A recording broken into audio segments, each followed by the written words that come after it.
Danny still not able to close it out. My God. Issei has a Hail Mary. Holy cow! They did it! Oh my God! King Ray Jr., you can't be doing this to... Oh my God. He's not dead! Okay.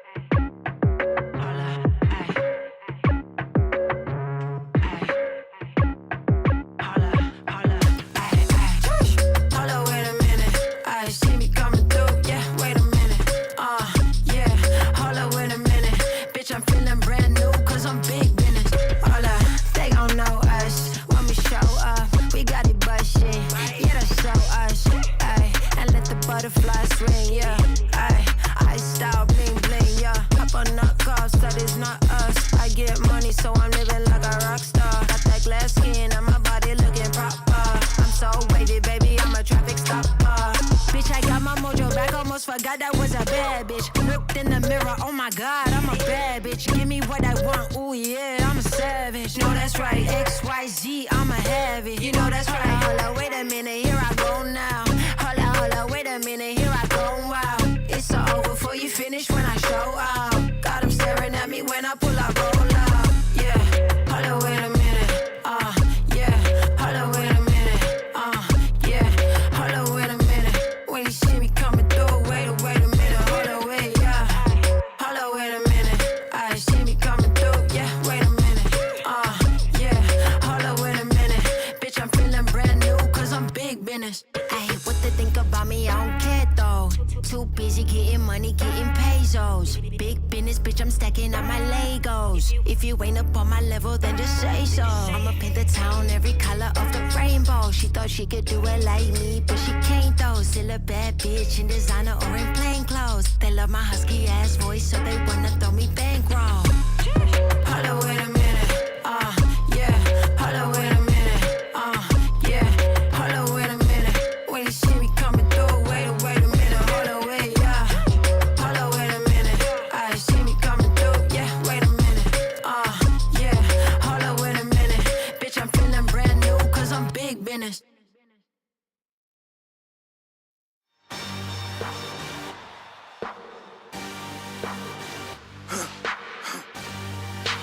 For the victory lap though.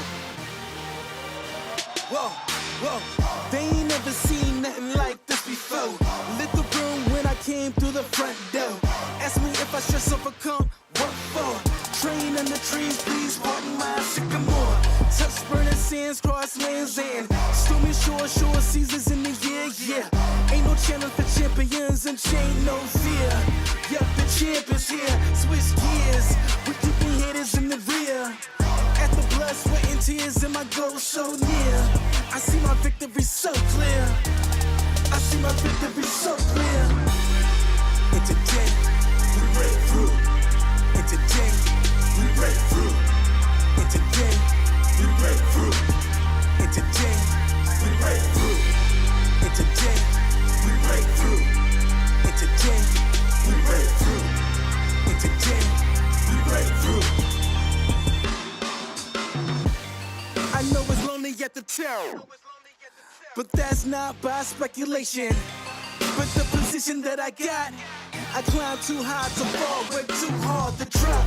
Stop clocks on the speed bag. Every out under pressure, no jet lag. This is greater than trophies and saluted flags. Titles of fame, the cost is paid. Yay, I carried the cross I made. Dealt with the dealer, baby, the hand was played. New level, next stage. Learn to lead it to legend. Now tell me what's my next stage, yay. I said the champ is here, switch gears. We keeping haters in the rear. At the blood, sweat, and tears, and my goal so near. I see my victory so clear. And today, we break through. And today, we break through. And today, we break through. And today, we break through. And today, we break through. And today, we break through. And today, we break through.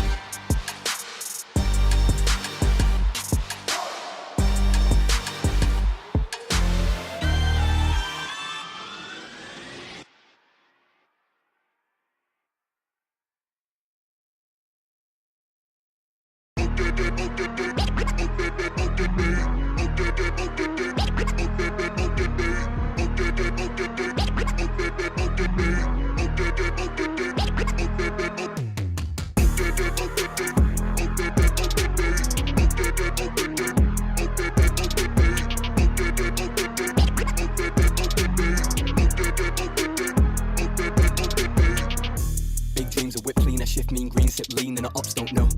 Free up my team with a big dream and a me man, never go pro. See man up in a trap, but I know how to react, po-po, no I never so cold.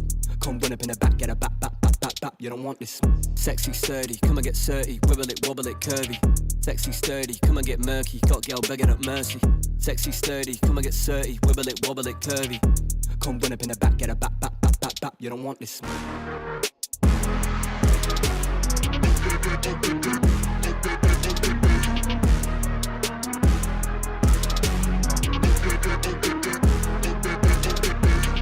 I'm loving them thick and them juicy.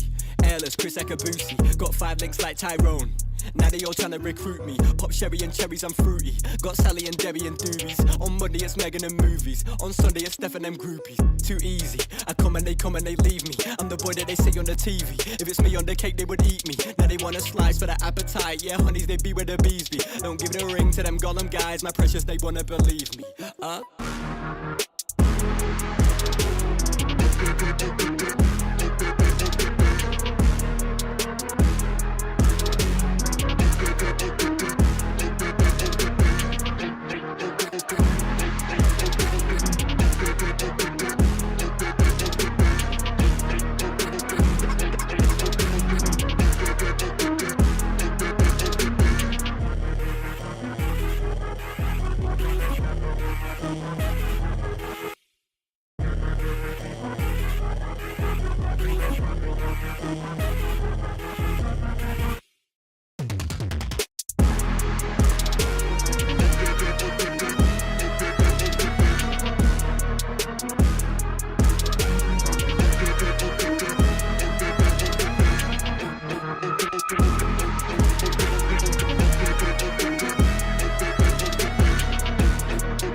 Contemplating all of my goals. Will I fold or will I chase them? I got adversity, 2 options. I can handle it purposefully or I can let it murder me. But sign up for war, point out the target, show me the giants. Hold your applause, just getting started, sending the lions. Ambition ain't for the weak, I see it before I speak. Ready and willing, is you ready But for I'm me? flying away, with or without your rain. Oh, you try to make me stay. Now there's nothing you can say, 'cause I'm flying away, with or without my sails. Oh, you try to make me stay.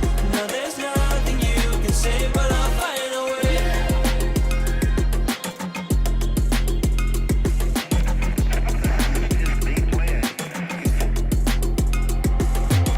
Now I ain't looking for handouts, I'm looking to stand out. Got the vision coming, watch how it pans out. I've been writing my plans down, trying to stay focused, put out the notice. Who the GOAT is, me hands down. Yeah, no time for arguments, I cut out the politics, no. It's all my competence, I could cause your apocalypse. Ambition, it ain't for the weak, get it even when I sleep. Ready and willing, what you ready to But say? I'm flying away, with or without your rain. Oh, you try to make me stay. Now there's nothing you can say, 'cause I'm flying away, with or without my sails. Oh, you try to make me stay. Now there's nothing you can say, but I'm flying away. Ambition ain't for the weak, I see it before I speak. Ready and willing, is you ready for me? Oh, you try to make me stay. Now there's nothing you can say, 'cause I'm flying away.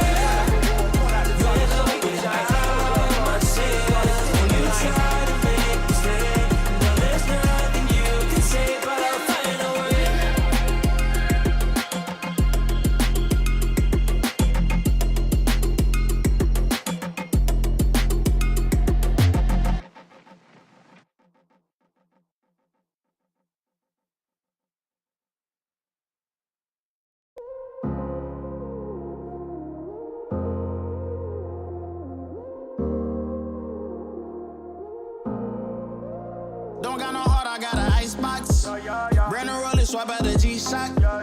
Moving slowly, I know the street hype. No more double, go ahead and detox. Yeah, yeah. Came from the trenches, they ain't showing us no love. Dagging in the city, all we wanted was a hug, yeah. We on the block like every night to catch a buzz.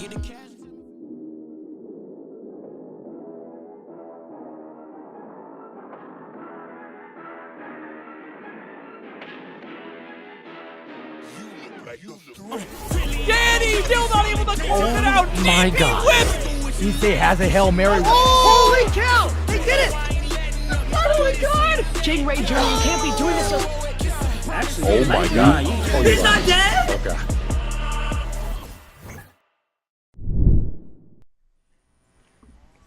Seven is a lucky number in mini cultures, and that's why I'm happy to be bringing you the 7th iteration of Breakout Series 2XKO. We've got many of your favorites returning to play, and one of your favorites returning to commentate. That is me. I'm Kevin with a K, and I am joined with his first time on 2XKO, Nerd in the Bay. How are we doing? How's it going? I am ready for some 2XKO action. I just came from Fatal Fury City of the Wolves. I actually didn't leave the call. I slept over here and just waiting for for today. And yeah, I'm ready to just yap it up about 2XKO again. First time, so I'm a little nervous and I have a lot of questions. So, but be gentle with me, be patient with me. But I'm ready to see some 2XKO action for tonight. I think that a lot of people are going to continue to have questions. I think if anybody claims to have all the answers to this game already, they are full of themselves. This game is brand spanking new. The meta is ever developing. I mean, it's been out for just over a month at this point, month and a half. And we have, even in that amount of time, a lot of character data for the breakout events. You can see how many characters are picked how many times over, and Echo seems to be a clear and wide favorite. Yeah, definitely. And the little time that I've had dived into 2XKO, Warwick just got released, and it's on a lot of people's teams, even on my team included, even though I still need to play around the roster. But Warwick seems to be like a solid pick for anybody who's trying to start out. And but yeah, no, just looking at everybody, Yasuo right there, Jinx, Ari, yeah, it's spreading out. I don't know if there's like a particular like meta so far at this point, but I do see a lot of Yasuo and Echo. I mean, I think you're onto something there. There is ultimately, like I've mentioned a million times over, and we'll continue to mention throughout the night, an ever-evolving meta, but Echo is a clear favorite for a reason. I mean, this character has so much mix-up potential. People have figured out how to use his meter to dump into massive damage when that was previously one of the things that made Echo not so strong. But now that we've figured out how to kind of use meter to our advantage in the middle of combos and at the end of combos, and with how often you get meter into XKO, that character is really strong because all of the other tools already came with the character built in. A lot of mix-up, a lot of mobility, very quick character with a very strong projectile, and fits in really well as an assist character for most teams and as a point character for a lot of teams as well. So I just don't think that character has enough weaknesses to warrant not taking him most of the time.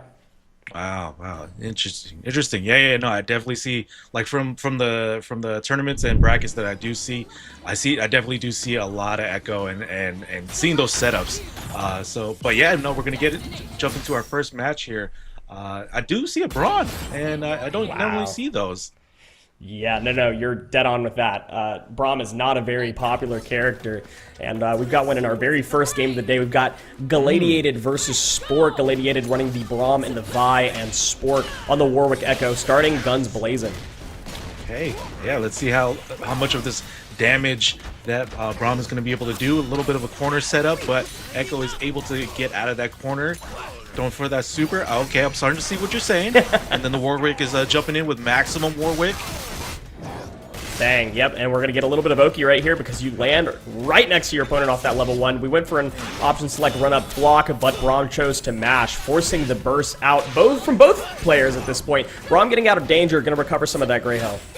All right, okay, now I'm trying to see some Vi stuff. Again, Vi starting to look like it can be part of my team as well as Warwick, but like I do like to see what I can possibly see for my team once I dive into it, 2XKO fully. Yeah, I think that you'll have a really strong team in that regard. Vi's got a lot of great engage options, fantastic follow-up options with assist, OTGs, and tag backs to Braum. That's how we saw the first character get taken down by Echo, with Warwick at half health in the corner now. Oh. Yeah, man. no, man, just a big old door. Not only big punches with the big gauntlet gloves, but a big old door. Just be able to take that round.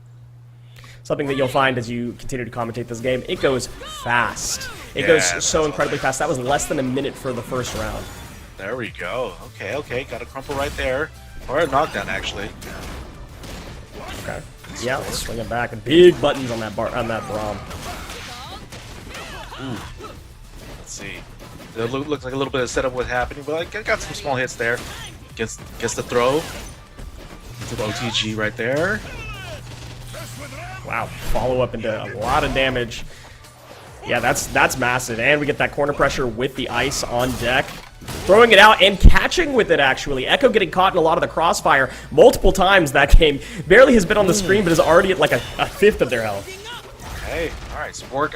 Yeah, not realizing. I was trying to see, like, okay, what are they picking? So, like, yeah, Galadated going for the double down super, and then Spork with the double assist there just for a combo extension. So, Trying to go for the maximum damage there, just jumped quite the wrong way. The one opportunity you got, unfortunately, thrown away. And Gladiated takes the first game in a very dominating fashion, not losing a single character. okay, all right. Well, Braum looking really good, but Galadated was able to just show, like, okay, he's got some big boy damage right there, and then I'll be able to just back up by. Yep, yeah, and Braum, again, not a super highly played character. It could be a matchup difference, like not having the matchup experience playing against that character, or it could just be that Gladiated's really kind of figured out how to play this character effectively. Interesting, okay. Let's see if Sport can make some sort of adjustments here on the second set. Right now on the offensive, but good defense by Galadated. And it looks like when like the strings are on block, you just continue to just throw it just in case you get like that like low hit confirmed into continuing the combo. Yeah, it's definitely like a lot of advantage state or straight up reversal options. There's not a whole lot of like neutral being played into jumping in. You can see it's mostly just fighting, and not a whole lot of like bait and punish happening almost at all. Like you have to start going for parries and push blocks if you want bait to become any part of anybody's game plan. Interesting, okay. Gotcha. Braum looking like about to throw in that super, about to take out. Echo right there. Dead on, gone. And now Warwick, again, a fifth of their health. We've been in this position, I feel like, every single game. There you go. Round one. Door. In that first round. Yeah, a lot of this has really come off the backs of Vi being the point character and starting off the opening, but Gladiated showing that doesn't really need Vi, only to play as a bait character, bringing out Braum, tagging into a lot of pressure, forcing the burst out early, but still getting hit. Spork in dire straits with Warwick getting a little bit happy birthday on the back end, a little bit of cake for you, a third of the health down. Yeah, you were saying that Vi was the point character, but no, I was like, no, I've just been seeing Braun just doing the work the entire time. But now Vi, well, again, on the receiving end on some Warwick action here, getting the grab, continuing the combo. Super. Berserker Warwick. Like, I'm getting my Marvel references going on right now. And that Warwick, I mean, slowly losing it as you get cornered pressured, got a lot of that blood on line, but unfortunately wasn't able to convert it into an entire blood meter. And as that dissipates, so does your health bar. Gone. A swift 2-0 for Gladiated. Man, okay, there we go. Showing the possibility of what Braum and Vi can do.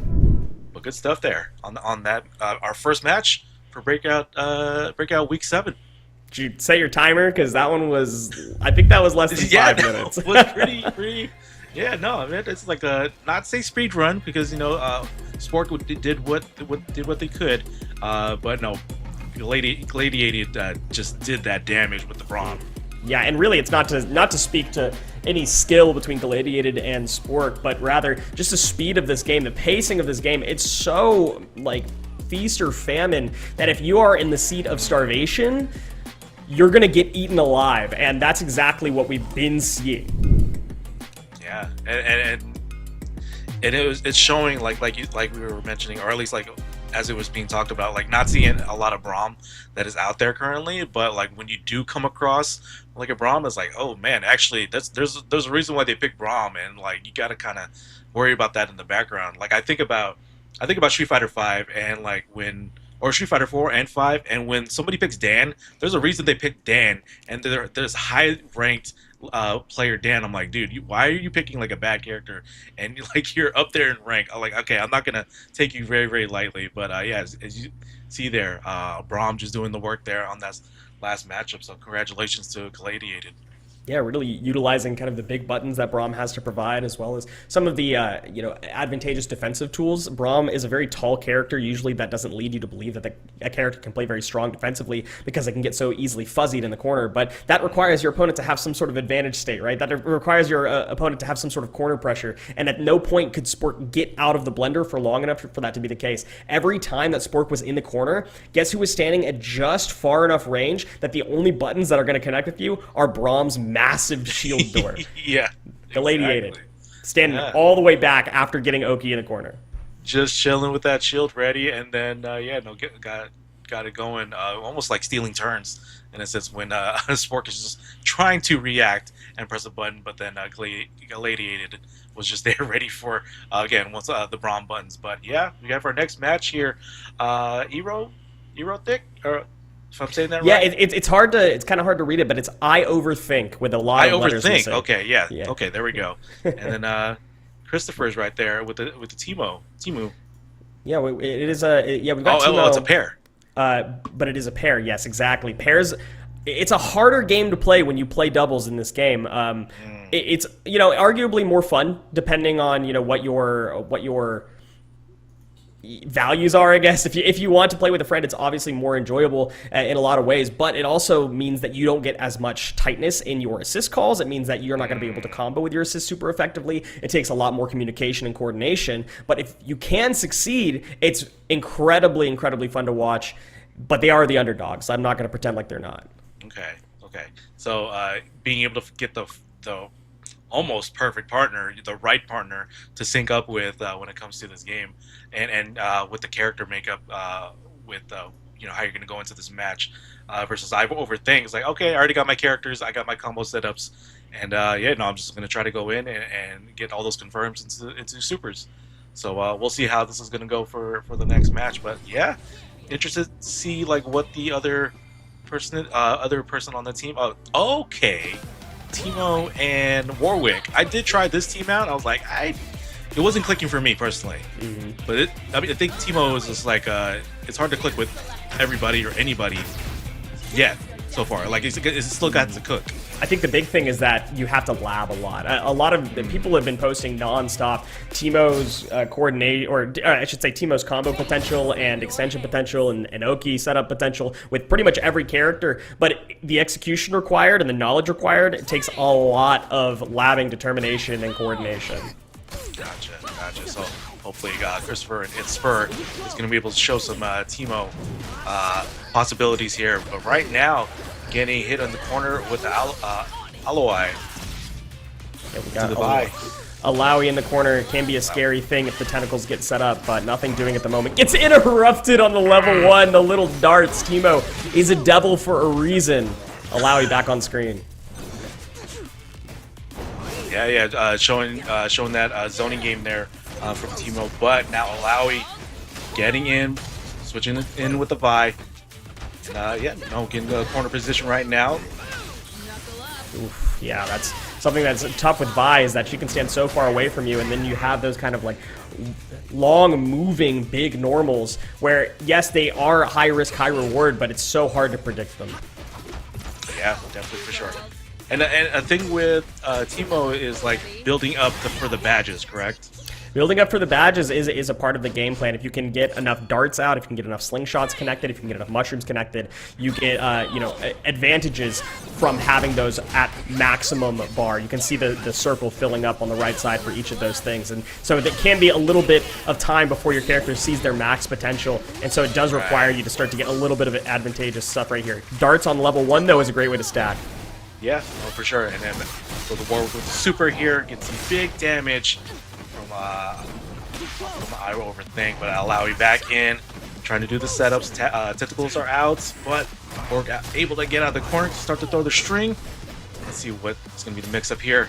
Ooh, the grab teched out. I like that we're just backing up when you know that nothing's going to connect with Warwick and just resetting. Again, Warwick, a character also with fairly large buttons, but the counter coming in from the Vi. I overthink calling him out in cold blood and getting the Alawi level 1 tentacle setup, but just a little bit too late. Actually didn't catch Warwick, so the throw resets momentum, and the burst is baited. Missed the connection. Okay, good bait as well right there. Warwick starting to do some work into taking out Vi, and then Alawi with low health. Let's see how I overthink is going to finish. They just throw the maximum Warwick right off rip. Okay, yeah, why double down? Why that's not? disrespectful, I think, a little bit. That was, that was funny, though. I mean, when Alawi's at full screen, you don't have a lot of tools except for that S1 that does hit basically full screen, but takes a while to come out, and you can kind of react to it, and that's exactly what Spur did to give them a round back. So we're going to round 3 in this first game, starting off with a 60% combo with some good tentacle Oki. There we go. 8 tentacles are still out. There we go. Get a little bit more damage. Teemo almost out. Actually, is out now. Now it's all Warwick here. All Warwick. Yeah, if you can get Fury online, Warwick can deal a lot of damage, especially if you can get the blood gauge all the way to max. But again, as we keep talking about, that just require you to have, you know, some sort of combos, some sort of advantageous positioning, and right now it's just back foot for the dog. Right. In the grab there, getting the combo going the super for as much damage as possible. But you know, if Teemo was out there, being able to get that double down as well, but now just available for like an assist. Fury is available. The blood gauge hasn't been able to be filled up anymore, not letting it go very easily. Mix-up is blocked. That is not a high-low. It's just a left-right in that position. Still caught out. Ooh, what unrelenting pressure.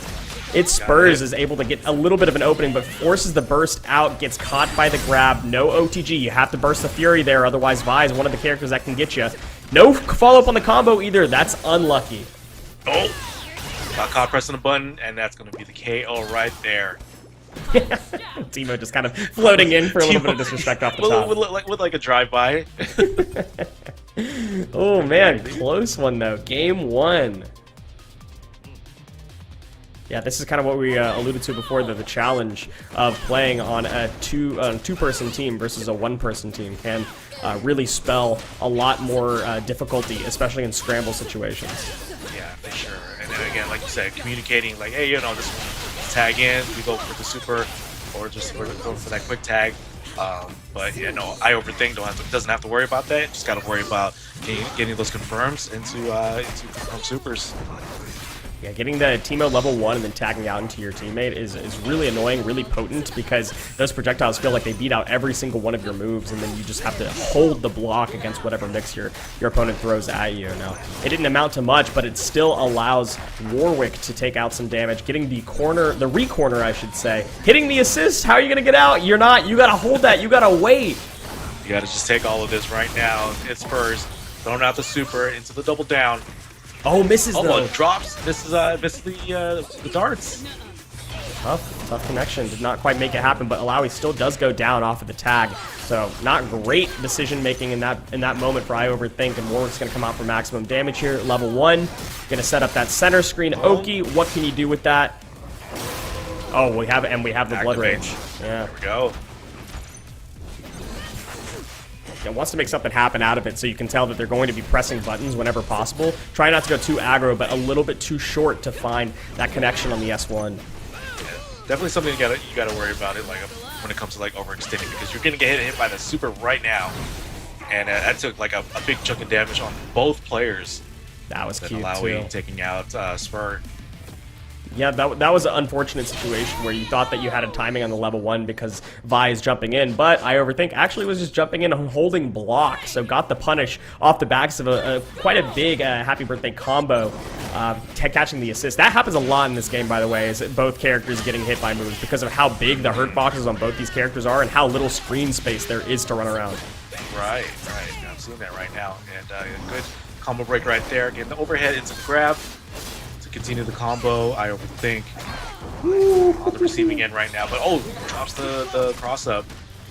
the ideas are there. I can see them from the double team right there, but unfortunately just not able to connect. You know, baiting out the counters, like picking a lot of the right decisions, but unable to continue with the combo games have cost so many openings. And look who does not miss on the combo game. It's I Overthink, taking every bit of damage off of every straight hit.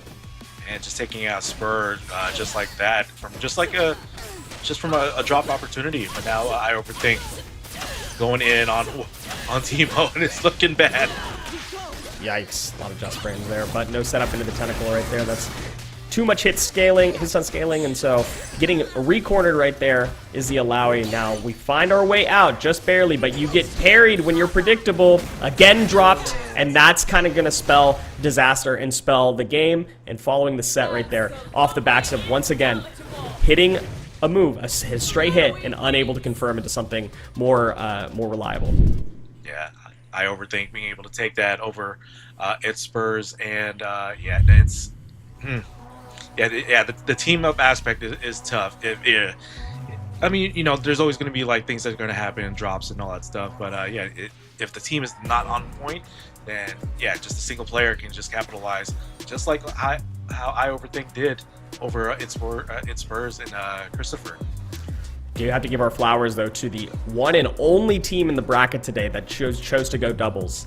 Everybody else in the 31-man bracket is going solo dolo, except for these guys. And so, how close they came to being able to make it further on that on the bracket, you know, or I should at least say on the winner's side of the bracket. Of course, this is double elimination. You know, would have been a sight to behold, but nothing doing just yet. They still have some time left in this bracket, though. Yeah. Awesome job, Christopher's and its Spurs. You know, you guys got another chance, and thank you for showing just like the potential, like of the team aspect of things. But yeah, I can just see how much of an uphill that it could be, because you know like we were saying, you're thinking about the team up aspect against somebody that's just one player and just has like the setups and combos down. So you know, show us something as you continue to go through the losers run, and maybe you can, or hopefully you can get that run back down the line. We've got another matchup coming for you guys in just a moment. We've got Mike Saftig, who, from what I understand, Guilty Gear player who, and if I can quote directly our production people, is really good. And so I'm really excited to see kind of what comes out from Mike versus Sonic Fiend. Both of these teams rocking a Warwick. Yeah, we have seen like Warwick's just showing up and again just came out recently, being a very, very solid pick there, a solid player, and versus Yasu that also I've been seeing a lot of with these Strider-like combos. We're going, you know, zipping all around the screen, and with these setups, and I love to see to watch, but I can only imagine how hard like the execution of that is.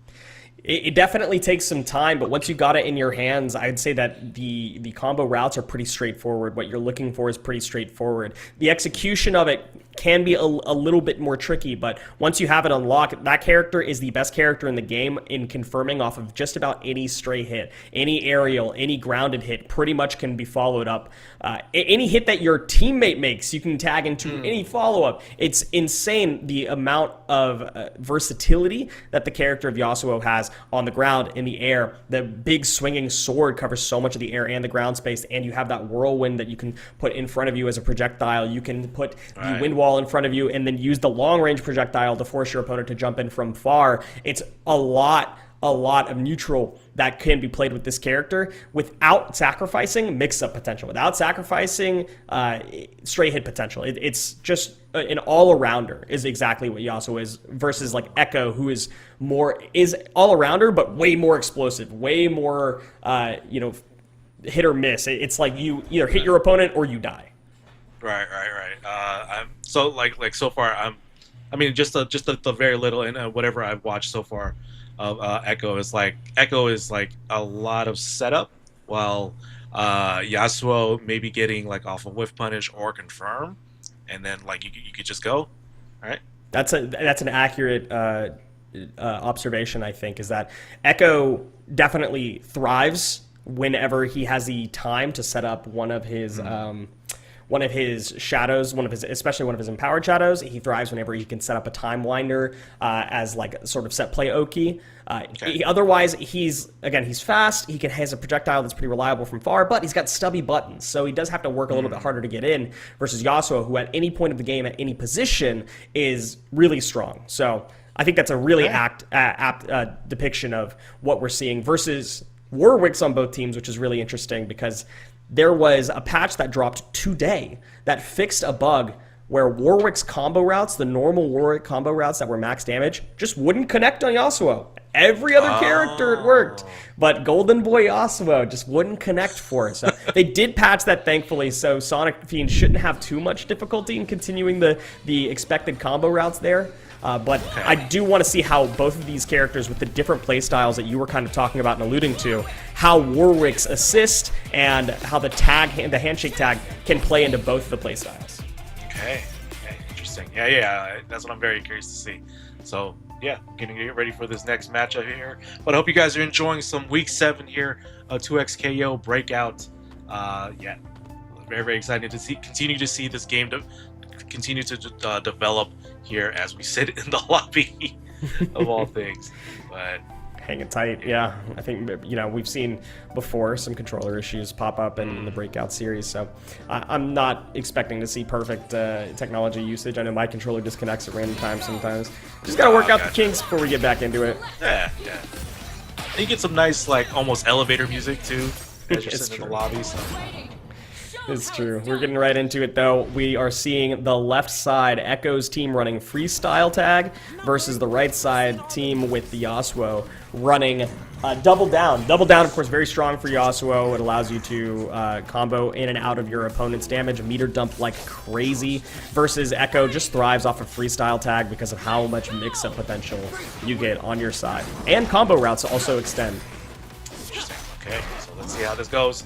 Right now, like Zafric right now with the Warwick, get some small hits here, but Sonic Fiend getting it with the get off me.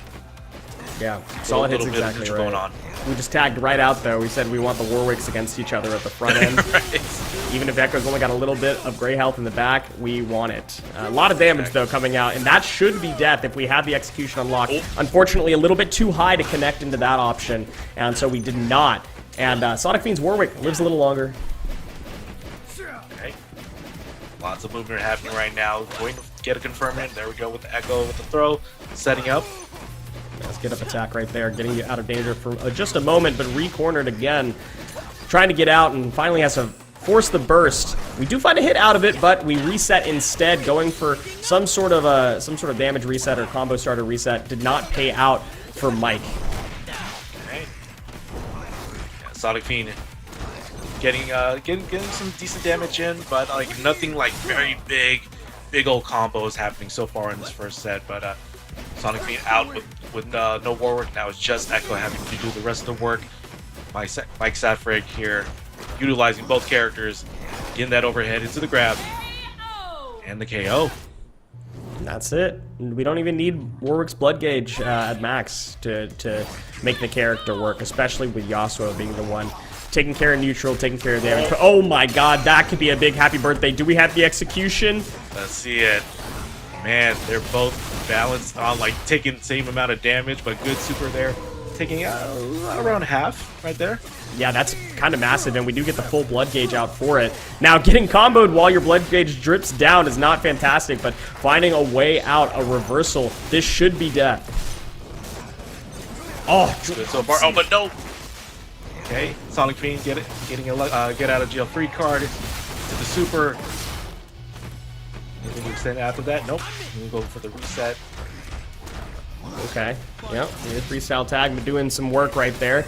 Still not able to make use of the blood gauge, and it's all gone now at this point. So we tag straight back out to Echo as we are holding that block. That is actually plus on block. So the fact that Echo mashed there after getting hit by that option is scary. Man. Very, very ballsy out of to be able to do that decision. But right now, Mike Safric and the super once again trying to take out that Echo as much as possible. Go, unlock the blood. Well, we get access to a nasty cross-up, to a lot of other options right there. And the level 3 expected, baited, and punished accordingly. Mike Saftig is still in this one. Warwicks versus Warwicks, Wolves versus Wolves. One with blood gauge, the other without. But the one with has to hold, jumps at the appropriate time. Level 3. Let it rock. Let it rock. That was an important option. Yeah, survival. Exactly. It's really survival of the fittest. This is a Charles Darwin's exploration of the wolves at the moment. Exactly. I mean, I commentated City of the Wolves yesterday, but we're still getting a little bit of that with the dual Warwicks here. Oh, yeah. Fortunately, I think sword beats teeth at this point. Yasuo, a lot of damage down, but allows Sonic Fiend to tag out to the Echo. Ooh, man, it's really hard, though. The tag is so quick, it's really hard to, like, just do anything to punish it, because there's basically no end lag for that. Sonic Fiend being able to continue the combo, trying to take out Yasuo as much as possible. Warwick is getting tagged in. Force the burst out, though, and still getting eaten up. Okay, big reversal of fate right here. Mike started off on the back foot, and a lot of damage has come down, finding the right, appropriate openings, I should say. Even when you tag Echo out, that Warwick's still bleeding out back. Oh man, they just were just staring at each other until Echo got that throw in. Oh man. Now Sonic Fiend trying to put corner pressure into Mike Saftig. Gets that throw, takes out Warwick there. Yeah, Mike's got the character advantage at the moment. What can we do with that? Fury still available for Sonic Fiend, though. It might be important in this corner situation right here. Oh, but doesn't get the follow-up. They were on the ground at that moment, and we did not get the OTG option out from Warwick. So Echo still has Fury, doesn't even need to utilize it. Sonic Fiend takes the first game. Even with that, like, happy birthday opportunity, Sonic Fiend was able to close that out. So let's see what Mike will do just to adjust. This is going to be a turn of fate here. Mike Saftig, much higher seeded in this tournament. This could be a big upset. Sonic Fiend up a first game, but Mike Saftig not going out without a fight. Going to find the full damage here. Oh, wow. Ooh. Yeah, it's really hard to use that finisher in the air because you don't get any Oki off of it. And in that situation, it almost looked like Mike was straight up minus on landing, but it was really just Sonic Fiend finding an appropriate fast option in the grab. I tend to forget how fast paced these tag fighters are, and it's showing it right now. Just trying to watch, trying to just being able to commentate, but right now Warwick trying to get some big damage and take out that Yasuo real quick. Activating the super. It's going to be close to death, but not exactly here. Blood gauge is at 3/4, but Mike finds a good opening. Yeah, I like using the burst at the moment, and then switching out and back using the freestyle tag, trying to find a mix-up. You want to be able to get that blood gauge to max before your character goes down, and now you just kind of cut your losses. We said, I'm not dealing with it anymore. I'm tagging out to Echo, and Mike said, that's fine. I'm happily beating up either one of your characters, bro. Right, exactly. The dual tag right there, set up, but so far, lots of setup. They're trying to try to bait out something, if anything. So hard, and the defense is crazy right there. Mike finding an important throw tag again. This guy's a monster. One of the skills that definitely carries over from Strive, I suppose, huh? Right. Oh, it's depending where you come from, right? If you're coming from Marble or you come from Guilty Gear. And I love seeing the where these players come from and how the skills transfer over, because it's so apparent in what they're strong at versus what maybe they don't have so much experience in. And Mike was able to find a closeout on the first round here, dominatingly so, way better than the last 2 games were. Let's see if we get like a momentum shift here, but Sonic Fiend is not going to make that easy in this next round. Yeah, nothing to do with that bite. You're too far away, but still holding block. Sonic Fiend does not want any of that smoke. Does not want to whiff one of those stubby buttons on the Echo and get slapped in the air, out of the air, I should say, with the sword. So we switch to Warwick. We find a little bit of damage, but you can't confirm into a big combo from that range. And Mike finds the reversal of fate. Oh, look at that. Yeah, disgusting damage, man. The privilege of this character. Yasuo is so busted. Oh, just the neutral hop right there into grabbing you out of the overhead. That's tough. That's tough. And look how much damage we get off of a medium starter overhead. Wow. Look at that. Oh, and continues on. Turned right around. Sonic Fiend taking this one as much to the bank as they can. Mashing out of defense. Mike Saftig found a hit, can't confirm it, and says, I know my opponent's going to hold block, and I'm going to run up and grab. That's all that I need to do. Closing out that first character. Alright, here we go. Like, I was wondering what Freestyle was going to be able to do, and right now Sonic Fiend's able to show that with the setup that they are able to have. But now Yasuo with the slash. Oh, okay, dropped that last part of the combo. Good tech there. Let's see. That's it. Into the super. Bang. Mike Saftig with game 2 on lock. You know what we weren't doing super well because we come from Guilty Gear Strive? Comboing off of our tag character. Not something that you have to do in that game mode, but you know what? Following up off of straight hits, understanding when you can and cannot connect into one of your Gatlings, that is a skill that has definitely come through from Strive. And once again, teching a throw. This is crazy this early in bracket. Oh, got the slash in. Now some big damage from Mike Saftig. Tags in, Warwick. Yep, Burst got him out of jail just barely in time. Not for long, though. I mean, Mike's continuing with this one right here. And there you go. See, that landing is not necessarily minus. You just don't get a lot of Oki. And if your opponent chooses to roll in, they're right next to you. That's basically the best Oki you can ask for. But people still do it, thinking that they have time to respond. Yeah. Seeing a rare shimmy here that just happened. But yeah, no. We're just seeing more Yasuo damage happening, but now the Echo is in trouble so far, but gets a little bit of a happy birthday into the super. Oh my god, Warwick thankfully falls out just in time, so not a whole lot of damage that you have to worry about. Gray health is going to heal it right back up, but you don't got to worry about the gray health when you are holding block to the point where chip damage is going to take you down. Mike Saftig takes the first round of the third game. Alright, that's that point here. See what Sonic Fiend can do here. Okay. Yeah, playing it slow. Finding your opening, but not going too hard for it. Yeah, setting up the Oki with the Time Winder, but then just like kind of dropping it, not able to follow up off of a move. No good stagger pressure right there, which is kind of what you're relying on when Echo's assist is down. You don't have freestyle tag available, and you've just got Warwick on lock. You don't have a lot of mid block string mix-up options, so you do have to kind of stagger, and if you don't do it well, you're gonna get turned around. Yeah, I'm seeing a lot of what I believe Mike Saftig kind of waiting until Yasuo is ready for the assist to be able to dive right in, but able to get that confirmed right now into the super for freestyle for adding more damage. That could be the kill. There it is. Privilege, man. I just can't with this privilege. This privileged character, man. Who else can you tag into that can hit like 4 high damaging moves in a row during your tag character's level 1 and then combo off of it into a finisher into your own level 1? Into a level 3, actually, because Yasuo can just do that. You know what? I'm not going to pretend like it's the character. Mike's playing out of his mind. You're not complaining. You're just very, very passionate about like this particular moment. Congrats to Mike Saftig for taking the third game 2-1, man. Look, the guy's great. He's so good. And he clearly knows how to wield these strong, strong weapons. But let's not pretend this weapon isn't strong, man. Unbelievable. Let's see some of this replay. Yeah, definitely. Look at that. Being able to being able to just count on Yasuo, and then with the Warwick, we have the dual Warwicks going on. But like, yeah, no, a lot of great back and forth, a lot of great defense actually with these setups from both players, and some happy birthdays here and there. I mean, not here and there, but like there was some happy birthdays happening, and that's where like the biggest opportunity of damage was coming from.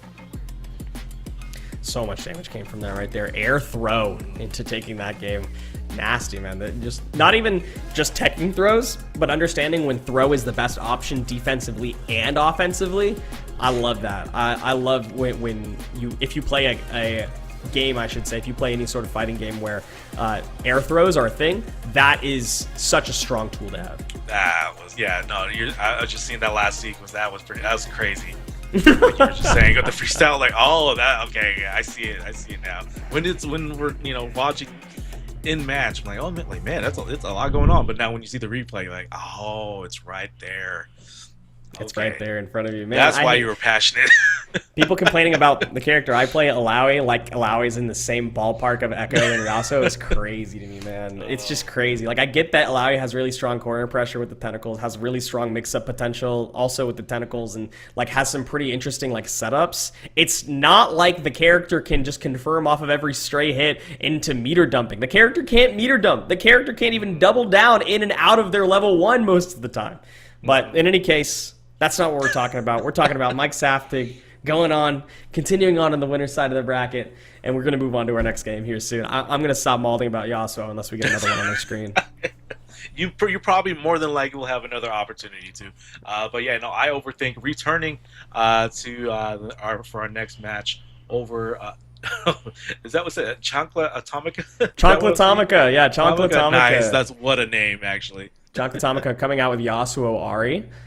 So, I mean, we'll get to see. I'm happy that we're getting to see some Ari. That's an honest character. That's a character that, you know, needs some development, needs some love from Riot, but could be really interesting with Yasuo. And then Vi and Alawi, that is a team that has effectively no full screen pressure, really nice big buttons. Vi has a lot of opportunity to set up block string pressure with Alawi because being able to burst in from such a far range is a really strong tool, and then Alawi gets to set up tentacles off of either a combo or a block string, so that's really, really strong.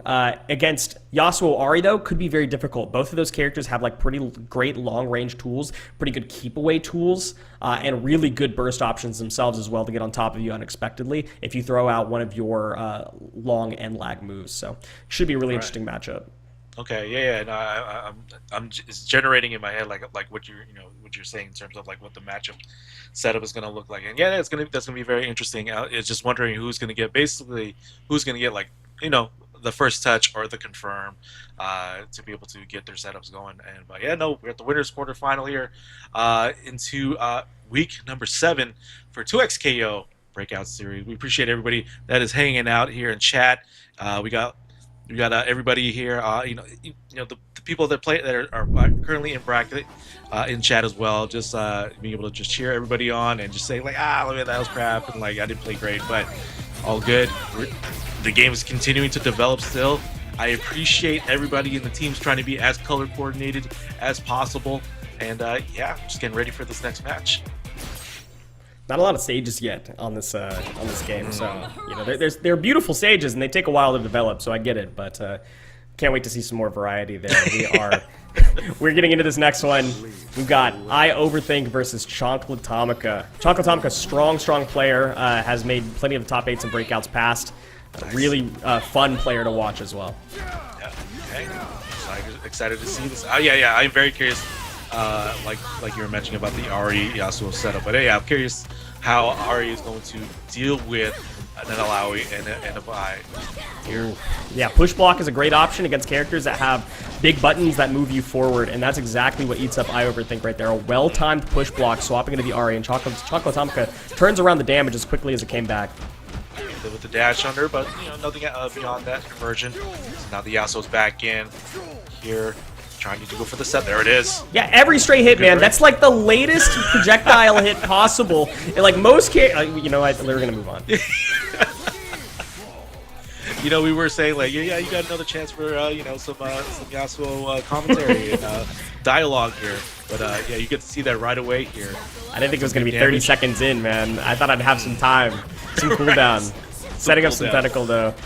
Oh yeah, setting up the tentacles and getting slapped out back into block string right there. And there you go, back up, use the big buttons to take down Ari's small buttons, get yourself in an advantageous position, and air grabs, air grabs, air grabs. Yeah, definitely I'm seeing that with Vi. But Ari getting a happy birthday here. Now taking out Vi. Confirm that into anything though, that the amount of time that it takes after your tagged character goes down, it can really mix up confirming into like a true happy birthday 2x KO combo. It didn't seem to matter in that case. I Overthink found the right opening right afterwards anyhow, but it is a fun thing to be aware of. The players that have played long enough to know that really insensitive timing. Yeah, like so. Chocolatomica getting that confirmed super right there. And again, that cross up as well, adding more damage to Ari. Almost KO, or about to be. But yeah, good right there my as well. God. Oh man, okay. Unrelenting. Ah, can't follow up on the combo there, but almost ending the game 20 seconds in is kind of crazy, right? One character almost going down within 9 seconds. What are we doing? And it is busy right now. Alawi is going to be getting grabbed. Man, the Chocolatomica has like an uphill battle with the amount of health that I Overthink has, but it's starting to work on Alawi here. Attacking out into the Vi. Quick work, back into the corner. Yep, step back. That is a form of stagger pressure. It provides a lot of false safety for you to think that you can step forward, and Chocolatomica gets stepped back. Spells trouble into the overhead. That was a big parry. Okay, nice. Important parry right there, leading into a combo off of the follow-up interaction. That should be death to Alawi. You've got one more character to take down, but you can't take too much chip damage. You've got maybe 2 specials that you can get hit by before it's over. And 1 is all it takes. Mid-air, caught out, antied. Exactly, the Vi with the power geyser, basically.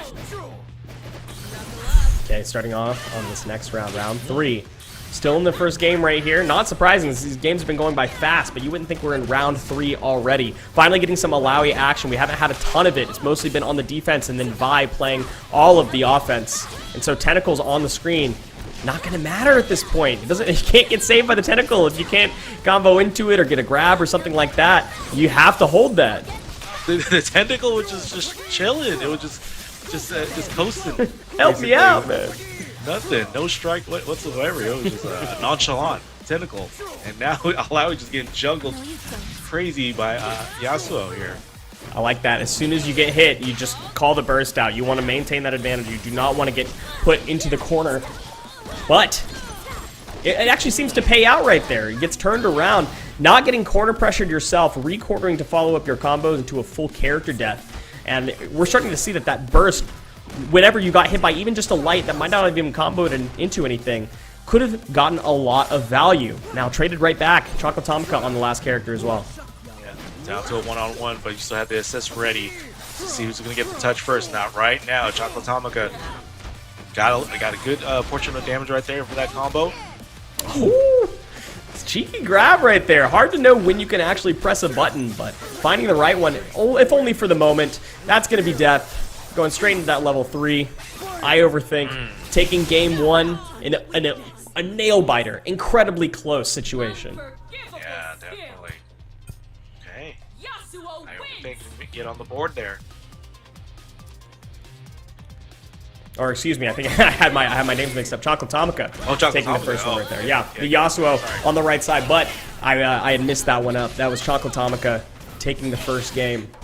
Okay. I know, I was hopeful. I was hopeful for a moment that a Yasuo lost again. I was hopeful. Well, let's see if you're going to get your wish here with I Overthink. So hopefully making some sort of adjustment. Trying to go for a jump back there to start a combo going, but Ari with that corner pressure. Push block, forcing Ari back into the corner, but you can hover in the air so long. It does provide some stall mix-up. Unfortunately, when you get hit, you do have to use that burst. Getting your opponent back in the corner is important. Rolling in and then using your counter. Very cheeky. Usually when you roll in, you go for an aggro option, but you went for the defensest of defense options, and it pays dividends. On an offense-heavy game right now. With Ari, once again, getting to that corner position advantage. The knockback, okay, going for the reset. Nothing there. Push block again. Nice, empty jump low. Yeah. That's a classic. That's a classic across all fighting games. Empty jump low can be a challenge. Especially at this pace of the game, right? The speed of the game. Just trying to look for that. Bang, bang. Yeah, that's really... Being able to slow down the pace of the game in your mind is really like an important tool that you can have in your arsenal. Some characters do it a little bit better than others. Yeah, definitely. And whatever setups that the team has is like, that's hard to find. But right now, Alawi getting that grab super. Tentacle is out. Now, have RE back in there. A lot, like, uphill battle once again from Chocolatomica, but it's still possible. No, that's it. No, that's it. Oh man, that was funny. Actually hitting the 2L right there was potentially spelled the game right there, but it forced Chocolate Atomica to panic just enough to throw out a super, and then it was really over because I Overthink just actually jumped. Didn't even want to confirm out of the 2L. Right. Okay, here we go. Overhead. Chocolate Atomica with the Vi, with some work, but now Yasuo's like, no, my turn. Push block, paying dividends again for all these players. It's so important against characters that have like so much aggro, forward moving options. But who gets the better of it at this point? Ari Yasuo going up for the first. Okay, now it's just Alawi dealing with almost like some almost full health there, other than the confirmed hit that I Overthink got. Yasuo's almost out of here, but still has a lot of great health to recover. Now Ari doing the work. Oh, yeah, can't block that one. Another empty jump low, man, off of some assist calls. That's a tough one. Can't block that high-low in that moment. That's going to be big damage. How much will we cash out here? We can get Alawi probably down to 25%, but instead we choose to go for some quick Oki into re-corner pressure. Might have been a mistake. Let's see. Big ol' hits. 2. Let's see what the setup is. Good defense so far. That Ari getting that confirmment into the super. Yeah, and you can combo out of that super too, so you do have to use your Fury if you don't want to lose your character and the round. And good on Overthink to be able to trigger that Fury. Ooh, maintaining advantage right here. This could be important. If you can find an opening, you can confirm. There it is. And we are able to find it. Fury damage is crazy, and I Overthink from the depths that round, pun intended, takes the game back. Okay, it's 1-1. Let's see how this next set is going to go. Again, lots of back and forth happening with Chocolate Atomica and I Overthink, and yeah, it's down to like empty jump lows and like small mistakes or drops for these two. Exactly, but even with Chocolate Atomica finding so many of those empty jump low openings, finding so many straight hit confirms, I Overthink found just a few more openings. To what end, though? This is a massive happy birthday crazy starter. Vi falls out just in the nick of time, but it doesn't get rid of the fact that even if you recover all that great health, that's half a character gonzos, and now you're not going to get any chance to recover it. Alawi goes down, you're going to come out with Vi less than 30 seconds into the game with a quarter health. Yeah, and full health of both Yasuo and Ari. Is this a perfect? Oh, nothing doing there. Oh, I thought it was going to be a perfect. A nice setup. There we go. Close one. Close perfect, but able to find a hit. That's the best you can do. That's the best you can do. All right, Chocolate Atomica on set point here. Round down, no break available, so you have to get creative, using the level 1 to get out of the corner. Big damage to Ari right there. Alawi. Set up. Like to see find that opening. Ooh, okay. That's a high hit stun scaling starter, but they didn't want to have to deal with the follow-up Oki. They didn't want to have to deal with the corner pressure. So the burst, again, 2 bursts used by I Overthink before Chocolate Atomica even uses a single one, and we're starting to see why. Okay, good. Killing super right there. Now Vi is in, almost out. Has some great health to recover. And now Ari's playing the zoning game so far. Misspaced. Just barely missed space to the point where you were so close to Ari. It doesn't matter how stubby the Foxfire's buttons are, you're going to get connected with. And stubby buttons is not something Yasuo has, so you're going to get slapped right out the ground into a level 1. Game over. Chocolate Atomica commanding third game, showing some real adaptation. Yeah, definitely. Oh man, it was definitely going a lot of back and forth, but like, yeah, just it came down to the last round there for Chocolate Atomica to be able to close that out. So, good stuff for Chocolate Atomica. Using that Ari just for like more of the zoning side of things, and then utilizing the Yasuo to be able to just doing Yasuo things basically. Yeah, similar game plan to what we thought Vi and Alawi could have provided, which is Ahri can kind of use a lot of superior movement abilities and then tag into the Yasuo to get a lot of additional mix-up into, meter dumping, of course, is always a thing with that character. Not to say that this was a dominating game by any means. We saw the strengths of Alawi, we saw the strengths of Vi. It just, unfortunately, in that third game did not come to fruition. Yeah, no, definitely. Like I said, I overthink. Just strong player here, and it came down to like just these last sequences here, and Chocolate Tomka was just able to get those confirms. But good on I Overthink. He's still in this bracket here, so continue to wish I Overthink luck here on the losers run, and our Chocolate Tomka going to move on the winner side of things. That last interaction right there into the meter dump. That was all she wrote. Yeah. Chocolate Tomka 2-1. I mean, the favorite, I believe, to continue on this winner's side, but I Overthink gave him quite a run for their money. This was a banger set. Yeah, no, for sure. Like, I was glued to watching, and I'm like, oh man, like what's gonna give? As I was like watching the match. So good stuff by both players. But yeah, no, definitely want to see that run back for sure. But yeah, up next we're gonna have Yami versus Obelisk here. As I'm seeing, to be determined. So I'm just assuming, or just they don't know exactly what their team is, or they run the roster, just whatever feels like the best matchup for that match. Yeah, I want to say that the characters that I've seen Yami play before, I think you might be right that they have switched characters before, but most recently I'm seeing that they played Echo and Teemo. Okay. That seems to be what they're working on right now. I've seen Echo Yasuo as well.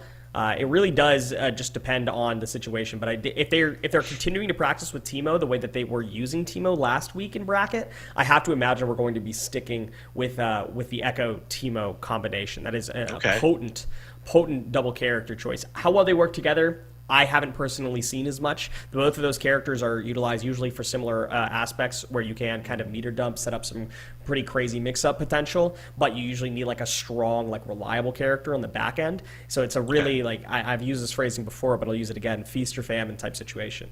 Right. Okay. So yeah. Very, very interesting to see what Yami's second character is going to be. But I appreciate that the second character is going to be based on what Teemo is providing in strength, and then second character be able to contrast, or maybe even a double down of what Teemo is doing. But let's see what the team is going to be for Sonic versus Obelisk. Okay, we're gonna get it. Okay, we're getting the Echo.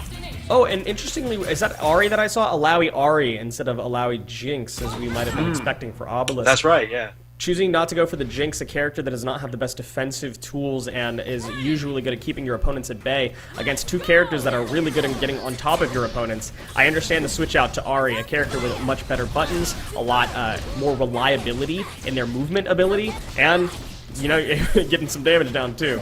Exactly. Yeah, getting some good initial damage here, but the Echo is out. Throwing that setup to get the overhead connects into the super. Okay, burst out. Got that one out real quick. Swapped immediately to the Alawi. The challenge this team faces, though, Ahri and Alawi, is that if you don't have Ahri out on the screen, you can't get on top of the opponent character, and Teemo can zone you out pretty effectively. Yeah, starting to see that right now. That super is activated. Yeah, it's disgusting. If you get that level 1 shadow set up with Echo, the damage is also just absolutely obscene. And look at this, Echo already has a meter back and available. It's just that the meter gain is so strong in this game right now, you can utilize Echo so effectively to max potential. Yeah. Okay. Getting all that mushroom right there. Tough, because Alawi's forward S1 usually does break projectiles, but that big mushroom was a little bit too high. Okay, get that confirmed there. Ahri is out now. Now to Alawi here. There's a little bit of a climb happening with the movement of both Echo and Teemo. Oh my god, getting hit by all of that in the back end was the Echo, but Teemo comes out. Ah, you can't set up your level 1. That's going to take you way too long.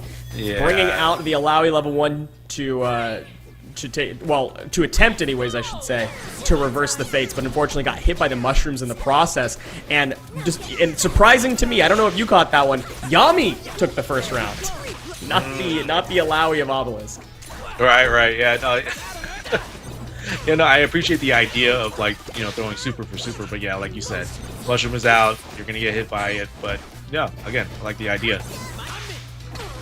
Okay, big damage. As quickly as the sentence finishes, so does Ari go down. Obelisk on the last character of this game, potentially allowing it half health. You haven't taken much of any damage off your opponent, but that's big. That's a huge opener, and that's consistent too. You are not going to have any troubles getting all of the damage down. Full dump, but you cannot combo the level 1 into anything else, and it doesn't even hit full damage on the back end. You have to hold this. You have to take out Echo ASAP so that Teemo can't get this gray health back, or vice versa. Right. And as Obelisk goes for, or actually no, as Yami goes for like the zoning game right now, you're just taking it. And as soon as you find an opening, you handshake tag out to Echo, a character that can fully dump the damage into taking the game. Yami read out exactly what Obelisk wanted in that moment, exactly what Obelisk needed in that moment, and picked the right choice. Let's pick Teemo, let's back up, recover some gray health. My opponent's going to get desperate and try to dive in a little bit deeper, a little bit too aggressively. Then bang, I'm going to switch to Echo, dump meter into death. Okay. Got a character switch here, and we'll see if this is going to be a better chance for Obelisk to get something on the board with the Jinx. And we switch to Sidekick, which is very interesting. So, you know, we've chosen to a character that we weren't even expecting to see on our screen today. Ari, from Obelisk, anyways, has chosen to go Jinx as the Sidekick, which means that you cannot tag Jinx out as a character, but you still get access to the assist as well as some additional tools. Okay. And Ari on the front end is the sole point character. Yeah. Okay, yeah, let's see how this goes. Man, that just sounds more of an uphill thing without having that second fighter, but Obelisk has an idea and he's looking to capitalize on it. Hopefully it pays out. Okay. Yeah, big break punish right there. Massive opening. He can get any combo off of that, he can get any OP off of that, and dove a little bit too deep. It's caught by the Teemo. Okay, we got loops.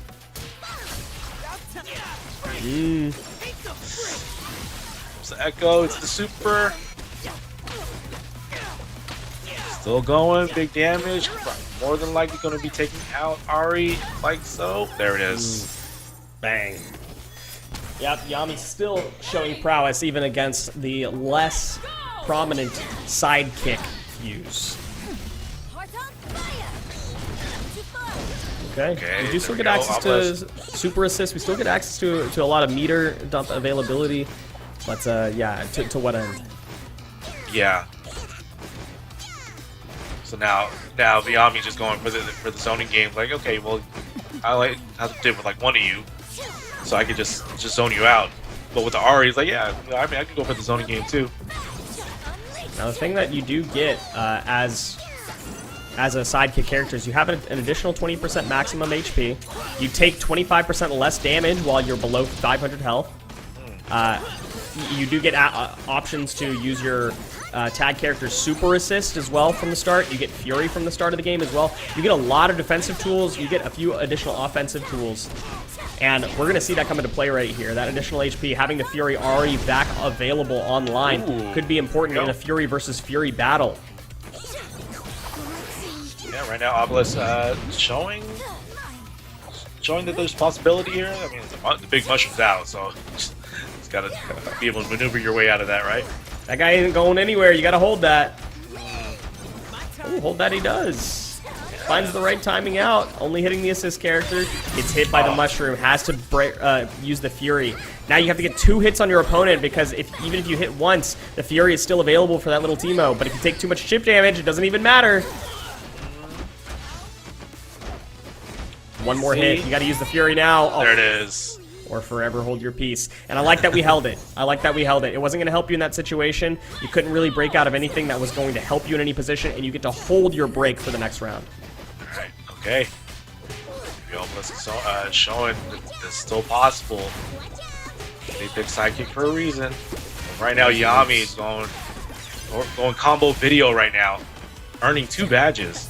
Almost got to a 3rd. That was optimal for sure. Almost getting all the badges online. Okay, big damage right there. Yeah, we got that poison darts going. Now the Echo's out. Still uphill battle for Obelisk, but keep on going. The movement of Yami is showing to be a challenge here.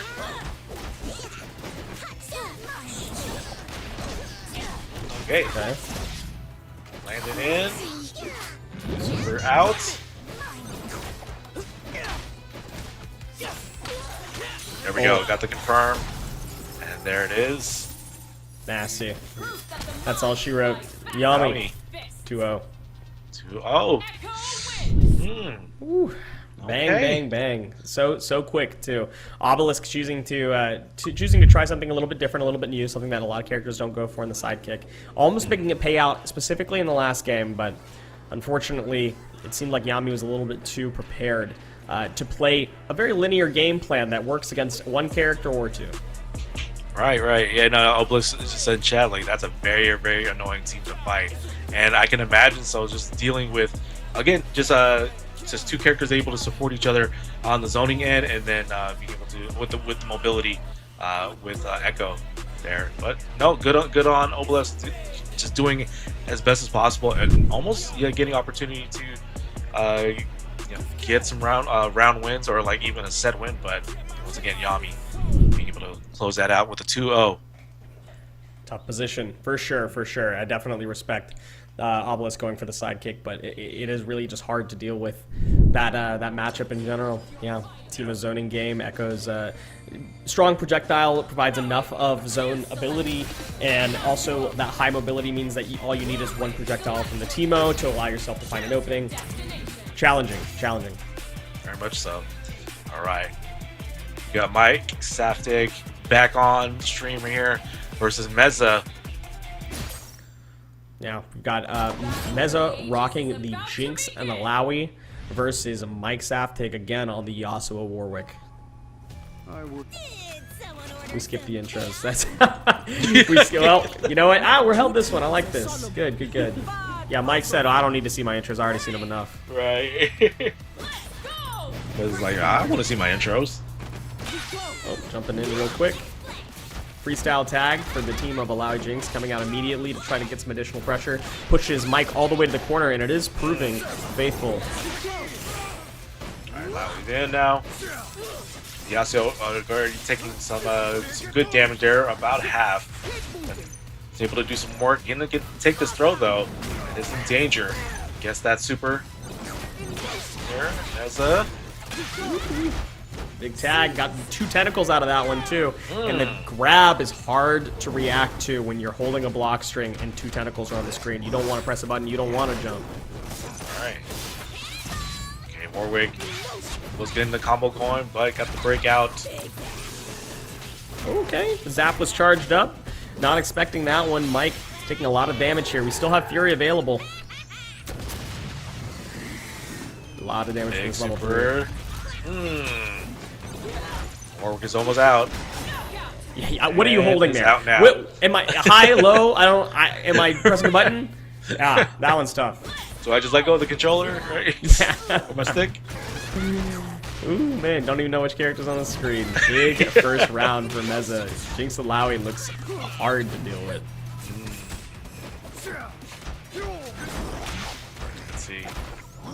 Warwick's in. Ooh. Okay, little side switch here, action. Okay, yeah. Oh, not able to continue into some corner combo. Allows Mike to roll out and start rolling up. Not connecting with the level 1 though. It's going to be a little bit of a challenge. Back into defensive positioning. Fights their way out of the corner. Right now, holding block. Yeah, right now Mike Sandberg trying to get something going, but it's getting whittled down here and there by Meza. Oh, parries it. Slash. Nope. Okay. Yep. Just resetting a little bit, but finding an opening. That's an aggressive Jinx. Usually a character that plays a little bit more zone capability, but Mez is feeling himself right now. I do appreciate the contrast style. You know, like say you have a zoning character, but like you're almost uber active in going in, and then you're able to utilize the zoning aspect of that character, which Meza is doing right now to the super. Oh, yep, big damage. Big damage. And that's death. And that's all that she is. Hear the trumpets of victory blast. Meza being able to take that one on the board. Okay, man. Take a breather for that one. Yeah, right. Take a moment. Not taking any moments. We're getting straight into no this moments. One. I love that. Back straight into it. The spectate feature is so funny because it doesn't give you the ready option. Usually it takes a little bit longer to load in, so you just get straight into the action. Yeah. Like I was almost thinking like it would. Oh, like did the game freeze? Now we're doing damage here on Alawi, continuing the combo. There it is. There goes a freestyle, big damage. That Mike was doing. That's all we needed. We didn't need the Oki. We just said big damage is all that matters. Alawi on the screen. You just got to hold it. And no mix that you have to worry about against that character with no tentacle on the screen. But now there's two, and you're in the corner. You do have to hold that one. And held it a little bit too long. He did. Gets caught by the grab, forcing the burst. Warwick back on the screen. Still holding block and getting hit again. Once again, Meza. Tentacles out right there. Okay. Good defense there with the air block. Yeah, holding D. Actually got out of the corner with Alawi, but tagged to Jinx to remain cornered. Quite a bold option. No grab mix. Finally it comes out. I mean, when you're blocking for that long, you got to expect the grab at some point. Meza gets caught. And down a Jinx here by Saptic. Okay.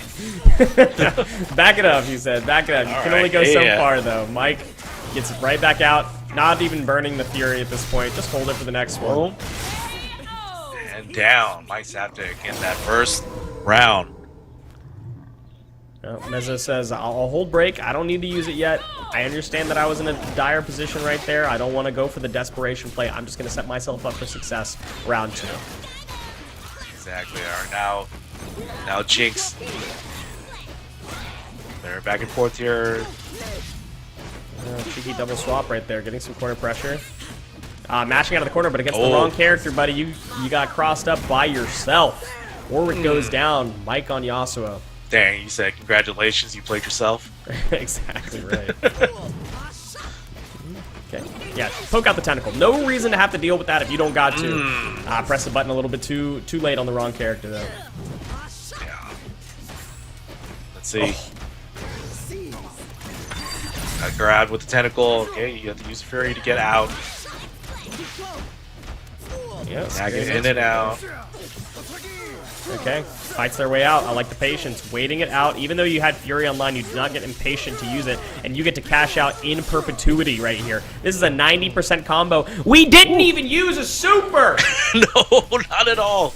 Oh my gosh. Fury damage is crazy. Yasuo, of course, being one of the best characters to pump and dump. Still 3 bars available. Oh, but getting caught. Crossing yourself up again. Mike, unfortunately, like you said, played himself, unfortunately. Jinx getting one on the board. All right, it's set point for Meza, but survival for Mike Saptic. Okay. Close confirm. We continue to put on damage on Yasuo. The problem of the team. 3 tentacles out, a lot of corner pressure. We're just gonna hold that. Mike has no problem holding that and finds the right timing again. That is the Strive player right there. Being able to find a gap within the attack string. But now you are out of Yasuo. You got just Warwick to do the work. Yeah, Strive players ain't used to those assists, man. Mike's getting eaten up by the Jinx on the back end. That's tough. Yep. Oh. Got tagged there. It's gonna be a lot of damage. Going into the level 1 right here. That's going to be damage in the air Oki, which is not super strong, but you put the tentacles down. But we have the wall cling. Warwick has the wall cling. The one character that actually can do something about that air Oki other than just Right. Oh, big burst bait, though. Going to be all she wrote. Meza takes it in a 2-1 game in a 2-0 set. Good stuff there. And over Mike Saftig, that was just doing damage in the previous matches. But yeah, no, Meza, man, just showing the setups and the big damage with the Jinx and Alawi. Yeah, you said it right. That's the two things those characters are both known for is big damage, especially for Jinx, and big setups for both of the characters. Both have a lot of tools for those setups. And it can be very difficult with so many things on the screen, and I know Mike's gonna watch this back and be like, "Man, these guys have gotta stop pigeonholing me on the Strive stuff." But I mean, do you see that many projectiles on your screen when you're playing Strive from multiple characters at multiple different timings when you're in the middle of getting blocking a block string? I don't know, man. I think it's tough. I'm just sympathizing as well. Right, there we go. Here in the top 16 of Breakout Week 7. 2XKO. Meza getting that 2-0 over Mike Saftig. So, yeah. All right. And next up, just jumping into these matches here. Straight into it. Fernie versus F-Champ Ryan. Two players I don't think we've yet seen on our stream today. F-Champ Ryan has made many a top 8 of the Breakout series, but unfortunately has not yet found their way to a victory. This might be a different chance for them. They are, I believe, the top seed of the bracket at the moment versus Fernie. I want to say 8th seed of the bracket, trying to make a big upset. Yeah, no, Filipino champ, very, very known in the FGC. Now focusing on 2XKO, a former EVO champion here, so you're dealing with some high caliber play here. But I've yet to see F-Champ on the 2XKO, so I'm very, very interested to see how. I mean, we got the Jinx and Alawi hits. You saw that in the last matchup. I want to see the difference in contrast of what this team is going to be able to do, or more of the same with Filipino champs Marvel background. Yeah, versus Fernie. Absolute beast. I mean, I've seen in previous brackets this guy doing some things like setting up with the Jinx level 1 and then setting up a camera cornering situation where Jinx is still on the screen and you press your opponent all the way to the end of the camera, effectively cornering them in the middle of the screen. Just so much creative play already I've seen from this guy. Yeah, no, definitely. Again, like I said, coming from a Marvel background and winning EVO, or at least like just high placing at EVO with Marvel is I'm definitely seeing the inspirations from F-Champ over here. Both these players using 2x assist. All great assists on the board. I mean, I'm not gonna hold it. That's definitely like not a bad choice, and especially when you can get a lot of crazy combo extensions with 2x assist. I like the option. But you can definitely utilize it to get on top of your opponent, which can be something that Alawi and Jinx both struggle with. So getting 2 assists out on the board to press your way forward onto your opponent can be very, very helpful. But sometimes just a level 1 in neutral is also all you need. That's also good too, on the chip damage. Yikes. Swung and hit. Hit big too. Alawi coming out for F-Champ Ryan at a 5th health. Oh, gets the touch there. That's going to be it. For big damage into the super. Boom. Champ with the first set. You're on top 16. No need to go for something that is even slightly more difficult in execution than going for a level 1. Just closing that one out very cleanly, very solidly, not disrespecting the opponent. I like the play. It's very solidified. Exactly. Okay. Oh, gets the anti-air. And the burst bait. Continuing the combo. Able to continue a follow-up right there. Tagging out, but no dice on extending the combo. Gets a low confirm. Doing some damage to Darius here. Okay. Push block your opponent back to the corner, but the air grab on the reversal right there. Air grab into the tentacle. It does confirm into a combo when the tentacle is on board, but it's such a high hit stun scaling that you don't want to go for anything unreliable. And once again, reliably, F-Champ Ryan chooses a level 1. All right, Fernie trying to get something going here. Activated the super, but nothing much out of that. F-Champ starting to bring it back here. Big damage once again with Alawi. Not even utilizing the Jinx just yet. Maybe not needing it, but let's see. Yeah, we didn't have the availability to dump in meter because we don't have double down, so we just set up the tentacle level 1s, and it didn't seem to matter in the end. Once the tentacle level 1s are out, you bring Jinx on the screen, and there's just too much that you have to block. Chip damage will eat you up if getting hit doesn't. Okay. F-Champ getting on the board there. Straight into the next one. A lot of time to set up when you have 2x assist, and set up Jinx does. F-Champ Ryan spending some time with all of the set play in the world, the projectiles, the zoning. Echo cannot break the zone. There we go. Gets the confirm here. Allowing it to tag in to the switch, to the super, and that is Echo out of there. Now just Darius. Yeah, really bold to hold the break right there, actually. You had opportunities to break out of that combo, but thought maybe it would have been too dangerous because F-Champ Ryan has burst baited so effectively. So we're, instead of holding the Fury for potentially something a little bit more reliable to break out of, or maybe even for the second round. Nope, just burning it there. Okay, F-Champ had the cross up, but got broken out. Overhead connects into the super. On screen. And the grab hits. Ah, can't connect though. Medium coming out a little bit too late, but still able to find a closer. F-Champ Ryan takes a very commanding round 1. Okay, let's see if Fernie has anything they can do to adjust, but so far it's been like F-Champ's show. Get that a little bit of a happy birthday there. Maybe a small cupcake with a candle on top. May as well. May as well. Fernie does not play happily from behind, and F-Champ Ryan is happy to exploit that. So, burning the level 1, getting the damage down just for fun, and following up with an air grab. F-Champ Ryan is in her head. Yeah. Okay, good jump back there by Fernie. Get some damage there. Just try to do as much you can to take out that Alawi into the super. Once again, like you said, it's a 2x assist, so... Okay. Yeah, a little bit of dancing right there. Blocking. Can't follow up on that block string. Honestly, Darius probably could have swung a little bit sooner right there, but playing it really safe, really slow, forcing the breakout from F-Champ Ryan. Finding an opening right there. Don't drop this one. This is a huge opportunity. And just gets a very simple limit strike to maximize the damage option at the moment without going for anything too risky. And right now, F-Champ doing more zoning, but now attacking the Alawi. Get the tentacle confirm. Oh, forces the Fury, but I don't think that F-Champ was ready for that tentacle to confirm off of the forward S1. Or for the S1, I should say. Oh, sandwich. There it is. Bang. Oh, not killed yet. A little bit more time. The Fury healed him up just enough to stay alive. Okay, she's forcing a block string at least. Good defense there. Oh, there. Big chip. And you hit Jinx.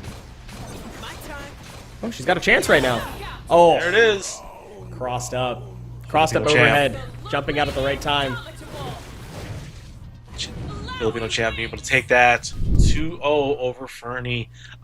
Again, utilizing the extensive knowledge that Ryan has with tag fighters into 2x KO here. We're going to see the replay, see a little bit of what Ryan was able to do here. Get the confirms of the cross up into the tentacle, into the super, take out Darius and take out Echo. Yeah, that very first round was so close, and that was, I think, the closest that it got. You know, Fernie had opportunity in that very first game, and unfortunately just couldn't find the closer. And F-Champ snowballed that momentum into more dominating following rounds. Yeah, no, for sure. Let's see. Again, just very, very solid play by Filipino champ Ryan there. Again, once again, getting that 2-0. Solid attempt by Fernie. But yeah, no, it's just, I mean, as much as I know Filipino champ, like, man, like, that is, even with like just the background knowledge of like tag fighters, that's a very, very tall hill to climb. Like I said, Evo champion here and doing damage here on the Breakout series here for 2x KO in the top 8 winner side of things. But this is what your top 8 is going to be looking like so far. We got FJ Brian and Chocolate Atomica, Yami versus Meza, and then Goat Turtle waiting for the winner on the loser side of things for their matchup. And then we have one more losers matchup here to get to the top 8. Yep, we're just waiting for that loser side to finish out. And Fernie is she's on the loser side fighting Gladiated right now. Got Mike Saftig versus, oh, what a run so far. The duo of Chris and Itspur after losing the round 1, fighting their way up for a top 8 loser side spot against Mike Saftig. That's a crazy storyline of the tournament so far. Obelisk versus Magalore 89, and that is what is those 3 sets are what we're waiting on to lock in the rest of our top 8. That's awesome. No, I'm actually glad like the team duo is still trucking along on the loser side of things. And man, I mean, not to show the bias, but like, hey, that would be pretty dope to see them on the top 8 side as a maybe they'll take it. It's just a big old losers run, but we'll see. So good stuff. Yeah. Fantastic sets that we got to see today. The top 8 will be locked and loaded here shortly, but I believe for us, that might just be it. We got to cast a lot of really fun games. We got to see a lot of different characters on our screens. So we got 2 more. Oh, we got 2 more actually. We get to cast the next ones. I'm excited for that. And as we continue to cast the next 2 matches, I'm gonna turn on my sign here. Oh yeah. Let's get that sign going. That's hype. Usually we swap off for that top 8, but we're going to get to cast, I believe, the first 2 sets of top 8 on the winner's side. There it is. Dang, that's bright. That's beautiful. That is a bright. Yeah, exactly. But yeah, no, good stuff. No, I'm glad we were able to cast 2 more matches, and I'm able to I'm glad that I'm able to understand more and more as we go through the matches of 2XKO. So I appreciate you, Kevin, just being able to explain things and just telling me what the current meta is. So thank you, Kevin, for that. As I move forward, and maybe I'll do another 2XKO bracket here and there, and then yeah, maybe we'll do another one down the line as well. So appreciate you for just sharing the knowledge of current stuff that's going on with 2XKO. Yeah, we're all learning together. Nothing is set in stone. I could be saying incorrect things this whole time. Neither one of us would know, really. I mean, but the players ultimately know best what they're trying to do, and all we can do is really just try to explain what the thought processes are. I think that the meta is going to be ever changing, and at least for the first, I would say at least for the first year. Obviously, new characters are going to be released every season, so that's going to shake up the meta each and every time. Riot is notorious for consistently updating their games once every week, once every 2 weeks, once every month, depending on what the game is. So we'll always have an ever-evolving meta depending on what's strong, depending on what Riot wants to see on the big stages. But for now, we're in the wild, wild west, and we're getting to uncover the beauty and mystery that is early 2XKO. Okay. Yeah. I was gonna say, I'm very much new on the new side on the Riot Games side of things, but they are very, very active in updating and patching really quick. It doesn't take a whole season, a whole year for a year's worth of patching. It's just maybe every other 2 weeks or maybe a month, and they're already on top of it. So man, that meta is changing at a fast pace.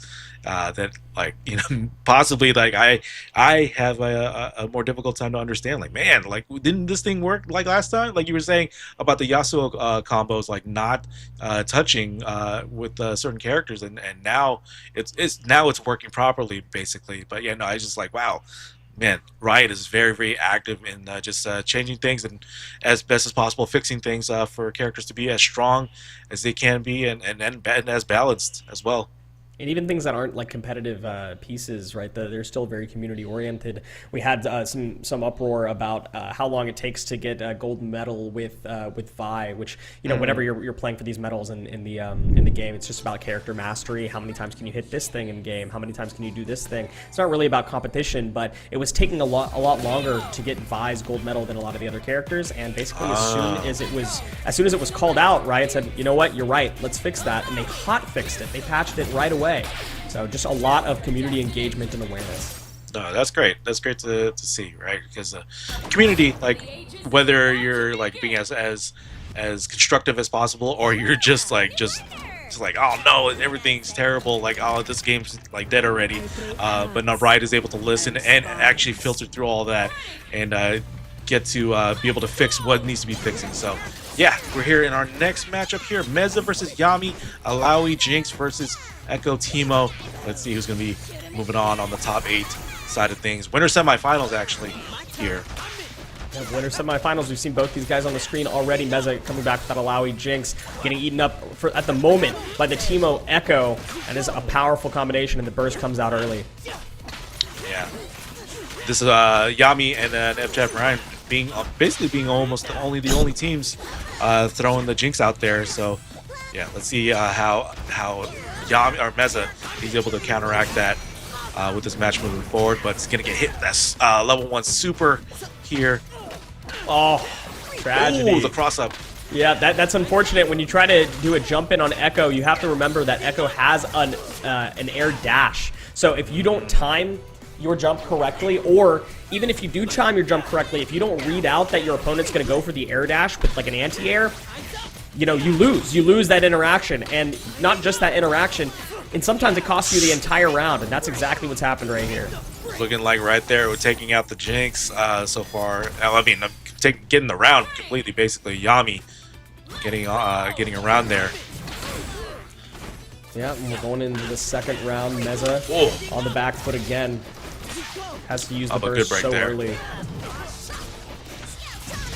Oh, okay. Forcing the burst back out. That's important. You don't want your opponent to have an additional defensive tool when you're fighting to reverse the round situation. Okay. Oh, good block on the overhead, but still is getting on the receiving end of the Alawi offense here. Teemo is being tagged back in. Okay, level 1. Dump some damage. No need to hold it. Like we said, meter gain is prominent in this game. All right. Yes, jumping in with the Jinx assist. Big Man, you are just bashing this camper. Like, no medals for you. Gone. The freestyle being run by Meza as opposed to 2x assist on the same team comp that's run by FChamp Ryan. Freestyle, of course, allowing you a little bit more opportunity to play around with your tagged projectiles. Oh my god. Oh. Oh. Yami getting that jump in, but now, once again, got that side switch into the super. Bad. That's it for Jinx. Bad position, though. This is tough. This is really tough for Meza. Stuck in having to force their way in against a character with a projectile, with a character with better mobility options than you. Your character thrives at set play, but you can't find it, so what you have to find is something stray, and you catch the air-to-air. Crucial moment for Meza. Getting that 1-to-1 here. Let's see who's going to get this round here. But right now, Yami going for the aerial zoning here, trying to get those badges, but Jinx get that touch, some damage. Oh, okay. Yeah, it doesn't connect right there. Level 1, though, yeah, just catch your opponent in the air. You can aim that level 1 up, down, left, right. You can use it's air okay. I mean, it's unbelievable. Yeah. Oh, wow. Oh, the cross up. He's been getting so much value out of that cross up, you know, down heavy in the air. It's so useful. And we're getting to set up a lot right here. Finding the grab, getting to follow up on that because you had the shadows out on the level 1. Big damage, but the hit set scaling is too high. You can't follow up into anything that's going to kill. Okay. Once again, Yami going. I'm seeing the Yami setup of like Teemo doing like the zoning, and then finding the opportunity to tag in Echo once he's able to get like a crossover confirm or just getting a button confirm in general, and it's been working out so far. Playing the slow game with the Teemo, almost got caught on the landing, but gets caught anyhow. Tentacle is going to continue the confirmation. Teemo goes down. Yami is left with Echo alone. Oh, the double jump. Echo confirms to the super. Full damage combo. That's going to be Jinx. That was the optimal combo that required some level of execution and finds the opening run up medium. That's all you need. As it takes game 1. Excuse me. Game 1, yeah. Yeah. Yami taking Yami game takes 1 there. game 1. So let's see what Meza is going to do. In terms of adjustments, it seemed like it was pretty solid until, like, he gets into the zoning echo setup of the cross-up, or just even a unconfirmed. So let's see what Meza can do just to adjust to that. Kind of really cute hit confirm off of something stray right there with some handshake tags. It was very impressive, honestly, but didn't amount to too much damage, and it's already been turned around. Yami in the driver's seat, giving the corner pressure here. If this isn't death, the setup will be. Let's see. To the super. Almost. Oh, almost. Oh, good tagged tag out right before the slingshot right hits. before. That was like maybe like a frame. When the tag Unfortunately, hit. though, mistimed the tag, though. Mistimed the assist, I should say.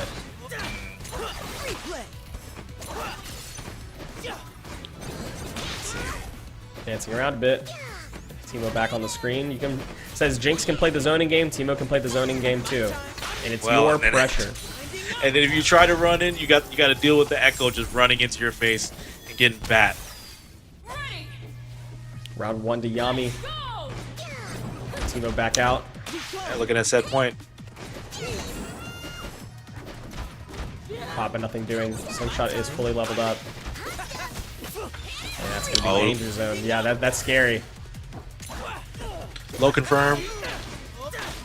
And as Echo continue the combo, let's see. The mix is Teemo net back in, a mushroom.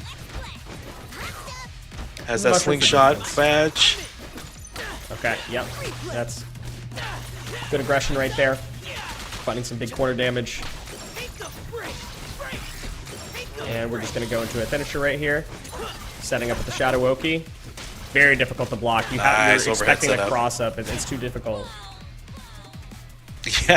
Yeah. Again, you're throwing the shadows, and you have to deal with a mix-up like that, and then overhead connected, and now Teemo going in here on Alawi, throwing the super, and that is going to be it. Yami gets that on the board. 2-0. 2-0, and that last round was not close. Yami was looking so strong. I mean, let's not pretend that those characters aren't great. Of course, Echo and Teemo have so much capability. If you are not prepared for their set play, if you're not prepared for the mix-ups, you have to hold so much more than you want to, especially when you're playing Alawi, Jinx, two characters that just do not have great defensive tools, do not have great ways to have their get off me options. They just don't have the potential in that same way. And finding like push blocks and retreating guards against Echo and Teemo can also be so challenging. So even the built-in defensive options sometimes aren't enough. Yeah, no, I feel like Mezzo just wants to go double down on the offense, but the team makeup of Yami with the Teemo and Echo is just they complement each other so good. So like we were mentioning, if you're gonna go in and dash in on Teemo, you already have to deal with the Echo dashing in on you and getting hit with the bat, and it just gets confirmed into combos to get to the Teemo setup of the blow dart, and now it's 2-0. And putting Meza into the loser side. Yami on the winner's side of Grand Finals, the spot they could not secure last week. They got sent to the losers in the winner's semifinals, so they've already made it further than the week 6 had gone. So they're sitting on the winner's side, or they're sitting on winner's finals, I should say, winner's side of bracket, waiting for their opponent, which is going to be the winner of the following game, Chankla Tamaka versus F-Champ Ryan. Ooh, this is going to be very good. Man, the Yasuo and Ari versus the Alawi and the Jinx. And if Champ decides to go for the double down this time around. Okay. I respect that. I think that is an entirely reasonable choice. Let's see what it amounts to at this point, though. Ready to taste some bad feelings? Oh yes, I can't wait. Full intros? Full intros. We love to see it. Oh, no, never mind. No, Champ's like, no. Get to the match. Celebrate a little bit too soon. Okay. And right now, nothing so far. Trying to get stuff going, but there we go. F Champ gets a little bit of a touch. Level 1 can tag into some good Oki right there, but gets air grabbed for a reversal of Champ Ryan. Gets to hold down the corner, get some combos out. That should be a follow-up. Tentacle on board. Let's make it 3. All right. Little setup, overhead connects. Swung out, hit every... It's privilege, man. This guy hits every tentacle, so you don't have any defensive choice. So even if he whiffs the first hit, your tentacles can't follow up. Doesn't seem to matter for too long, though. Gets swiped back out of the air. Can't follow up off of that anti-air. And we get a little bit more opportunity. F-Champ had the opportunity to close it out, but now Yasuo can get a little bit of gray health, or actually all of the gray health back, while allowing taking a good run of the damage here over against Ari. Let's see. I'm trying to look at the setup here. Send out the level 1. Forces a block because it lingers so far at that full screen. Yasuo gets to get some mix-up, but we don't want to go too aggressive. If we get reversaled off of something like a push block, we lose the character, and we'd rather play bait and punish, especially when our neutral is this good. All right. Oh. Jinx got touched. This spells trouble. That's death. Go for something reliable right there. I like that. That was no need to burn the meter if you don't need to. Got plenty of it, though. Right. Push block there. Yeah, F-Champ now on the defensive side of things, waiting. Oh. All right. Okay. Chocolate Atomica was ready for that overhead setup and closed the super to close out that round. Actually, I closed out that set. Yeah. For sure, dude. I think that round, sorry. What happened was that the Jinx assist was just slightly mistimed into the overhead to where you had the opportunity to get like something that was low frames out and on the board, which allowed the level 3 to come out. So it was close, but Chocolate Atomica takes the round and is going down a lot in this first round, or the second round, I should say. F-Champ Ryan putting down a lot of damage. All right, now Ari doing work here. Okay. Giving opportunity for Yasuo to recover as much gray health as possible. Alawi taking, like I said, taking a brunt of this damage. Waiting for an opportunity for Jinx to come in, but there it is. Now we can go for setups here. First was forced out. Even if you block that, though, you have to block a follow-up mix-up from Yasuo because you're mid-air blocking, and everybody knows that in tag fighters, blocking in the middle of the air is the worst place to be. But Ryan able to find that opportunity to take out Yasuo. Now you got to deal with the Ari here. Filipino champ playing the zoning game so far. Starting to see a lot of value out of that early break that F-Champ Ryan had used. And yes, we still have Fury. I imagine we see it burn here. But actually, we're not. We're holding it. We don't want it to get baited. We don't want to have to deal with the follow-up. But I also like the idea that maybe we save it for round 2. I think we save it for, or round 3, I should say, because round 2 looks to be a wash. It'd be way too much of an uphill battle to fight with just Ari. If it was Yasuo, maybe. The Fury use of Yasuo was so strong. The damage output, the additional mix-up, the follow-up on stray hits, grounded even. But instead, we hold it for the last round, and we say, I'm going to play this slow. I'm going to play this, defensively. Yeah. No, I agree with that.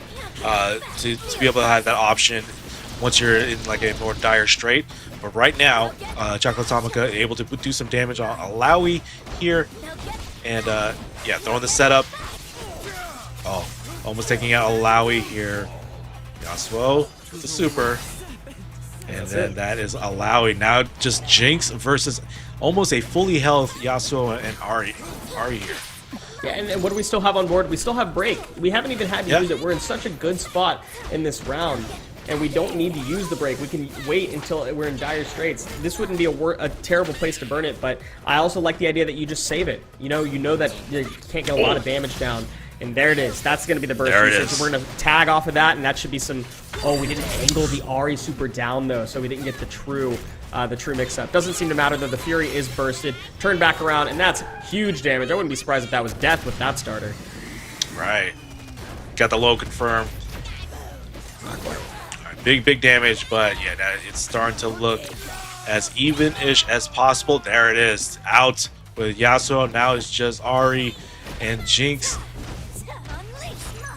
Oh my god, he can't get away with it again. F-Champ Ryan gonna make 2 back-to-back huge round reversals on the back foot for both of those rounds, and then turning it around, not letting his opponent get a single additional hit on him to take the first game when Chocolatomica was holding possession 70%. Dude.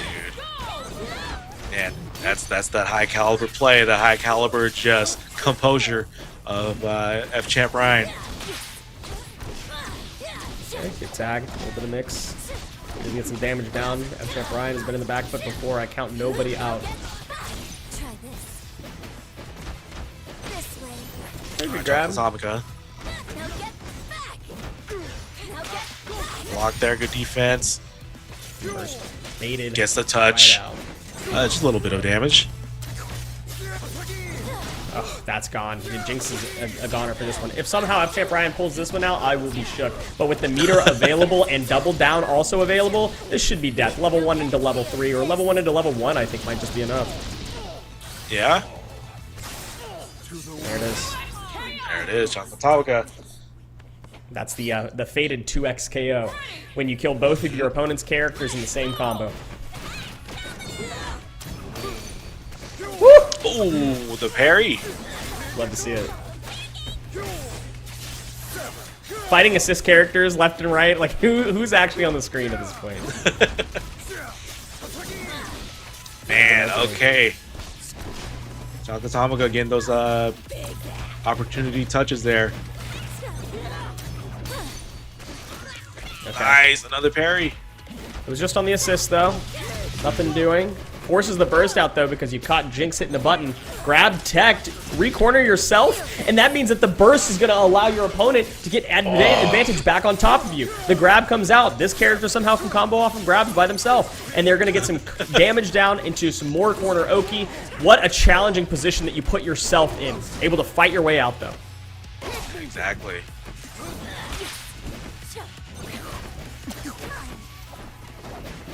Okay, let's see.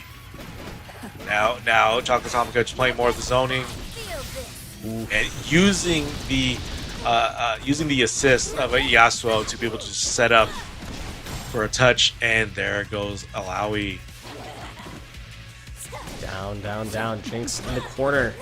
Not a character that loves to be in the corner. Got to try to get out somehow, and tries to fight their way out using a falling heavy.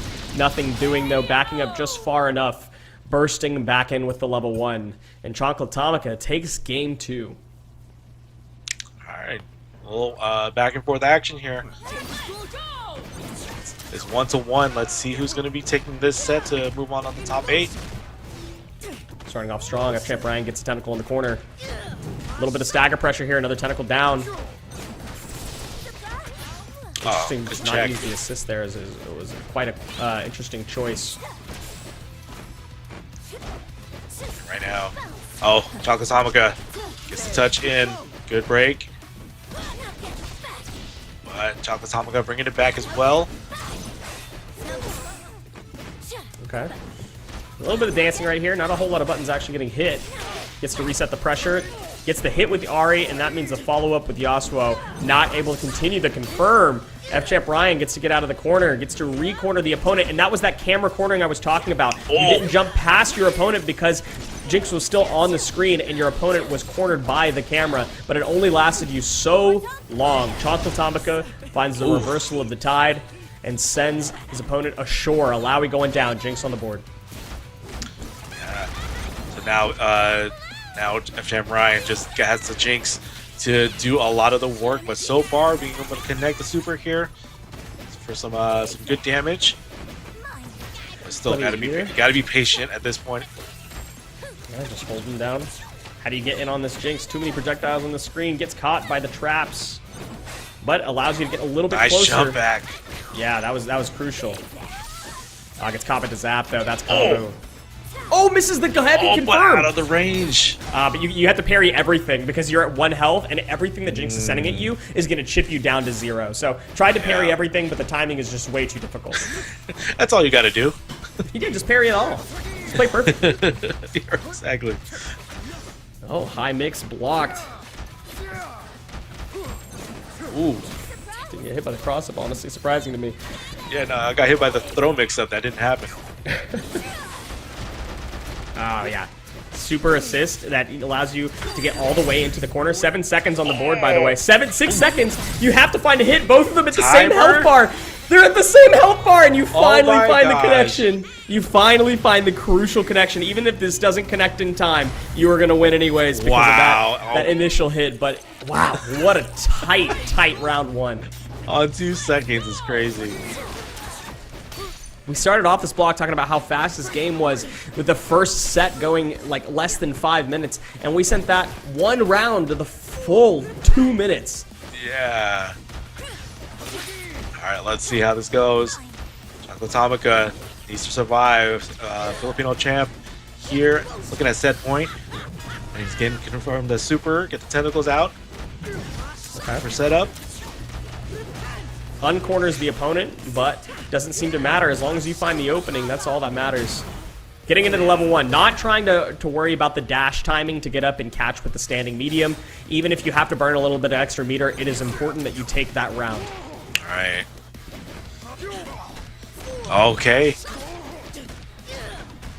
Just a touch here with the cross cut and big damage.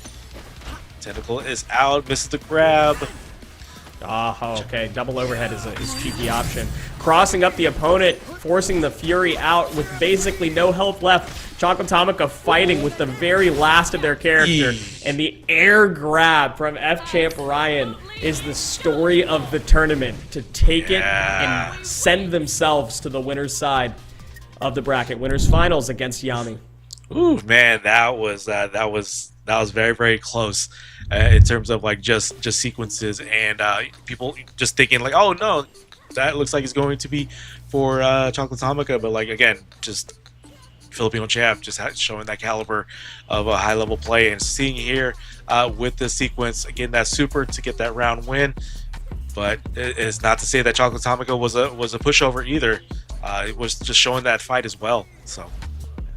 Yeah, tough position, especially in that first game, when both of the rounds that could have allowed you to take game 1, you just narrowly couldn't close out when you had a massive advantage. And F-Champ Ryan was able to fight their way, claw their way from the depths to take the first game. And that kind of set up the story of the rest of the set. It was able, Chocolatomica, I should say, was able to take game 2, was able to find some sauce, but if you already had that game 1 in your pocket, I mean, it's tough to see game 3 going 2 rounds for your opponent and you getting not a single one when you were so close to making it a 2-0 set. And almost timing out in one of the rounds, like it went down to the wire. But good stuff for Chocolatomica and Filipino champ Ryan. Ryan is going to be moving on the top, winner side of things, with Chocolatomica going to the loser side, going to be facing the winner of Obelisk versus Christopher and Itspur here. Tag team. So yeah, it's gonna be. I'm looking forward to watching the rest of this top 8 unfold for 2XKO Breakout Week number 7. Yeah, the doubles team of Christopher and Itspur making it all the way to top 8 after losing the round 1. Story to behold, facing up against Obelisk to see who can win. Go against Chocolatomica in the losers quarters. I hope to see their run continue. Gladiated versus Turtle in the other loser side top 8 set to face Meza, the winner will. And then the winner's side of bracket already decided. We've got the winner's finals of F-Champ Ryan versus Yami. Whoever wins that's going to be waiting quite a while. Yeah, absolutely. But yeah, that's looking to be our top 8 here side of things. But yeah, that's also going to be it for us, I believe, here. Just being able to commentate on the pool side. Like I said on Twitter, Non-Factor and Asher Block are going to be with you for the top 8. So I personally thank you for watching 2XKO pools with us. And Kevin, thank you so much for once again just sharing the knowledge with me and kind of like keeping me up to speed on how the action is going along as well. So I'm like, once I able to dive into more 2XKO, I'm having a better understanding of what is going on within the game. But Kevin with a K, where can people find you? Social media and everywhere else. Yeah, where can people find you? Yeah, I'm at Kevin with a K _. I couldn't secure the name without the underscore. You know, somebody always has the name you want. It is what know? it is, right? And Nerd in the Bay, I mean, you picked up everything so quickly. I have no doubt in no time you're going to be caught up to speed on what is, again, an ever-evolving meta. Where can people find you to continue with your journey with 2XKO? Yeah, you can find me at Marco Polo 177. I mean, I do content creation, so I'm on YouTube, Twitch, and on TikTok. You can find me at Nerd in the Bay everywhere. And yeah, that's going to be it for us. Hope you guys enjoyed the rest of Top 8 for 2XKO Breakout Series Week 7. And yeah, just enjoy the rest of the matches. And we'll be in chat with you guys and cheering everybody on. So thank you guys. Stay tuned.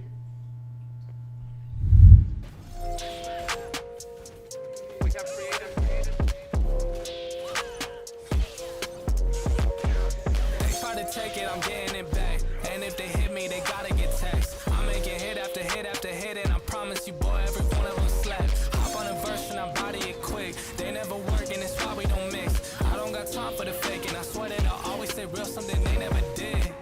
Oh, they saying that I'm up next. I told them that I'm up now. Promise I came for the next. I'm needing honeys on honeys, cause that's what I'm worth. Show me the finish, I'm getting it first. Show me the best and that's me and my worst. I need that money, I'm getting it now. I'm at the top, but I started way down. I told them hundreds of times that I'm really done waiting. I swear that I came for the crown. Oh, you should go ahead and write over. I was in a 4, leveled up to the rover. Feeling like Blake, I'ma put him on a poster. I don't really play when it come to my checks. I've been in the gym, so you know I gotta flex. If I shoot a shot, then it's gonna be a wet dog. I'm coming for these meals, I ain't taking no less. Yeah, I ain't really taking no less. Now they tryna send me that text. I ain't hit them back, they stress.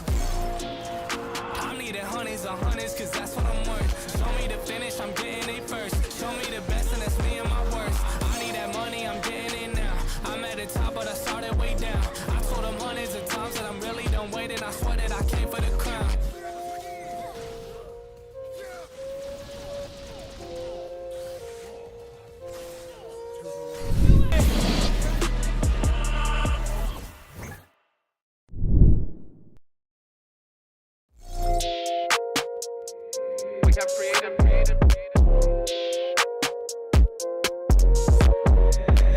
Take it, I'm getting it back. And if they hit me, they gotta get taxed. I'm making hit after hit after hit, and I promise you, boy, every one of them slap. Hop on a verse and I body it quick. They never work, and it's why we don't mix. I don't got time for the fake, and I swear that I always say real something they never did. Oh, they saying that I'm up next. I told them that I'm up now. Promise I came for the next. I'm needing honeys on honeys, cause that's what I'm worth. Show me the finish, I'm getting it first. Show me the best and that's me and my worst. I need that money, I'm getting it now. I'm at the top, but I started way down. I told them hundreds of times that I'm really done waiting. I swear that I came for the crown. Oh, you should go ahead and write over. I was in a 4, leveled up to the rover. Feeling like Blake, I'ma put him on a poster. I don't really play when it come to my checks. I've been in the gym, so you know I gotta flex. If I shoot a shot, then it's gonna be a wet dog. I'm coming for these meals, I ain't taking no less. Yeah, I ain't really taking no less. Now they tryna send me that text. I ain't hit them back, they stress. I'm needing honeys on honeys, cause that's what I'm worth. Show me the finish, I'm getting it first. Show me the best and that's me and my worst. I need that money, I'm getting it now. I'm at the top, but I started way down. I told them hundreds of times that I'm really done waiting. I swear that I came for the crown.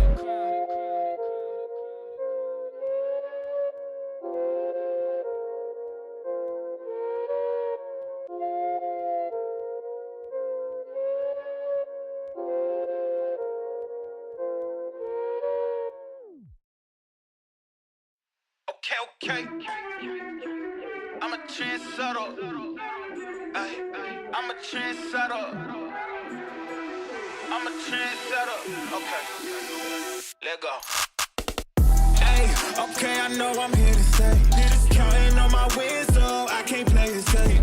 Try to go against us, get you out the way. Go hard, it's the only way to play. Let me say, I'm a trendsetter. I'm a go-getter. I'm a trendsetter. I'm a go-getter. I'm a trendsetter. Who can do it better? I'm a go-getter. I'm a trendsetter. Hey, look, they keep calling me, could you ride this beat? Look proud of me. myself. Aiming for the top and I don't need your help. We set the tempo, we run this thing as simple. Let's go. Boy, I'm locked in. Know your place, I'm top 10. And all my haters watching, so you know I keep on clocking. Let's go. Time, my whole style of go. Mine, take my place, I hold mine. Run up, then it's go time. It's show time. Whoa. Yeah, they know I'm the one that set the trends, dog. Tell them tenfold, I'm gonna change the tempo. Okay, tell them I can't play it safe. Got more wins on the way. Gotta show them how to do it. Man, my team making plays. Okay, your team better play off. Sleeping on me, wake up. Too easy just to lay off. Okay, tell me who you know can do it better. I know, they know, we know I'm a trendsetter. Hey, okay, I know I'm here to stay. Just counting on my wins, so I can't play it safe. Players trying to go against us, get you out the way. Go hard, it's the only way to play. Let me say, I'm a trendsetter. I'm a go-getter. I'm a trendsetter. I'm a go-getter. I'm a trendsetter. Who can do it better? I'm a go-getter. I'm a trendsetter. Hey, look, told them I would elevate, now watch me go up. Critics acting up confused, they can watch me blow up. Knew I had it in the bag, I just had to show up. Shot it going never sad, got no plans to slow up. Okay, mama said I'd make it, and I know that she ain't never lie. Said they need a double, still they lost, cause they ain't hit my line. Whoa, it's my time on the dot, gotta shine, let them watch, cause we gaming for the top, this a bop, whoa. Hey, okay, I know I'm here to stay. Just counting on my wins, so I can't play it safe. Players trying to go against us, get you out the way. Go hard, it's the only way to play. Let me say, I'm a trendsetter. I'm a go-getter. I'm a trendsetter. I'm a go-getter. I'm a trendsetter. Who can do it better? I'm a go-getter. I'm a trendsetter. Hey, look. Hit it stirred. I can't play it safe. Yeah, out the way. Yeah.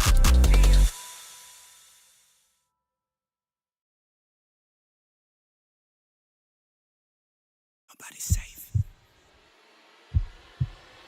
Nobody's safe. Nobody's safe. Soon as we step out the cage, we raising all of the stakes. Make no mistake, either you stay in your place or we put it.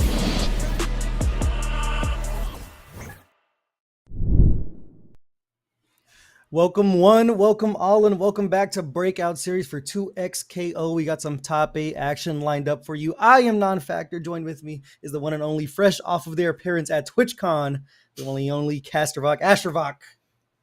You did not have to mention all that, which is still weird to think about. Just not gonna lie, going from TwitchCon to be like, damn, I really have school in the morning. That's why I had to drive back like dead of night to get here. But you know what? Glad to be back. More so glad to be back for some 2XKO. Yeah, I mean, it's been a pretty good bracket thus far, and there are familiar names over in the top 8. I'm looking at F-Champ. I see Chancla Tamaka. See Obelisk. I see Christopher's. If you guys don't know, follow Christopher's over on, subscribe to the YouTube channel. They do put out some content. Then we see Gladiated, a little tongue twister name, and Turtle as well on the loser side. So one thing I've noticed tonight is character variety, that we're seeing a little bit more than usual. Unfortunately, not too many clankers around, but Timo. Not you saying clanker like a slur, but unfortunately, Timo has just been popping up here, there, damn near everywhere. But looking at our top 8 so far, at least we're semifinals. F-Champ Ryan forward up against Chancla Tamika into our winners final, with Yami also being able to get 2-0, having to go against F-Champ just a little bit later. But in our losers so far, that we Gladiated versus Turtle, as well as Obelisk having to fight Christopher's and It's Spur, one of our quite literally only duo being able to move forward here, which honestly is actually pretty wild. And then waiting in our losers quarterfinals would be Meza as well as Chancla Tamika. Yeah, it's a pretty stacked top 8, and as you mentioned before, the Christophers and Itspur are the only team in bracket tonight. And as things are moving forward, I think that playing as a duo is one of the more, I wouldn't say interesting, but it might be one of the stronger ways to play, because where you might lack with one character, your teammate can pick up on the other side of it. So it's a kind of pick your poison situation of how you want to attack things here. But looks like we are going to be starting things off here with Gladiated and a Turtle as we do some old school melee wave dashing in lobby there. They just full on dance. The way I saw that, I'm like, hey, that's pretty interesting. We doing okay? We slightly tweaking, maybe? Yeah, if your match ever takes too long in bracket, just know that that's what the TOs are doing in lobby while you're waiting. So The TOs are doing IRL. If I'm waiting on a match Mhm. to start and I see you in a different bracket, just catch me in the corner. Catch me in the corner. circles. All right, well, players are locking in their characters here. We do see the Teemo and the Blitz, and I'll tell you what, man, Riot is already popping off with the skins. They've already made a dent in my wallet, and that Blitzcrank skin has got to be one of the fresher things I've seen. Not coming from playing League myself, seeing it in this shell-shaded format, super, super clean. See, that's cool, but I'm still waiting personally on Zangief, Blitzcrank. I think it would be cool. I think it would be neat. Totally not a violation of anybody's IP at all. Just a sly little reference, but let's get into it. Yeah, speaking of slight little references, Teemo is just full of them, especially when it comes to that trailer. As we see, Turtle right now getting the party started. Don't have the Shroomless. We are going to get a forward throw for his troubles. Going to get the launch off of it. Man, Tackle just having to force the break too, but now watch that option, especially run up off Braum. Very option, but no, tagging off the Teemo. Watch the mushrooms. Honestly, good use such a 3H to get rid of them, but not that clear, especially off that pullback and the charge head. And there you see that freestyle tag in there just to mix up the offensive strings just a little bit there. Getting in with Teemo, now finishing it off with the Blitzcrank. Gonna spend the S1 super here as we run in for a little bit more. Gotta watch the armor on the Steam, but not gonna matter either way. That's gonna be a dead Braum bye. Gonna have to fight for the right for this dub. I'm not gonna lie, that nasty ender was nasty as can be, especially off of just 2H like that in the launch, but I'm watching tagging off the Teemo again instead. Tag assist and the air-to-air coming straight out of Vi. Roll up again, watch the throw. Yeah, as a Teemo player myself, this is one matchup that I do struggle with. It's either the Warwick or the Vi, these characters that pretty much want to get on you and stay on you so you don't have time to throw out those mushrooms, but switching over to the Blitzcrank to try to, play a little bit of defense around that mushroom right now. But Vi, the threat of her charging in is almost as strong as the punch itself, and we're going to cash out with some big-time damage. Full ultimate here. Full ultimate, we can call this partial though. That's an implied super, as I like to call it. And still, not gonna be able to kill plenty damage though, but still allowing for the wake up. The Teemo tagging again and is trying off jump heavy. Still opening things up there with just the 5M. That frying pan enough to go ahead and break anyone's jaw. It's going to be the first game going over towards Turtle's way. And they are going to be coming in, or excuse me, first round. They are going to be coming in with that break. So able to bust things wide open as we see right there. Going to spend it early to get the Blitzcrank right back in. And I'm not going to lie, that was a bit of an early break for me. I don't want to say too early, but I see the plan and suggestion and still might cost you just a little bit here, especially off a tag launcher. Watch the Braum S2 and more so into the Ice Shatter. You got to worry about that buff now. That armor can throw, an absolute stick in anyone's soup. As we see the launch, they're not able to pick up Teemo off of it, but tag right back into the Vi. They do have the double down, so it's going to be a lot of damage on the Yordle. Footwork into the Vander special, into the tag and launch again, but now watch out the shield break, especially overhead the jump. And now going for full Braum, level 2 super. There's the double down on top of it. That's going to be about an 80% to death right there. Unfortunately, not able to get the party started with Teemo. You have the Fury if you choose to get it, a little happy with it, but the launch with Vi going to go ahead and shut that down nice and early. Not going to break it here. Save the Fury for the next round. S2 super to close it out, 1 round apiece. Ugh. Let's say those are 7 letters on the board. A perfect. Actually get us through so far. 1-1 tied in our rounds though. Oh, we're starting off a round start air and then just going full tag in is nasty. That's a lot of damage. Spending the break there to keep Teemo alive, but 50% off of the Yordle, not what you're looking for there. So we get over to the Rocket Punch, just trying to break through this armor from Braum with the Blitzcrank, but getting caught with this portal combo here. Over to the corner you go, has some meter to work with if they choose to spin. Cover, get the Teemo, but still, not back more so. On the Blitzcrank, watch the Shrooms in turn. Got the footwork, forward throw, and still able to get that wall bounce right in the tag in. Yeah, with the meter on deck. Oh, drops the combo. I was going to say that should be a dead rat, but able to get the Blitzcrank inward here. It's going to be able to take the brunt of the force of all these attacks coming in. They do have a little bit more health than the rest of the cast, and that's going to get put to the test right here as the Vi comes in, trying to finish the job, but yet another drop here. Gotta finish the food on your plate if you're gladiated. Go for the throw escape, but no, the Pearl Command Grab. That's going to be plenty damage. Clean it up, especially off L like that. And right now, you just can't afford to get touched at all. As we're going to bust out with the super here. Gets caught walking forward, pressing something. Gladiator going to take the first game here. And things got kind of scrambly towards the end, but that low health on Teemo just kind of is the factor in the situation. You cannot afford to get hit hard early.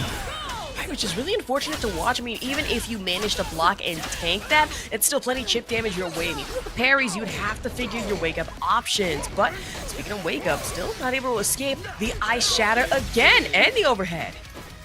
And there's another break we see from Turtle, but unfortunately, again, it's about 50% down for the Teemo here as Vi comes right back in. This time we are going to actually snuff out the parry. Be a full B&B here. Extra launch on top of it with the charge H. I like it. Coast to coast we go. And here comes the Rodent to throw in the Shroom for the extension off of it. Man, back-to-back Shrooms, especially just off launcher like that. Watch out, tag launcher off a 2H, but instead drill bit, double down more so. Austin charge of Blitzcrank. A full walk-up grab is enough to do you in. As we say in the industry, that's a lot of damage right there. Able to make things, the best of a bad situation with the team on low health. But right now, Braum coming right back in, looking for some more damage of his own. Has the Fury on deck if they smell blood in the water. But we're going to keep things on going here with the B&B. Almost enough to build up that level 3. See if we choose to spend it here. 2H, yep. Gonna be a level 3. Portaporo's headed your way. I swear, seeing that IRL, I mean, me personally, yeah, I'm running the other way. I don't think I can outrun that. That big time damage when the snack time comes in. It's going to be all up to Teemo in this situation. And as we've seen, that Braum can completely melt them. The launch from Vi, but not able to pick up on top of it. Going to go ahead and set up shop here with the mushrooms. Trying to look for the opening with that 5N. No one home. Going right back in with the Blanca ball and rolling out of the way is Braum. To pop the Fury too, just kind of forced into that situation. Big ass mushroom headed your way though, and actually managed to get hit by one, but having to pop the shield still force one Fury for another here, and an air to air coming in from Gladiated set you down. Yeah, you're almost worried about the break or the Fury spin in that situation, but I mean, if it gets them the round, you gotta love to see it as they finish it with the arrow throw. So, see if they can get the most out of their team on the situation, tagging in the Blitzcrank early though to just try to make the task a little easier for when the rat comes in. Because once again, this Vi is just completely on him like white on rice. Comes the rat with the mushrooms though, trying to set up shot, but once again, just getting caught by the Vi. So the Creator Maker too, just having to watch out for that, even with the tag assist, getting completely beaten out here. And now, air grab, force down the shield, batten down, still force the push block. And now, not even able to escape corners, still get hit off the Braum, set S1. Even when you're safe, you're not, and Braum is coming back for seconds here.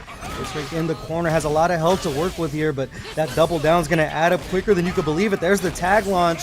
Not sure if they're going to have enough to kill even with the double down, but it is not going to be looking good for Turtle at the end of this. Absolutely not. Just double down and so further. Yep. By super. And against a wall like this, you have to pop the Fury just to even escape. And as a situation like that, jump in. Still gets caught off the grab. Yes, sir. The one girl wrecking crew to close it out. And unfortunately for Turtle, it's going to be a loss over in the top, or the losers top 8 side of things. So the end of their tournament run. Gladiated just played that down to a T. He pointed out multiple times, even as a Teemo main myself, I have such a hard time of getting away from these characters that just want to stay all over you. And we saw multiple times Vi was just a little too much for the Yordle to handle. See, we need to reconsider our friendship, especially after hearing Teemo main in Big 2025. I'm not so sure I like that non-factor. Stop that. I'm a silly guy and I like doing silly little things. I also like annoying people just a little bit. And there was a few times we saw the mushrooms come out from Turtle where they were able to set up shop and then also threw the big mushroom behind it to look for some chip damage or an ambiguous setup, but just not able to turn those chips into chunks. And the tailored tape is just kind of that Vi and the double down coming in with the Braum that just did maximum damage at all times. Right, which is honestly one team that I really didn't even expect to see tonight, in any way, shape, or form. But Braum in this lineup, I'm not gonna lie, can be pretty dastardly, especially in a lot of these corner mix-ups. We saw a lot of the 2H launcher in really just the tag assist also, and then off of S1 was pretty brutal. Yeah, it's the ultimate, almost accidental counter pick in that situation because we pointed out the character that just always moves in. But that Braum armor is also another way to stop the rocket punches and the pulls from full screen because, so many hits of armor on that bad boy when you do have the buff on top of the shield for Braum. So definitely an uphill battle for Turtle, and that will be the end of their tournament life as we move over to our next match, which will be Obelisk and then our only team for the afternoon, which is Christopher's and It's Spur. And I believe I saw a Warwick on screen, and I'm telling you right now, this character has been the absolute bane of my existence on rank, Ash. Someone have to say drop an awoo in the chat, but you know what? Hearing that it's a bane of your existence makes me happy. Also, skill issue. Let's maybe clean that up a little bit.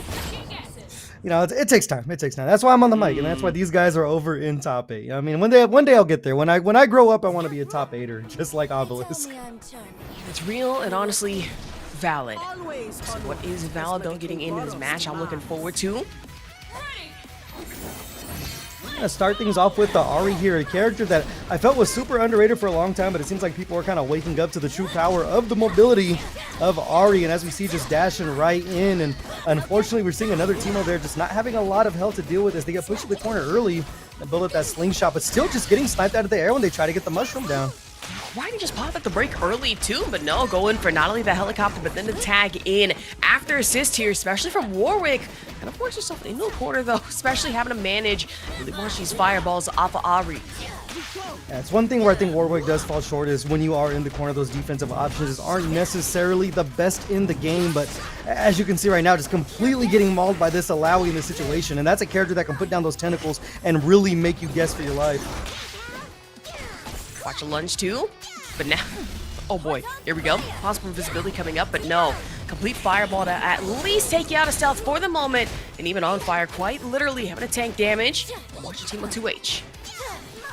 And some more mushrooms as we finally get a chance to set up shop, just straight into the slingshot here to keep Ari at bay. Still an uphill climb though. A bit of a massive life deficit for him, but we're gonna go ahead and rush right in with the Teemo. Got caught beating up the tag, and Obelisk gonna take full advantage there to go ahead and take out the rodent. Warwick's gonna have to make it happen here. Man, I'm not gonna lie, sitting here and really thinking about it, I'm almost certain we didn't even have to double down in that moment, but you know what? Go ahead, be my guest, and now having to watch out for the full mauling heading your way, especially after Warwick S2 into the level 2. That's big time damage right there, almost building up that bloodlust. That's where Warwick becomes most dangerous when they really start getting those buffs in the way. There's the jump in right there. Not able to pick up the entire thing off of it, but unfortunately getting clipped at the toes. They cut the nails down on those claws as Alawi is coming in for big time damage. Should see the S1 to close out the round. Yes, sir. Obelisk striking blood first.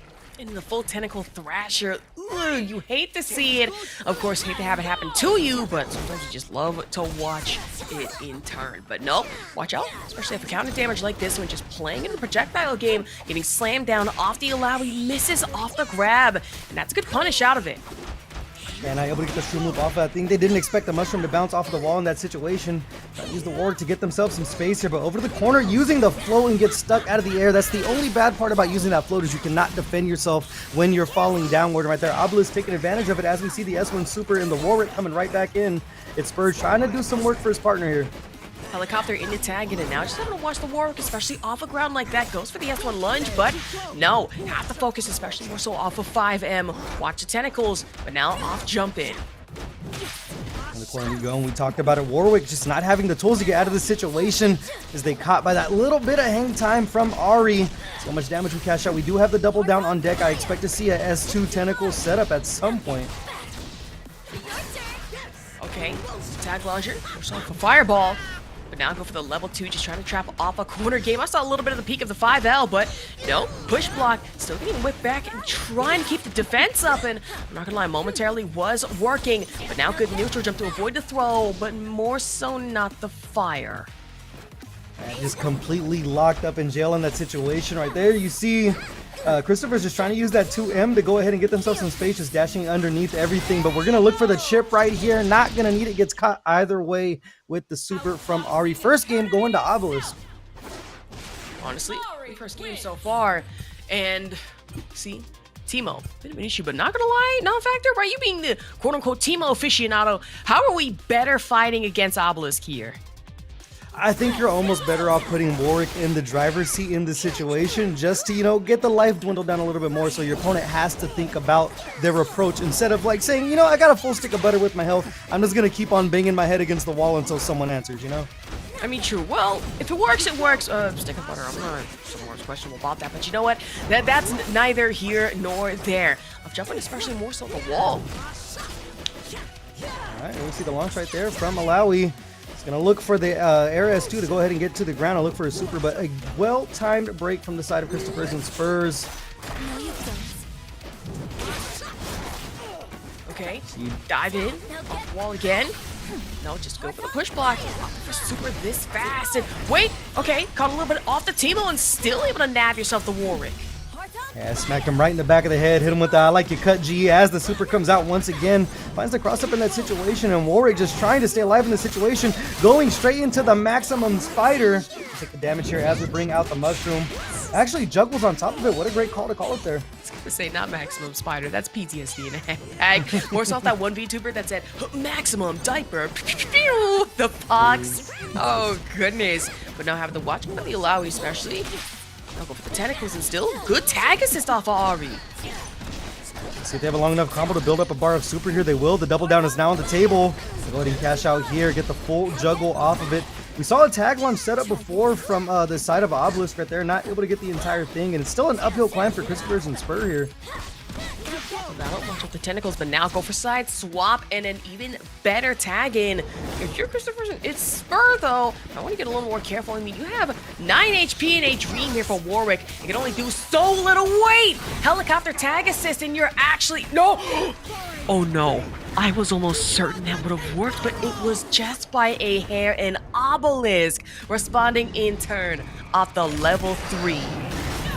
Unfortunately, just missing the toes of Alawi in that situation. Gonna spell doom for its Spur, and now you have to make some magic happen if you're the last duo standing in tournament right now, as Obelisk just seems like they have all the answers when it comes down to the movement and the setups on top with the Alawi.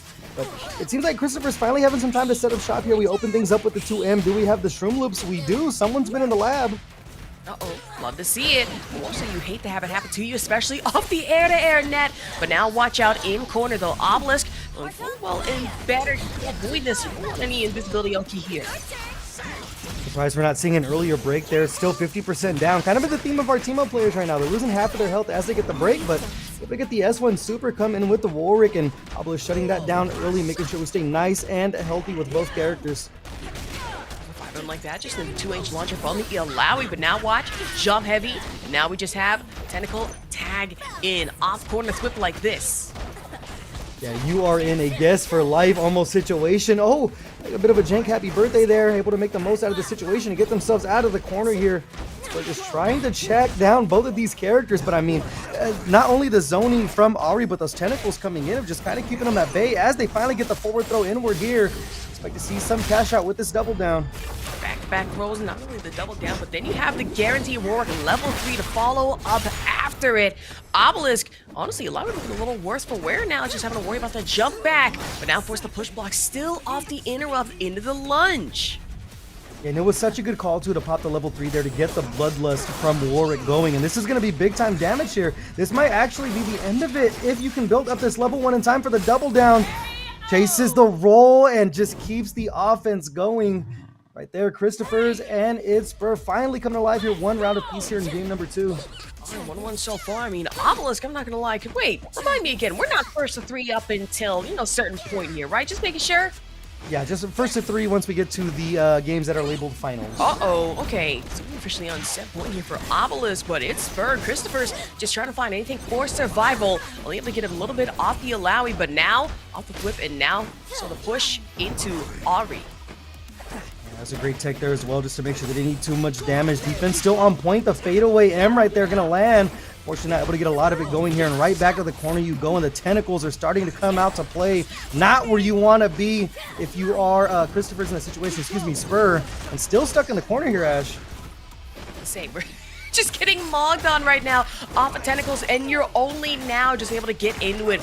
2H, especially in the jump, medium, jump, heavy. Watch out for it. Back throw. And now get the full thrasher off of level 1 here from Warwick. Down 2 in the Teemo. Yeah, there's that mushroom setup we saw before here. We'll go ahead and plant some grass and turning right back to the slingshot, lighting it on fire. And this is exactly what you want to do if you're Teemo, especially against an Alawi who can really get on top of you with her overhead options to really start making her play that tower defense game here. And it's working down to a T for Christopher's this far. Unfortunately, gets caught with the 2M in the corner. Big time damage incoming. Really unfortunate that 2M can be such a dastardly button. Also for Alawi here. And now for you, it's putting damage off of the level 3 again off of Obelisk. And unfortunately, that poor little rodent is surely dead after the level 3. Oh, just a sliver, actually. They might be able to make some magic happen as they go into the Blanca ball, but still getting caught by the 2M. Spending the Fury early, though, to make sure the Warwick does not die in the chaos. So you don't even have that much Fury to play off of in the first place. And against Aubrey like this can be such a dangerous situation. Get the roll up and now tag assist into the mushrooms, only able to guarantee you just a little bit of damage here. But now the tag in off the Alawi. Much a 2M and now technical down force. Able to break the throw though. Watch the overhead right there, still in the corner, ready to go directly into the maximum Warwick. That should be enough to go ahead and take out Alawi. You might see some magic happening here. How much does Spur have left in the tank? Not much.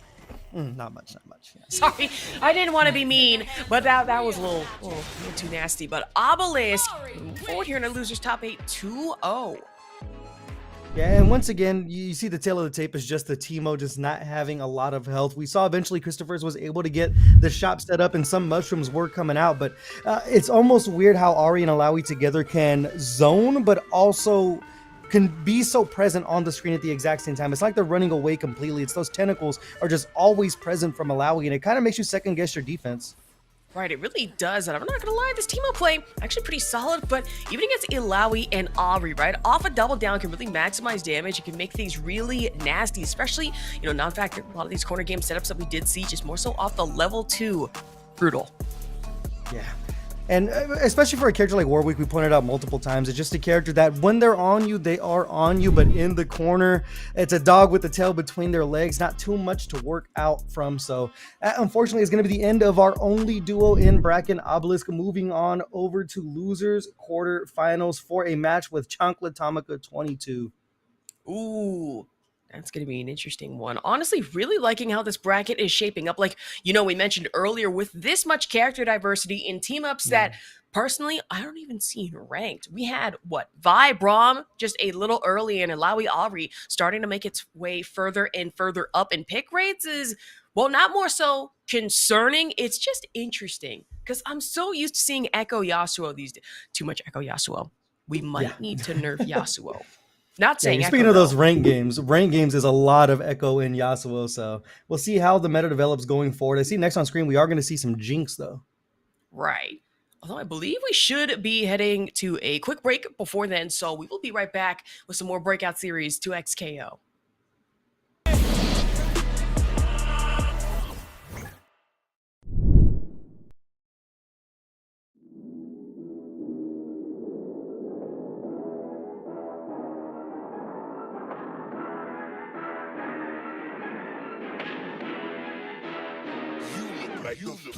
Really, y'all don't know this, y'all in danger. I'm a threat. I'm a gamble with your life, cause you know that it's okay. It's okay. You know I ain't letting up, my foot is on your neck. Yeah, take my word for it, it's a promise and a threat. Yeah, really, y'all don't know this, y'all in danger. I'm a threat. I'm a gamble with your life, cause you know that it's a bet. It's okay. You know I ain't letting up, my foot is on your neck. Yeah, take my word for it, it's a promise and a threat. I ain't never really wanna flex my gifts, but I think it's my time. Let me check my wrist. You can never dim my shine, I'ma keep on grinding till I reach the tip top. When it's just in my jeans and I ain't looking back, cause I'm feeling like Chris Cross. They can never slow me down, but they need to hate me, now I'm feeling like Chris. Rock with the team, cause you know that we winning, we with it, we going, we flowing again. I might just go by a Benz, I might just put my advance, whoa. I did it all for the feeling, alive but I'm making a killing. I'm gonna break every ceiling, cause I need $1 million, but I don't need your money, you can pay me in respect. Cause once I do it big, what's to follow, it's a check. I need 100 bags, nothing more, nothing less. And the ops feel away, cause I'm next, I'm a threat. Oh yeah, really y'all don't know this, y'all in danger, I'm a threat. I'm a gamble with your life, cause you know that it's a bet. It's a bet. You know I ain't letting up, my foot is on your neck. Yeah, take my word for it, it's a promise and a threat. Really y'all don't know this, y'all in danger, I'm a threat. It's a gamble with your life, cause you know that it's a bet. Yeah, you know I ain't letting up, my foot is on your neck. Yeah, take my word for it, it's a promise and a threat. I ain't been feeling spectacular, flow so sick it's hazardous. Y'all still suck like Dracula. Sip this beat, let's back it up. And I don't care about critics, cause they talk too much, and I know that I gotta keep on grinding, finding myself. I ain't gonna stop until I know I had enough. Mama, I made it, I know that they see me, I'm popping these bottles just like I'm a genie. I'm glad that you made me get all in my DNA. I'm about my chips like I'm working for Frito-Lay, and bet it bag on myself. I don't do it for my health. Every threat is a champion. Got the title, need a belt. I don't need your money, you can pay me in respect. Once I do it big, what's to follow is a check. I need 100 bags, nothing more, nothing less. And the ops feel away, cause I'm next, I'm a threat. Oh yeah. Really, y'all don't know this, y'all in danger, I'm a threat. It's a gamble with your life, cause you know that it's a bet. It's a bet. You know I ain't letting up, my foot is on your neck. I don't take my word for it, this a promise and a threat.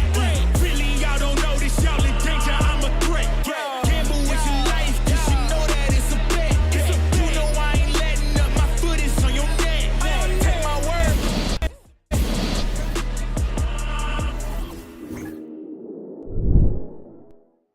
And welcome back to the Breakout series for 2XKO. Sometimes you got to double down and tag in your partner. We got a brand new commentator with us, the one and only Dat Boy Juice, looking fly as ever. Juice, how you feeling about the bracket thus far? Feeling great, feeling great. I was a little out of it. I was about to say I'm a little red right now. I was a little flustered coming in, but now we're good. We are all good, ready to go. Brackets looking good. Matches have been looking solid. Got to see a lot of diversity so far, you know. You got to see I unfortunately went 0-2, but that's okay. That's that commentator's curse playing Braum, but you know, bracket's been looking so far, it's been looking pretty hype, and I'm excited to see what comes next and what's going to be finishing out for the night. Yeah, as you were pointing out, a lot of character variety, and that's one thing I've noticed not only here at the Breakout series, but in other online tournaments that I've seen, is people are really starting to play with the cast a little bit more. Even over here, we did see a Braum, but you know me, I love the trolley character, so I love seeing some Teemo tonight. Unfortunately, the Teemos haven't been coming out strong as I want them over in the top 8, but I think we got some Jinx, some Echo going, Vi as well, and there might be a Blitzcrank left if I am not mistaken. But I love the way the game's developing thus far. People are starting to get their defensive options a little bit better. The parries you're starting to see at the higher level of this game, and that's one thing we always talk about with especially tag fighters. The offense is always first to develop, and then the defensive tactics come afterwards. So as the game continues to cook, man, you have to really not second guess, but you have to really be confident in the buttons that you are pressing over in neutral. But next up, we are going to have Gladiated and Meza over here in losers, quarters, finals. How do you feel about this Vi Braum team? Because it's almost unconventional, but somehow they're making it work.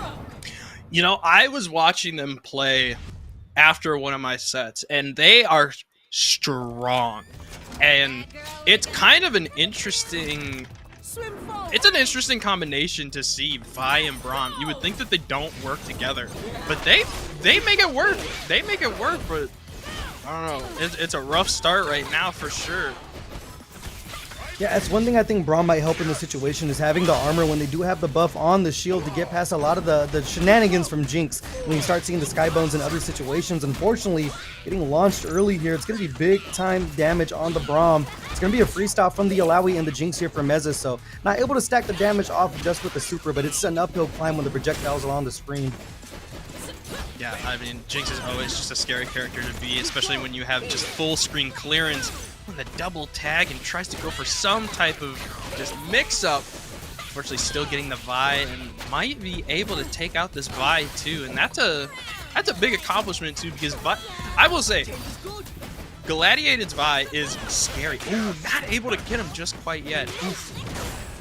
Yeah, getting by the skin of their teeth, still a massive uphill climb, 67 seconds on the clock, and Meza right now is kind of where you want to be with Jinx, and that's playing with the life lead here. Vi coming right back in, and with the dash M in that situation, trying to hit the toes, not able to set up an entire tower defense game. Vi coming in, but able to block the burst, though. This might be the opening right now that Gladiated needs. Alawi in the corner, they have the level 3 on deck, Juice. Oh, and good jump over, good recognition here from Gladiated. Like you were saying, this is exactly what they needed. This is going to be a huge cash-in of damage. I like the tag in and just the bare bones knuckles to take out the Alawi. We're seeing a huge shift now. Yeah, and level 3 on deck for both players, so you cannot afford to get hit at all if you are Meza in this situation. The back throw, not able to OTG off of that one. Going to call the Alawi in to try to break up the monotony here, and all you have to do is find a confirm. Braum getting caught in the middle of it, and we're going to go ahead and dash through with the S1 super. Old school Buster Wolf right there, and Gladiated somehow stealing victory from the jaws of defeat to take that round. Man, just bionic arm that just, oh, I like I'm gonna assume that was just an absolute insane assist bait, and then the bionic arm to finish it out was just insane. Once again, though, Meza starting off strong. Again, getting the early, getting the early kicks in on Braum and Vi, hella early. Yeah, not where you want to be right here. We are going to see the S1 for the damage. Looking for the kill, going to be just enough. Usually in those knockdown situations, you see the Alawi's go for the S2 to look for the tentacle setups, but well calculated from Meza. They try to go over the top. Alawi getting smacked out right there, and this is where Braum really becomes dangerous when they can run up and command grab you. Right there, Gladiator just finishing my sentences for me. Yeah, wow, that was a good command grab. Ooh, unfortunately the tracking was just weird. Oh, that's gonna hurt, unfortunately, and Braum might be out of the round for this one. Yeah, and that'll do it. We're going to a final round here in the first game in quarterfinals. Man, it was just, if that tracking did not do that behind swing, it would have been a completely different story. We would have seen a happy birthday and a huge cash in, but sometimes yeah, you you're play used the to cards seeing you're in dealt. Tekken when you're used to seeing in Tekken when people scream Harada please. Right there, that's the first riot please moment I think I've seen in this game. But Play able guy. to bait out the break right there, not able to get the juggle on top of it as Meza fighting with a decent life lead once again. But handshake tag right there, gonna be exactly what the doctor ordered for Gladiator. We are gonna see hopefully a cash out right here. They have the double down. They take the corner carry here. They baited something out, but not able to get the launch on top of it. Alawi smelling blood in the water. The down S1 to close it out. Braum with an uphill climb juice. Yeah, and especially with the tentacle. Oh, no tentacles on deck. I thought the tentacle was still out. I thought they were going to have a good conversion there. Chompers now on deck. I like the pressure that Meza is putting on right now. You're putting a huge, yeah, like you were saying, this is a huge uphill battle. Oh, but here we go. What do we got in store now? Look at this combo, dude. Oh my God, it's still going? What is this combo? Oh no, they look for the command throw in that situation. I think they were able to block in time here, but unfortunately still getting caught by the super there. The uphill climb continues here. Not going to be able to build up Fury by the time that you die. Shoot him if you got him to close out the round. It's going to be Meza taking a 1-game lead. And I will hear that in my nightmares every night I go to sleep. Shoot him if you got him. Go directly back into things here. You saw the armor come in that opened things up for Vi to get the party started. Over in the corner here, it's going to be well over 50% down if we cash out with the super. Taking the knockdown. Yeah, it took the knockdown. Not going to cash in super to lose that armor quite yet. Unfortunately, is going to get hit with the combo, so it does lose armor off shield. Ooh, is going to get hit with the throw. Yeah, it was smart to go with the back throw there too to make sure that Braum finished in front of the tentacle so you have some room to set up shop with your zoning character. But they're getting caught by the trap, and I mean these projectiles are just the bane of Gladiator's existence right now, just completely mixing up their offensive options and completely jailed in this corner. Oh, yep, and shoot him if you got him, and Braum will be out. And now it is up to Vi. Now Vi, one conversion with this, against this Jinx, and Jinx is gone. And then it's just, you got to worry about the Alawi. And Alawi's strong, but you got a chance. Oh, but you're going to cash in a little bit of damage off the Alawi from that assist tag. And and here we go. That's just what I was talking about.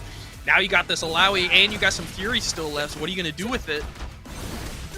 Yeah, as you were saying, you could die very, very quick against the Vi, especially with that Fury on deck. It almost seemed like a questionable pop, but it's working out this far for Gladiator.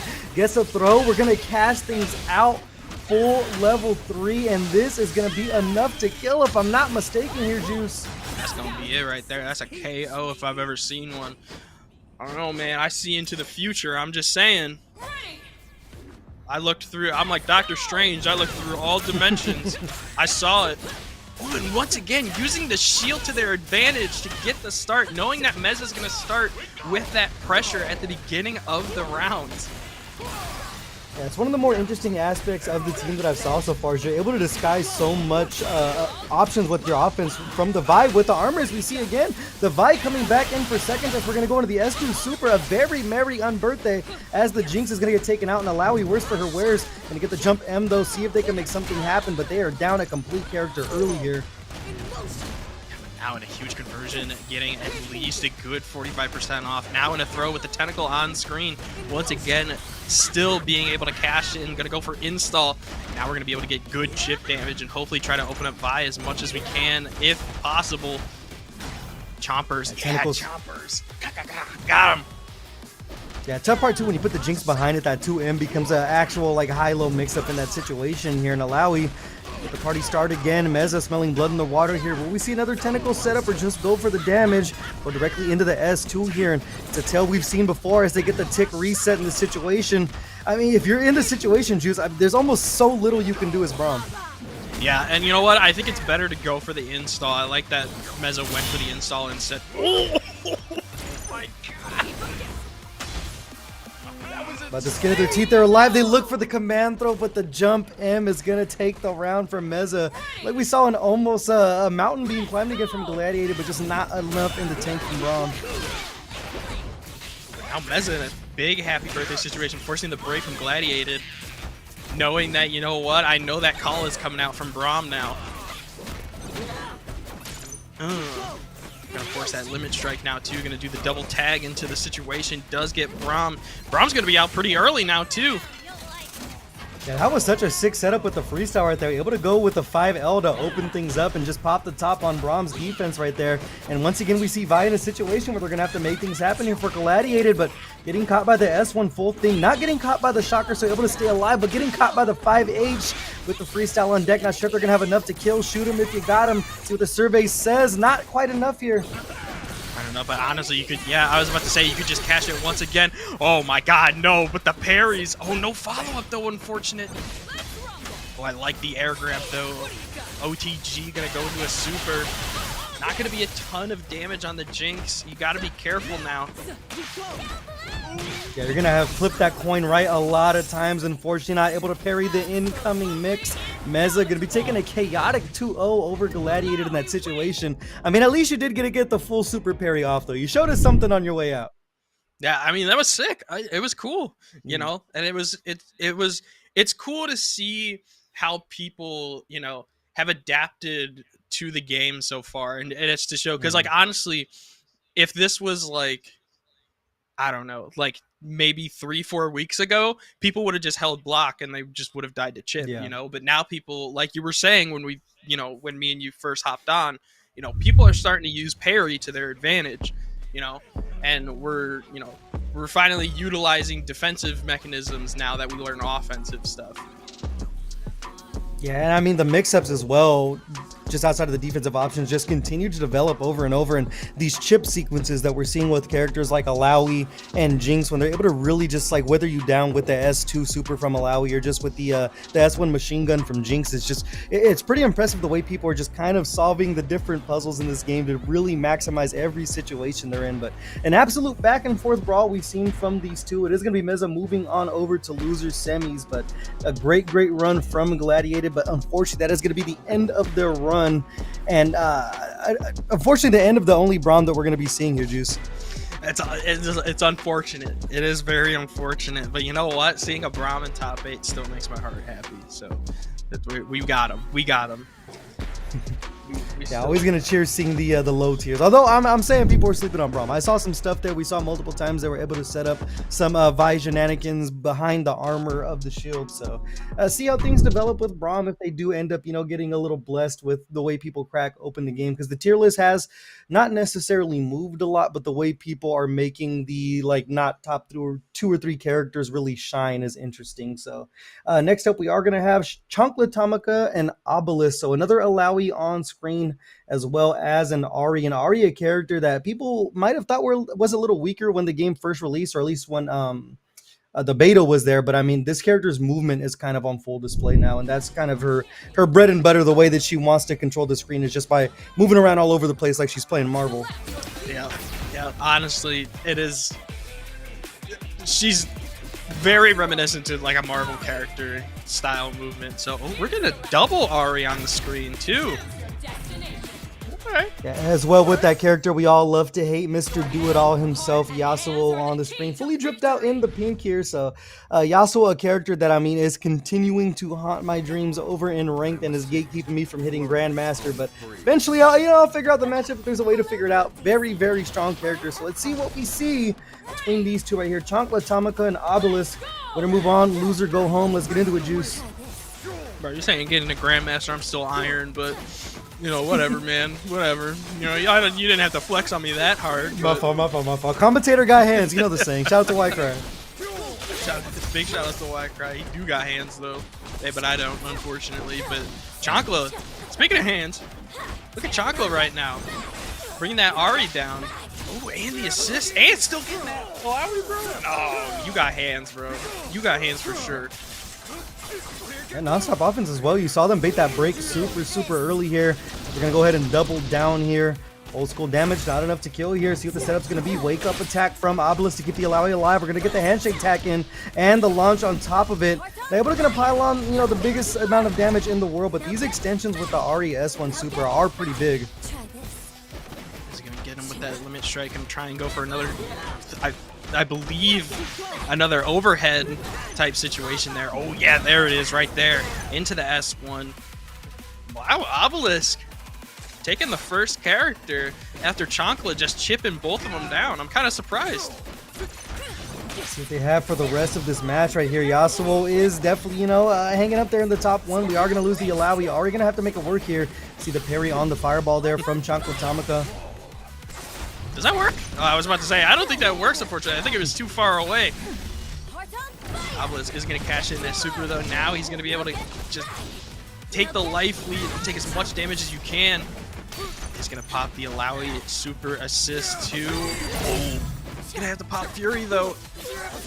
Oh, unfortunate for them getting caught with the jump. Not able to finish what's on their plate from Chocolate Tamaka. They're alive here. Can't afford to get hit as we see a running M to get inward. There's the chip. What's the answer going to be from Obelisk here? They get the throw, and that's enough to close it out in the middle of a scramble. Obelisk able to take the round. Don't play with your food, kids. Don't play with your food. But I like the start now that Chankla's having. I like the assist. This tale of two coins right there. We saw Obelisk get off to a hot start, and Chocolate Tamaka picking things up right where they left off. The 2L to pop the top on it. It's going to be a very merry unbirthday. The limit strike there, unfortunately able to cash out with the super, and right now Obelisk is going to take advantage of it, and the Yasuo is going to be about 50% down at the end of this. Doing that super conversion. I love that super conversion. It's so cool. I'm not gonna lie. I hate going against Ari, but watching that super conversion is so cool. Oh wait, was that a parry? Yeah, it looked like a parry attempt, but not able to time the tentacle in that situation. Losing the Yasuo now from Chankla Tamaka. And answer back with this Ari as Obelisk has their Alawi in free fall in the situation, not even close to a break, so it's going to be maximum damage, whatever they're looking for. Trying to chase the roll right there, not going to work out for him as the Yasuo comes right back in. To pick it up where we left it off for Obelisk, enough to take out the Alawi. So Ari v Ari here, Juice. Yeah, we got the Ditto match. We love watching Dittos. That's for sure. Who's got the more technical Ari here now?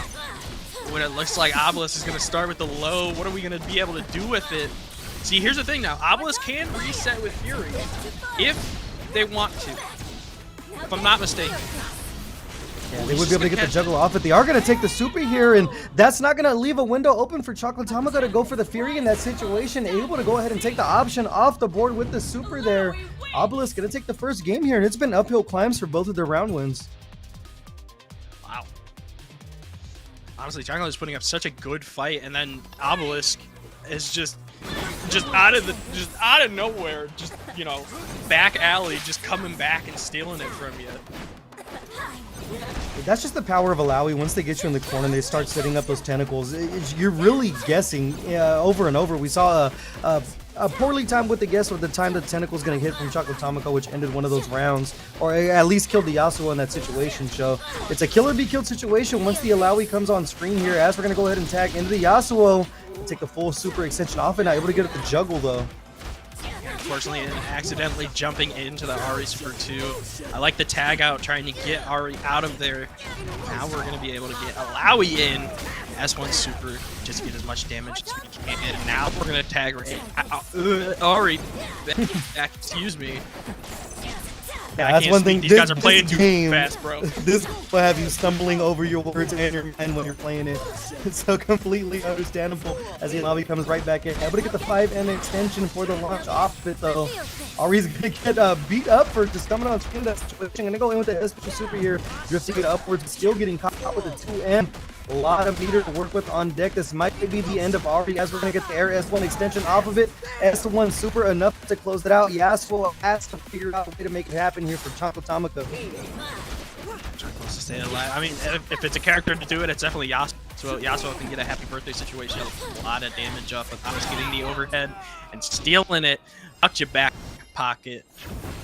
Right there. Fortunate part there, it was another hard read from Chocotomika with the Yasuo. We saw the parry before right there looking for the throw tech. Unfortunately, no one answering the door. Oh, and now Obelisk. And it seemed like Chocotomika was opening with momentum round after round. Just one round away now for Obelisk to close out the set. Ooh, interesting. We're just going to cash in S1 for Ari and then go right into the install. Chocolate ain't going to let that happen now. He's going to get some good damage on Alawi. Right on the ground. Oh, he was able to tech out of it though, but unfortunately gets right back in to another combo. That's unfortunate. That's gonna be damage. Yeah, getting caught with the OTG off of it too, and the double down is there, so it's gonna be a lot of damage stacked up. It's gonna take the knockdown in the situation, but the 2L once again to break up the monotony.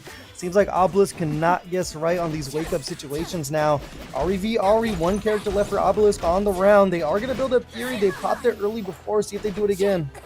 My God, you got to watch them toes, dude. I watched, like, what, 3-4 sequences? You got to watch them toes.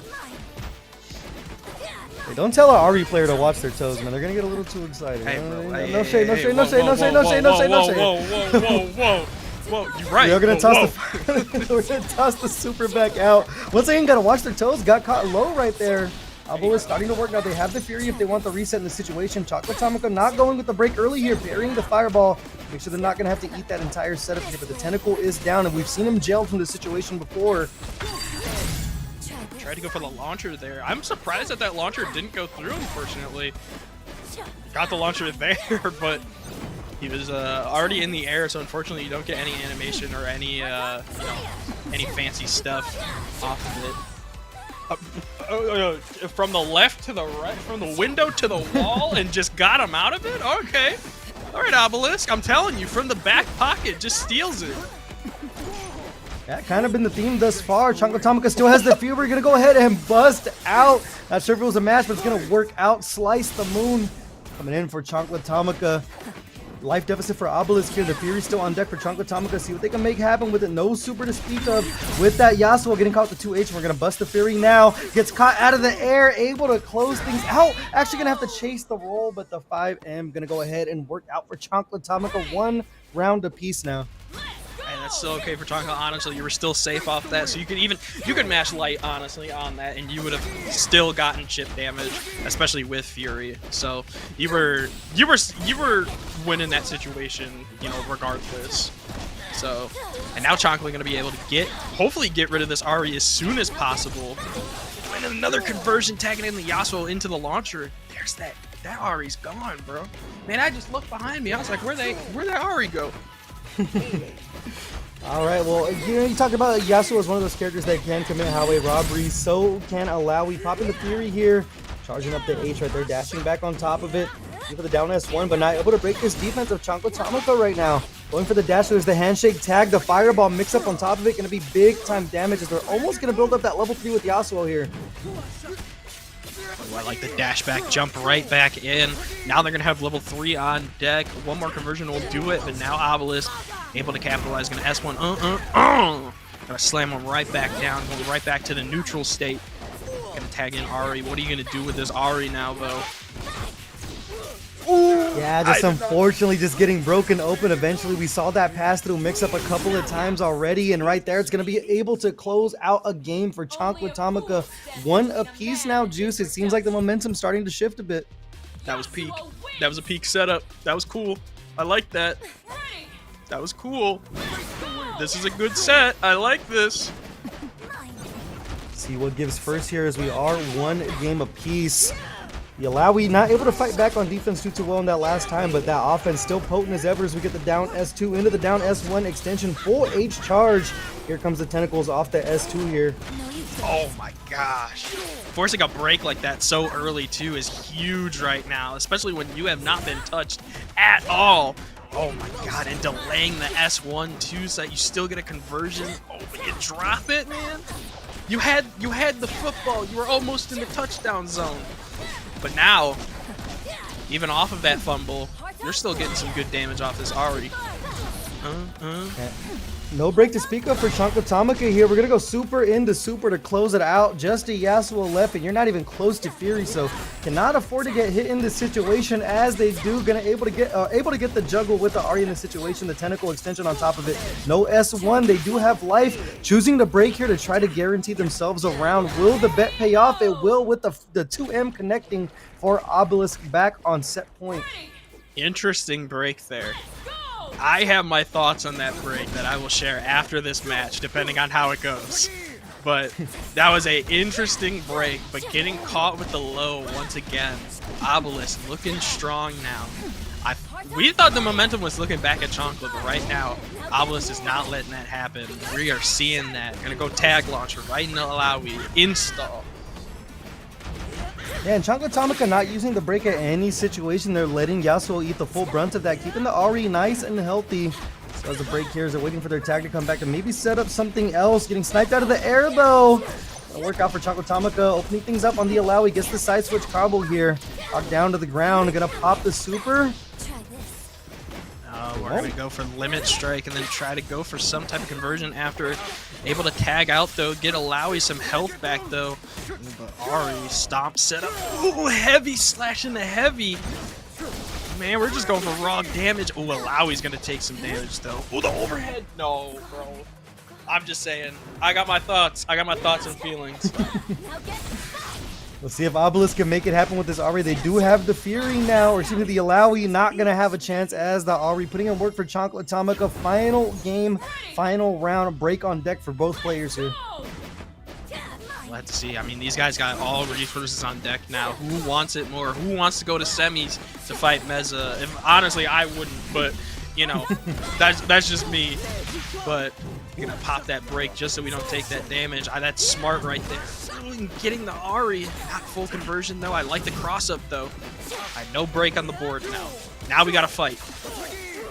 Yeah, it seems like Tamaka's priority is to make sure that the Ari does stay alive here, but the Yasuo just as dangerous. Gonna get a full B&B over the corner you go. Taking the knockdown of the open situation with the fireball. These mix-ups are so hard to block, and unfortunately in the middle of it they are gonna get caught by the Alawi from Obelisk. Go S1 super here for the damage. They have the double down potential. They will spend it with the Ari for it. Over 50% down now for the Yasuo. Yeah, I mean, DHC right there is so smart. Dude, these mix-ups, man. I cannot with these mix-ups. These are absolutely insane. They are back-to-back, too. It's just... And a break bonus off that, too. And a DHC, man. All right, Obelisk, you want to stay alive? You better be clean with this Alawi. I'm just saying, you gotta show us that clean gameplay. That ain't gonna be it though.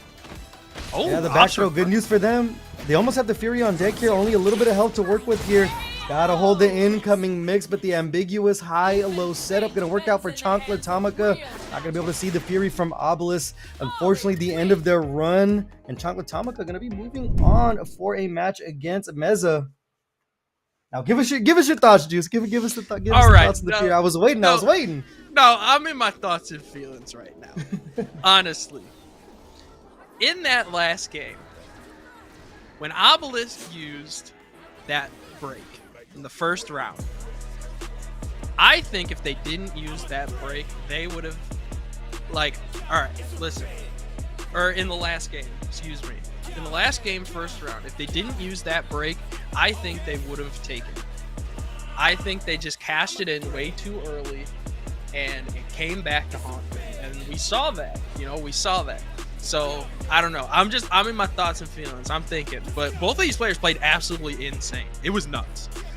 These guys have mix-ups down to a T. And watching how elaborate these guys play is insane.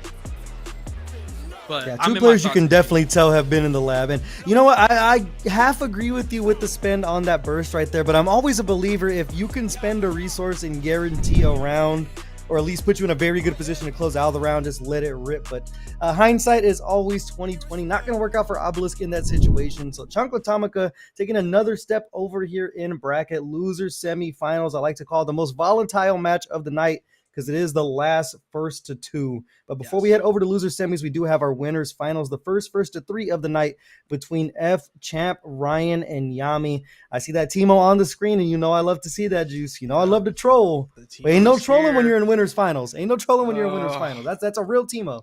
Man, this was Yami was the first opponent I had to fight in bracket, and oh boy, was it a rough one. So, but I mean, I don't know. I'm still thinking about that break, man. I don't know. I'm still thinking about it. Listen, the only reason I say it was such an early, you had two full bar, like you had two characters with full health bars.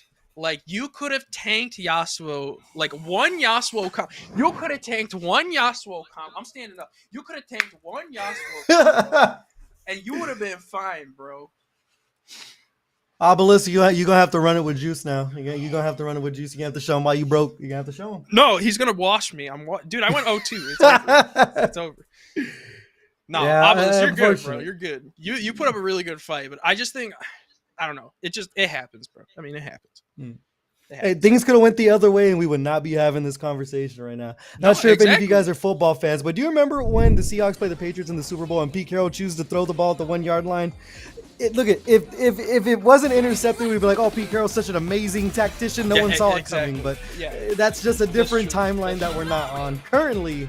We do have F Champ and Yami on screen, and we're dripped out with the costume. These guys are spending the money. Riot already got some money out of my wallet, and it looks like I'm not the only one, as we are going to see those legendary costumes for Timo and Echo. I mean, these costumes are sick. I'm not coming from the League of Legends side of things just as an FGC guy, but Riot is cooking with these cel-shaded costumes. Yeah, these costumes are absolutely insane. And I'm not gonna lie, this Timo costume is in my shop, and I do have to go buy that, but I am broke right now. But speaking of broke, this Jinx health bar is a little broke right now, unfortunately, for F Champ, sitting at a good, what is that? Like, almost dead. Yeah, as we come right back in with the Echo, solid couple of charges there to keep the momentum alive. The super enough to close it out, and F Champ just kind of a victim of a single player game right now as Yami just completely locked them down in the corner here, and they're gonna go right back for seconds with the jump in. I don't know if we're gonna see the early fury from F Champ here. Wouldn't be the wisest of decisions, but it's looking like it's gonna be a quick round for Yami. Yami is just so strong. Yeah, and I don't think, like you were saying, Fury would just be a good idea. I mean, just tanking the damage and keeping your break for the next round would have just been such a better idea, and I think F Champ realized that. So now F Champ's going to play the full screen game, as you should, honestly, just trying to keep Yami away from you as much as possible. Now getting a good little cash in. I like it. But now Timo's out. Your favorite. Tell him about it. Yeah, and this is such a weird situation because I haven't actually played too many Jinxes in my time in rank so far, so I'm not sure how the zoner versus zoner situation works out, but one situation I am familiar with is that Timo getting smacked by Alawi. Not a lot of health to work with here, but in comes Echo, and that time winder is such an obstacle for an Alawi to go over with. Unfortunately, not gonna hit with the super there off of the down S1. Gonna work out for Yami in this situation. They still have the break online if they want to save this Echo, but they are gonna eat the full brunt of the B&B from F Champ here. The Timo gonna have to solo this thing.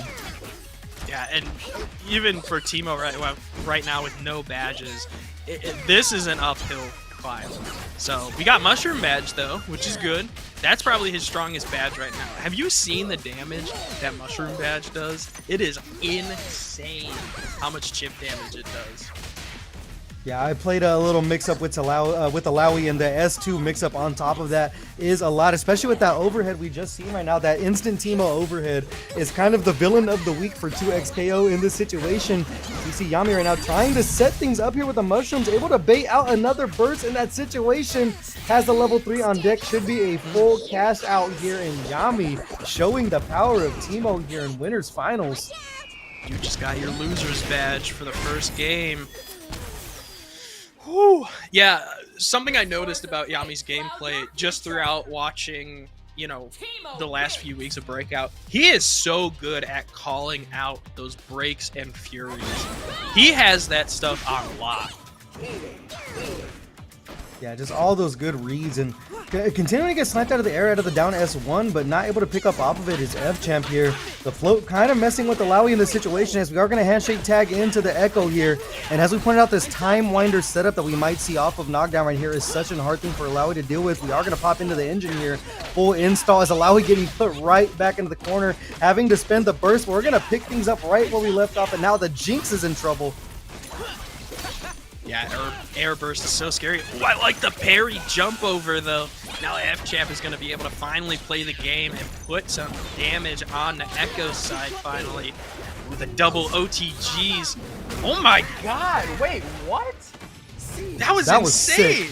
I'm sorry, that was sick. From all that from a parry in that situation, F-Champ has definitely been cooking right now, but let's see if they can mount a comeback here with that Teemo in the corner here, getting caught with the Blanco ball, full handshake tag into the Echo in the situation, has some super to work with here. It's a 2x assist. They are going to get the launch. Not going to be enough to kill here as they go directly into the S1. Actually, that's a full S3. Smart to tag in there. I didn't see the super bar on there. That's going to be a dead Alawi. Gonna have to... I don't know about this one, G. I mean, Jinx is gonna have to... I don't know, man. I don't know. Yeah, not a lot of time to work with, just that 60 seconds. I mean, Jinx, a character that wants to play keep away, is going to have to change the tide here as they do find the overhead. Full launch off of it, gets the Skybone, sets up the trap, but not able to get much more off of it. As the level 3 if they want to make something work with it. It's the Echo off the screen here as we go right back to the projectiles. The Skybones coming in. They are going to use the shoot him if you got him to take out the Teemo, but unfortunately getting launched by the Echo, and that might spell disaster for F-Champ in this situation. Full extension, not enough to kill. Timewinder setup. Gotta hold the mix here, Juice. Ooh, I like using... dude, I'm scared. I'm scared. I mean, honestly, F-Champ is just on chip. He's on chip, you know, so anything will kill. Oh, and the dash up just... I was scared, man. I was scared. Not sure what he was looking for in that sequence to use the shoot him if you got him. Able to dash up, though. Gonna work out for Yami in that situation. And things were getting scrambly here, and Teemo setting up shop nice and early. They've been disguising the Teemo air ball with Echo behind it to try to set up some mix-ups. And right here, getting caught in the corner. Mushroom in front of it, not able to get the full shroom loop, but they're going to go ahead and chase it down the roll in that situation, getting themselves in the corner now, and shake tag for the Echo to get out. And once again, just so strong with the Echo play. God, and slam in the timeline, and especially... Oh, I was about to say, if you get double mushroom off that dude, I will lose it. I will walk out of here right now. I will walk out that door. That was insane. I'm not gonna lie, I might have to steal this team. This Echo Teemo seems pretty hard to deal with. We see the Timewinder come right back in. These air options, these jumps have been working out so much for Yami, and they're just completely overwhelming F-Champ in this situation now. You see the Jinx solo dolo once again here in a fully stocked Echo, or damn near fully stocked, coming right back at him as they try to get through the bullet hell in the situation, but stuck in the corner is this Jinx. Yeah, I mean, back against the wall, and look at Yami's patience. I mean, he knows he's got the biggest life lead in the world, so he can literally just play at his own pace. Ooh, and Timewinder got him. And once again, just backing up, knowing that he doesn't want to get hit with fish bones or machine gun, just anything. Good tech, though, from F-Champ. Just able to just stay alive as much as possible. Ooh, I don't know what's going to happen here. Does that punish? I don't know. That might punish in that situation. Not sure if they get caught by it. They will. That's a lot of damage. Not enough to kill here. Yami alive by the skin of his teeth. Able to tag into the Teemo in this situation. Gotta watch out for that 2M there. Gotta watch your toes if you are F-Champ. They get the air throw in this situation. The full launch off of it. The super. Oh my god, wait, I didn't even know what happened. Wait, what? Yeah, whoa. I didn't even know what happened there. somehow the Echo got caught in the middle of all of that chaos, and it's going to work out in F-Champ's favor. I mean, coming from a game like Marvel vs. Capcom 3, where F-Champ has yelled, "This is my game," he is well aware of those scramble situations, and somehow is able to steal that round here, just negating that 2-0 for a little bit longer against Yami right now, as we are going to go ahead and use the break and handshake tag over into the Teemo. Trying to set up shop here. They do have the flame badge, or the slingshot badge on top of it to build the fire here. Gotta watch the grassy knoll right here, as we are going to tag the Echo in once again. A very merry birthday. Jinx is going to drop out of it, but Alawi is going to be eating a lot of damage off the tag launch. I can't believe you had to remind me of that, man. You had to remind me, this is my game! But here we go, like you were saying, this is his game now. It's good now. He should be able to get rid of the... Oh, he's not using double down. He can't DHC, unfortunately. He does get the setup. Ooh, and just the run-up... I don't know, I'm blanking, but it don't matter. You got the S1 super on the run-up 5L. Hit him with the John Jones. Yeah, right thank across you. the chin Thank with you, that 5L. elbow. There you go. All right, back into the corner you go there, looking for the 2M. Unfortunately, getting caught with a 2M of their own. F-Champ able to even the score here, one game apiece. As we're turning this into a street fight right here. No pun intended from the Street Fighter side of things, but it's been an absolute brawl this far between these two players, Juice. Yeah, it absolutely has. And F-Champ now finally on the board. Seeing the down low coming now. Oh, and getting the Echo. See, this is a good thing to do. You know, you want to get as much damage as you can on Yami's Echo to force the Teemo out. Because if you can get Teemo out and you can get damage out, do whatever you can to just stop that game, you're set. So yeah, and one thing that Teemo does struggle with is playing from behind in this game. You always want that life lead, and now Yami trying to make that so. There's a parry in the middle of it right there, but still getting caught with these jump-ins as F-Champ here. We hit things over the corner, gonna get the full clone set up off of it. The handshake tag into the Teemo for an ambiguous mix-up there, but able to block the 2M as we go right back to the projectile game from Yami. oh my god, what did he get hit from? Might have been underneath with the tentacle in that situation. Unfortunately, that is going to be the end of Teemo here. Echo coming in, but we're going to go ahead and just mash out the full ultimate. Surely that is a dead Echo and F-Champ taking control of the momentum here with another round. I can't believe that. That was frame one. Frame one, level 3 coming out. F-Champ now. And he's got that momentum switch for sure. Yeah, unfortunately, Yami's getting out-zoned by a zoner themselves here, and F-Champ has been more comfortable in the corner. They're giving up a lot of space on screen, but it hasn't been working out against them. Using the shoot 'em if you got him to see if they can catch the 3L from Yami in that situation, but delayed the launch of the mushroom. Here comes the Echo once again, though. That time winder, such a hard thing to deal with, and the anti-airs just haven't been coming out from F-Champ, but it's not slowing them down yet. Here we go. We're going to get the mushroom moves. Hey, got 2 of them. There we go. God, this combo. We're going to go into the install. What's going to be the setup? Tries to go for time blinder there. Oh, I like the pushback, though. Unfortunately, is going to have the force break, and Alawi is now in. That was an interesting conversion. I thought Teemo was going to be able to get the skillet off, but unfortunately not able to. But now, able to get that damage once again in the corner, and is going to be able to get Mushroom off of this with the Mushroom Badge now. So this is going to be huge for him. Getting Mushroom Badge off of this, he's now going to be able to capitalize on a ton of chip damage for the rest of the set. Yeah, that's a big time thing, especially when you do it off of that S2 right there. Builds up a lot right here. So even if you do lose the team on the situation and keep those badges through all of it, we are going to go back to another mushroom here. We're going to look for a chip situation here. And it's going to be an uphill climb for F-Champ as they go right back to the shoot 'em if you got him. But here's a oh, actually, that was a full punish with the S1 Super from Teemo. I didn't know that was possible to catch the Jinx out of the air, but going to work out for Yami in this situation. They have the break on deck halfway through for F-Champ. So unfortunately, the next combo they get hit by is going to be a full load of damage. Yeah, F-Champ unfortunately is just going to have to hold that, unfortunately. And the cross up from the jump. Yeah, you're going to have to hold all that damage with Alawi. But I think F-Champ would kind of want the damage from Alawi instead of Jinx. But I think, if I'm going to be honest, F-Champ probably feels more comfortable, at least from what I've seen, with Jinx more than Alawi. So what we're going to see right now, as the Jinx comes on screen, fully stocked. Echo gonna do his share of damage. No break to speak of for F-Champ in this situation. What kind of dastardly setup we see here. Go into the install super here, the Time Winder setup, able to hold all of it, but you can only block for so long. It's going to be almost a conjoined happy birthday in there, eliminating one and going directly in for the 2x KO. Yami absolutely masterful with the install on deck, now with a 2-1 lead over F-Champ.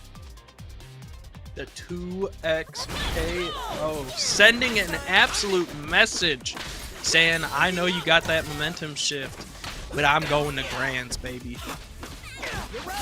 See if they can make it happen here. Right back to the tag launch right there. See what the setup is with Teemo. They throw the mushroom in, the neutral jump to get across the Alawi. Ambiguous mix-up after ambiguous mix-up, and we got some shroom loops here, juiced directly into the S2. If the mushroom's not enough to kill, the air down H2 is going to work for him. Kill the Jinx there. Alawi fully stocked. Here's the Echo comes in, able to get the launch off it. They have the Fury. See if F-Champ chooses to spend it here. We saw them be tentative with it before. This is a situation where I would spend it. Oh, but good cross up there. Forcing Yami to spend his break, which is pretty good because now F-Champ can literally just... He can do as much damage as he wants now and not have to worry about any type of break situation. Ooh, forcing break though. Yami now. That's a good situation to be in. Ooh, gets him with the badge. That's gonna be... That stinks because now Teemo's 3/4 now from getting Shroom badge. Yeah, unfortunate. All the cards are just stacking in Yami's favor here. I like the idea for the Fury from F-Champ. You want to try to get hands on that Teemo and just take him off the table, but unfortunately these handshake tags into the Echo have just been not working out for F-Champ as these mix-ups just keep on working. We see the 3H there, the overhead working out, but not able to get the full extension off of it. But a lot of damage off the table already for Echo. Yeah, big cash-ins with the Echo. No tentacles on the screen, so you can't get a ton off that Teemo, unfortunately. Now we're going to get some Shroom loops into the corner. Now we're getting Shroom badge, baby, off this super. So now these mushrooms are gonna hurt. I mean, just look at all that damage. Oh my god. No, you're dead off that. You're gone. Oh man, the old saying goes, pick your poison, and unfortunately right there, F-Champ completely picking wrong here. One character left for the stand. Fury almost on deck here for the Jinx. They look for the throw, unfortunately gonna whiff it. Gonna be Shroom loops over into the corner. Barring a drop here from Yami. Gets the full Blanco ball, trying to get him to the corner. They're gonna pop the Fury here from F-Champ. See how long they can zone out to build up some of this health back from Jinx. They do have the Shocker on deck as well as a level 3. Oh, they're gonna go ahead and mash out the super here. Is that gonna be enough to whiff the 5M from Teemo? Not gonna work out, but the chip is though. No parry? I thought Yami had enough time to parry that. Oh, Still has the Fury on deck here. This is a scary situation to be in. You got level 3 on Yami's side, which he can literally just run up and do it. Oh my goodness. I don't even think he needs it here. He could just S1. Oh, he's gonna make him watch the movie. Man, you're disrespectful, bro.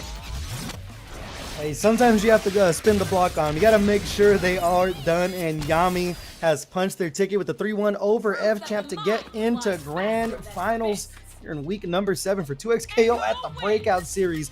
Yami, I mean, is looking absolutely unstoppable right now, Juice. This Teemo, you think would be a zoning character, but you do not want to be in the corner against Yami's Teemo. See, we see it on screen here, these mix-ups, and with these handshake tags on the 2x assist have just been so hard for F-Champ to get a read on as these mix-ups continue to come in. And Echo, you cannot sleep on the damage of this character, probably a top 2 in this situation, but it's just been wrong guess after wrong guess for F-Champ as the mix-ups continue to come in, Juice. If you're F-Champ in these situations, what do you even think the answer is? I don't know. Uninstall? I don't know. Delete the character from the game? See, it's so interesting because I'm kind of surprised.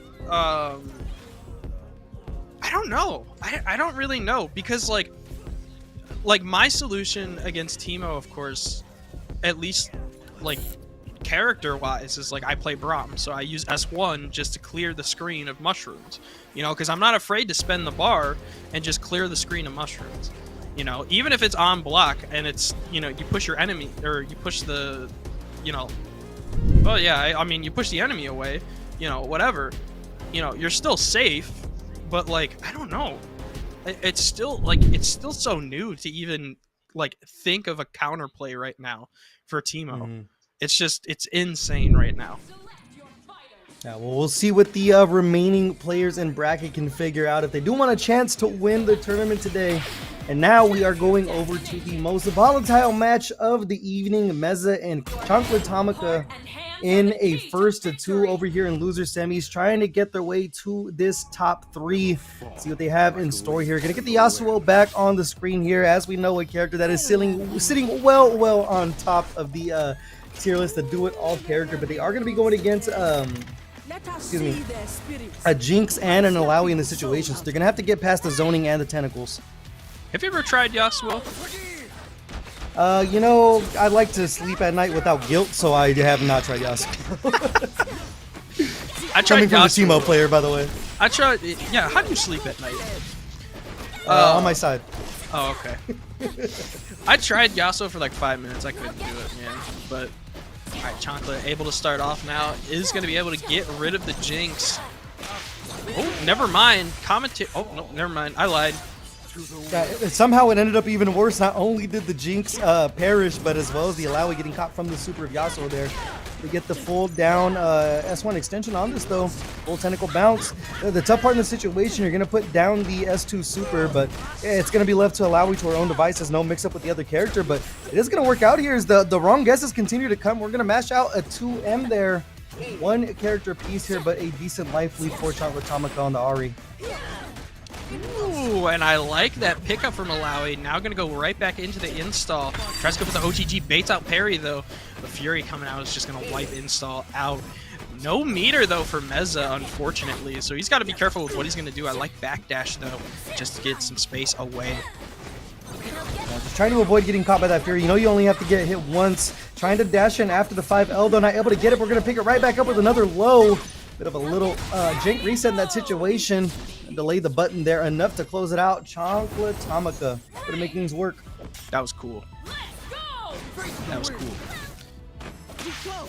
Alright, Meza able to get the first blood here. Gonna double tag and get... Oh, I was gonna say about to get a full conversion, but unfortunately not quite it. Not quite yet. But is gonna get some big damage off that Yasuo. But now that Alawi is gonna take a little bit of damage. Trying to get Fishbone, something off. Taser gonna tag out into the Ahri. Now let's see what this Ahri's gonna do on screen. I like the call there to go with the handshake tag after the back S2 just to get the tentacle down there from Alawi. Throw some stuff on the screen and see what comes out on the other side as we are going to get the full spike on top of it. Another handshake tag inwards. No extension off of it. Gets called out with the combo, jump H and the break. Get themselves alive here. These tags are just constantly keeping your gears changing on what you should be aware of on defense. And it's working out this far for Meza. They are going to fortunately get caught by the S2 super there and a full juggle from Yasuo. I like the patience so far. Tries to go for the overhead. Good defense from Chankla. Interesting. Oh my god, I didn't even know what was happening in that conversion. I couldn't even... I can't comprehend. My brain just does not compute that way. Dude, we just mash out the lights, get caught with the fish bones in the middle of it. Hey, like I said, there's a reason why these guys are in top 8. They're able to compute all of this data so fast to keep themselves alive. Unfortunately, getting overwhelmed though by Meza and the Alawi Jinx in that situation. We get a full extension here for Chocolatomica. Dropping the combo there. Should have been 50% down, but we're going to take what we can get as the Yasuo comes in. You can only block for so long as the Alawi gets caught. No jump outs for free here. As this Jinx getting caught, full extension with the tag on top of it. They have the super to work with, searching for the kill. It is a double down situation. Survey says you are dead. Nope. Oh, the drops! He unfortunately waited too long off of that, and the Jinx was a little tumble status up in the air, but able to catch him off of that now. And now being able to cash in some good damage off of this is going to be good. Hopefully, yeah, the tag launcher, possible... Ooh, limit strike. I was going to say possible another DHC would do it off of that. But, yeah, this is going to be it for there. Chocolate taking the first game. Yeah, it's a scramble this far. These players, as things have gotten higher up inside of our top 8, they've been absolute dogfights between these players. It's a mix-up after mix-up, and not necessarily forcing guesses, but I mean just really testing your reactions and when exactly you are gonna be bold enough to look for a parry or a push block in any of these situations. And get them right back where they left off with this Jinx is Meza, as Chocotomika over in the corner with the Yasuo here. Big swing and a miss. There's the break right there to make sure they don't eat too much damage. For the anti-air super, gonna work out for him here. Not able to get the pickup though. Being able to get some damage off on the Alawi though is pretty good though. Was able to interrupt the assist. No conversion off of that though. Good push block.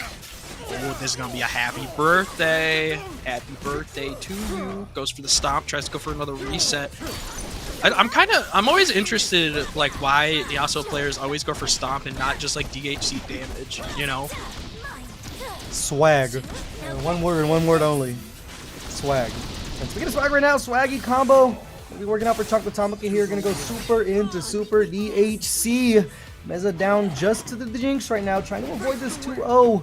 Chocotomika trying to make sure they're one round away from it. No anti-air with the 5L in that situation. Jumping away with the Jinx. Ari coming right back in. This is the movement character you want to get past the nonsense of Jinx in this situation. Try and launch as much as you can at Ari, just trying to get some type of conversion in so that you can get some damage on the board, but unfortunately you got blocked them toes. Fury now on the board for Meza, able to get a little bit of life back, excuse me. We've seen a couple of 2Hs work out for Meza this far, now able to get the most off of it here. This should be a dead Ari in the situation. Gonna pop the old red, white, and blue fireworks in the sky. Jose, can you see? One character left here, a piece. Chocotomika can get in with this Yasuo right here. Definitely an uphill climb. Try to look for the run M in that situation. Real funky with the air approaches there with a light dash through. Gonna work out for him. No way to defend themselves. Barring a drop, this might be enough to kill here with the super juice. No, he went for it. Like you were saying before. I keep telling you, stop it. Go for the super. Stop it. Stop it. Go for the supers. Yeah, that reset not working out for him right there. It seemed like they were going to get off scot-free off of the fireworks super, but getting caught in the air either way. It'll work out for Meza here. Trying to tie things up one round apiece as we see the Jinx come back in. Not getting the anti-air, but able to mash out a light. It'll work out for them as the Ari comes back in to finish the job. We've seen a couple of tag launch situations they've set up before. Gonna look for the reset. Picking up right back where they left off. A single player game thus far as the Jinx is just in a world of hurt. World of pain. Yeah, and that's gonna be just enough off of that super. What's gonna be next? Oh my god, and getting him out with just the raw projectiles too. No DHC, just gonna save the bar off Yasuo. Gonna tag in, does get the mix up. Now he's gonna be able to just get as much damage as possible. Meza, are you gonna pop Fury or are you gonna keep it for the final round? Yeah, unfortunately caught in a situation where it didn't seem worth it. You saw the parry attempt right there. Not going to work out for Meza. One round apiece now. Chocotomika on set point here, trying to make the way over to losers finals. Getting caught low early. Going to spend the break early here. Just wanting to make sure they keep this momentum with the Yasuo and the Ari juice. And no break on the board either now because Meza was forced to use their break as well. Oh my god, but the launcher off of that, I believe that's S2. I don't know, my brain's kind of fuzzy. There's been some very hype sets and my brain's kind of getting fuzzy. But now this Alawi is definitely on some life alert. Oh my god, that face! Oh, you're sick with it, bro. Alright, I take back everything I said. And unfortunately getting caught low though. 2M, the good Alawi opener, and this scaling almost does not exist. We're gonna get slammed down to the ground here. Go with the S2 super handshake tag in on the Jinx, and it's going to be a jailed Yasuo trying to fight their way out, but getting smacked by the tentacles. Full charge H there, chasing down, gets a throw on top of it, enough to close it out with just the throw. Ari just on deck. Meza fighting for their tournament life here. Ooh, and I like that pickup. They have 3 bars. Yep, they're going to use it. This should be enough, honestly. If my calculations are... Oh, wait, no, never mind. I lied. Stay in school, kids. Hey, and stay out of the air as well, and he won't get caught with that Skybones in that situation. One game apiece now. Momentum swinging both ways as Meza is able to weather the storm here. We're going to get directly into game number 3. And speaking of Meza, man, just coming right back in. Alawi S1 Super there has a tentacle on deck. And we're just going to play keep away. Already coming in though, not letting that happen. Over to the corner you go. You wanted to be there. We're gonna show you why you shouldn't be.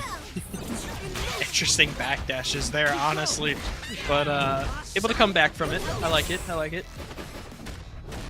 Once again, getting caught with the low and forcing the break off from Jean-Claude. What are you gonna? Oh, you gotta be careful with that super. Unfortunately, yeah, you're gonna have to force that break now. Just delay a button right there after the fish bones and get the full launch here with the Alawi. Gonna use the S1 super. Got enough to kill here. Gotta watch the chip off of this Jinx assist. Able to jump over it. What a great call. Well aware of the situation they're in. Delay button here with the Ari. This is a double down situation. This should be enough to go ahead and take out the Kraken Queen. Enough. Yes, it is. One character left for Meza here as both players try to get this one round advantage in game number 3. Man, pressing all the buttons. Trying to go for firework. I like the grab, yeah. Grab is a smart choice, honestly, to go through with that because you won't get hit with any of the, goofy shenanigans off from firework. Unfortunately, cashing firework in once again. We're going to get hit with all of this now. Not going to be enough to take Ari out quite yet. Yasuo, though. Looking a little bare bones, I will say. You got to be... Never mind. I was going to say, you might want to stay out of the sky right there. 2H can work out for Meza. Ari, worse for her whales, getting caught with the 2L, and Meza is going to take the advantage. One round up in game number 3. See if Chocolate Tamaka can keep their tournament life alive here. Seems like the shoe's on the other foot. It just seemed like Chocolate Tamaka was on set point not too long ago here. Yeah, honestly, Meza is bringing it back. You gotta be careful, man. You're just getting caught with these jump-ins and everything. Oh my goodness! Slamming him right down. Doesn't hold S1 to get the tentacle set up on Wake Up. Ooh, and now he's gonna have to pay for it. Oh, doesn't get the full setup though, and it's gonna force break. That's gonna be a yikes in my book. Ooh, getting caught by the super though, and that's going to be a free dash in for Yasuo here. Tamaka using the mix-ups. There's the pass-through. We've seen that multiple times from these Yasuo players. Able to finish things with the break though. Into the corner you go. The tentacle. Gotta watch your toesy woesies. S2 setup here. It's going to be the answer from Chocolate Tamaka as the chip has become a factor. Already coming right back in here. No super to speak of. No handshake tag into the Jinx either. Questionable call there as the Alawi is not looking too hot. But as I say it, they fixed that problem. Meza, their eye on the ball as they jump in. Gotta watch the trap upstairs. The chip is just too much. These mix-ups just overwhelming things. Can't tag into Yasuo as we take right back to the skies. Meza picking it up here. Has some super to work with. Not going to be enough to kill with the level 3, or is it Juice? In my calculations, no, not quite yet. But all it's going to take to close it out, getting sniped out of the air. The projectile's just too much after a while. Meza able to turn the tide and punch their ticket over into losers finals for a Jinx on Jinx battle with F-Champ. I don't know how I feel now. Jinx versus Jinx. This is... I mean, we are getting a full ditto in this next set, But man, what a full bout, I don't know. Yeah. I got no words, man. It went one way, it went another way, then it went another way, then it kind of went another way, and then it went back the other way. It was insane. Yeah, all the twists and turns you could possibly want from a loser semifinal match. That's why we call it the most volatile match of the night. Things get very, very tense when they are in that first to 2 stage here, but it's just one of those situations where Alawi just continues to just be this absolute demon with the way they're able to put these tentacles on the screen, and a lot of the characters don't really have an answer for when they have their back against the wall in the corner and have to deal with the S2 setups on top of it. You're either eating almost a quarter of your life just in chip alone, or if you happen to get caught with the straight button, it's going to spell your doom here. And throwing a Jinx on top of that, it's so hard to avoid these projectiles for so long, as we saw the way that they were able to close out the round with their Jinx from Meza's side was just sniping out with the Skybone. So a perfect concoction of all things annoying in 2XKO, gonna be working out for Meza. But like we mentioned, unfortunately has to go Jinx on a Jinx now, and I think it's Jinx Alawi both ways for both of these players, right? Yeah, it is a full if I'm not mistaken, it is a full ditto through and through, because F-Champ rocking the Alawi Jinx, and like we just saw, Meza rocking the Jinx Alawi. So it's going to be interesting to see, because I will say Ditto's mess you up a little bit, because you like, the play style of how you play these characters, but now you're going to face your exact team of how someone someone who might play it a little differently. It's gonna mix you up a little bit, So it'll be interesting. And I think they're both freestyle tag users, if my memory serves me correct. I think so. Yeah, it's gonna be more down to the philosophies of how you play the game, whether or not it's the characters or the pulse that you're picking, or excuse me, the groove. What do they call in this game again? I want to say groove, but I know that I'm showing my age when I say groove. Is it pulse? Is it pulse? Am I thinking of pulse? Someone in chat correct me.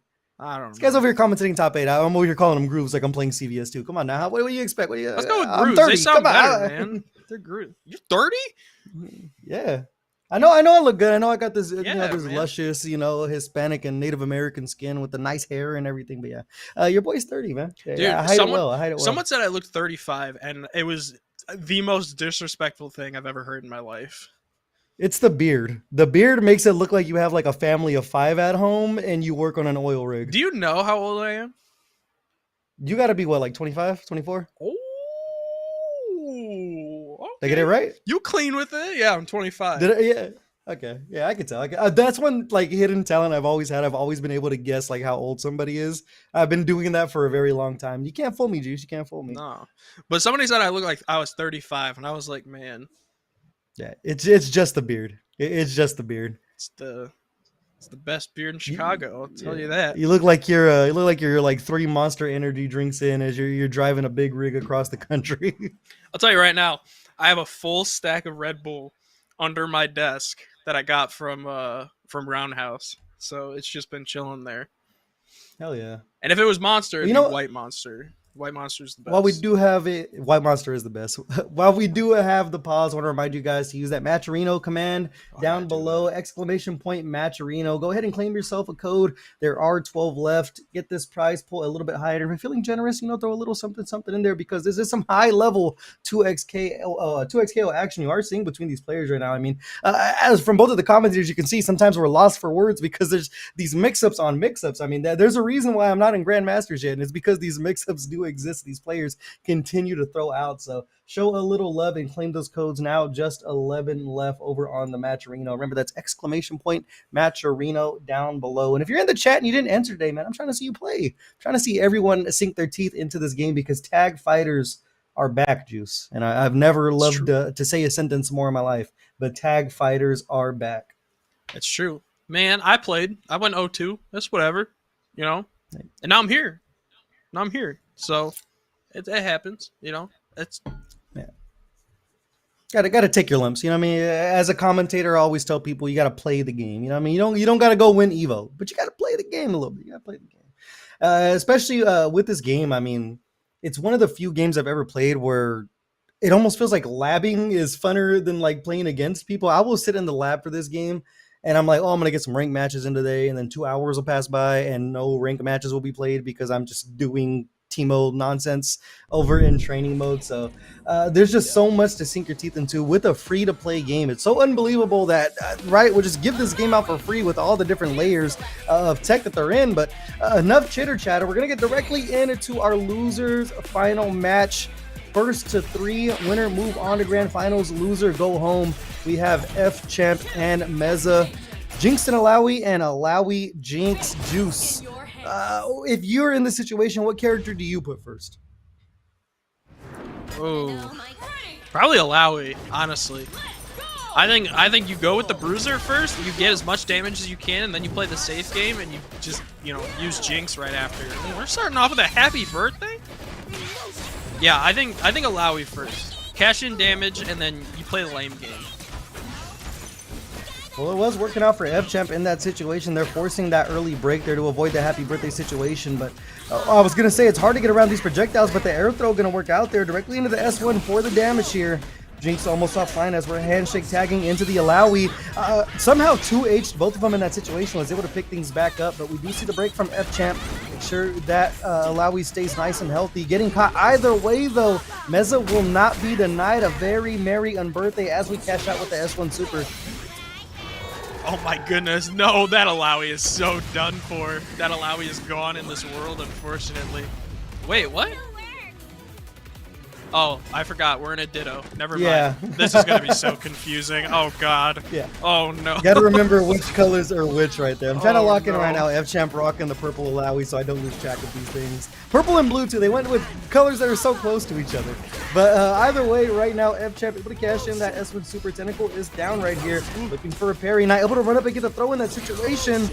Back and forth we go here. Tentacle getting hit from behind. Fully charging down the down S1. Not blocking their toes there is F-Champ. Meza striking blood first. So keep note of it here. We got a pink Jinx in the costume. What is that? That's not the Zombie Hunter costume, is it? I can't remember what these costume names are. Yeah. Zombie Hunter might be the other one. There's a lot going on right now. Unfortunately, getting caught. No, with that's the mix-up. punk one. That's punk. That's Okay. like the punk rockstar one. Okay, the other one's Zombie Hunter, I think. Yeah. Because that Okay, one's okay. the one that F-Champ is using is the, or no, the one. Man, I don't know, bro. I don't know no more, man. No, One thing is for sure in that Meza's not in a good spot right now. That's for sure. Yeah. Arcane Jinx is the one that F-Champ is using. And then Meza's using plain blue Alawi, and then F-Champ is using Rift Quest Alawi. See, chat, I'm knowledgeable. I got knowledge in my garage with my Lamborghini. What happened? Beverly Hills. Yeah, I feel what like happened I is, just blacked out, and I feel like I don't know what happened. We're going to another round. We're going to final round. Yeah, We're not even one going to round talk apiece about here. Well, now that we've established what color and what costume is which here, we can get a little bit of more hold on this situation as we are one round apiece here. F-Champ trying to just jockey for position here, getting caught with a 2H, unfortunately. That's going to get a full B&B in this situation. The break is on deck for F-Champ right here. See if they choose to spend it, but drop combo there, not able to get the full extension with the down S1 from Malawi as F-Champ runs right back in, looking for some damage of their own, but just a wall of projectiles. Not able to get the 2H extension from Meza. Playing neutral, just kind of playing the lame game. This is what I was saying before, you know, just play the space game. Oh, but you got to be careful because you do not want to take as much damage like this, especially when you're so low right now. But I like the anti-air going into install. Now you're going to do, oh, that OTG into, oh my god, no, F-Champ.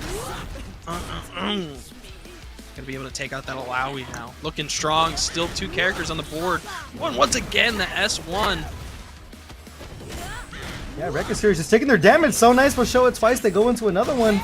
No S1 super to work through, but not gonna matter with the 2L conversion there. F-Champ striking blood first here, up one game on Meza as we try to work through the character confusion or the costume confusion right there. Man, these guys got some sick avatars too. Oh my god, and we're starting out with the air throw, man. Whew. Yeah, we got a good losers finals right now. I'll say that. Oh yeah, for sure. As close as you can want with the mirror match in this situation. Gonna get the full juggle off the air S1 here for Meza. Over the corner you go. S2, but the break is gonna go ahead and make sure that doesn't happen. Right back to the sky bones we go. And this is the game here, just getting around these projectiles for both of these Alawis. Down S1 there. Gonna get the run up 5H extension with it. And this time for sure we are gonna see the tentacles. And once again, getting tentacles drowning you there, brother? I'm just so happy watching the Jinx rocket combo. No, I was reading something. And the Jinx now off the board. Now it's going to be up to Alawi to take out two characters with damn near full health, you know. Oh, and unfortunately, that might be it. That'd be all she wrote right there. One more conversion will do it. I like the retreating guard right there, though. I have to... Okay, interesting break. Yeah, it's not wanting to lose momentum. That's an offensive break right there. And it is going to work out for Meza in this situation as they are going to take the round. All right. F-Champ, though, is about to get his break, though, about 3/4 of the way, and is going to start with an S1 Super just to cash in a good quarter on Jinx's health bar now.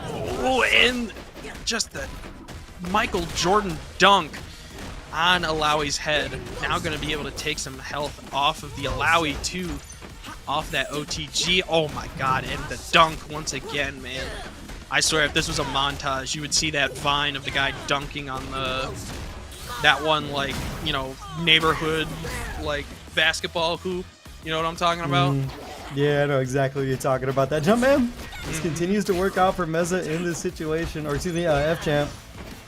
I just looked at chat finally. What am I reading? now I know what you That's were what I was laughing words. at, man. That's what he. You know what? He got me, man. He got me. I'm trying to stick and kick. Man, did he get a perfect? I think that might have been a gentleman's perfect. Gentleman's perfect. Oh, just yeah, gentleman's perfect. Yeah.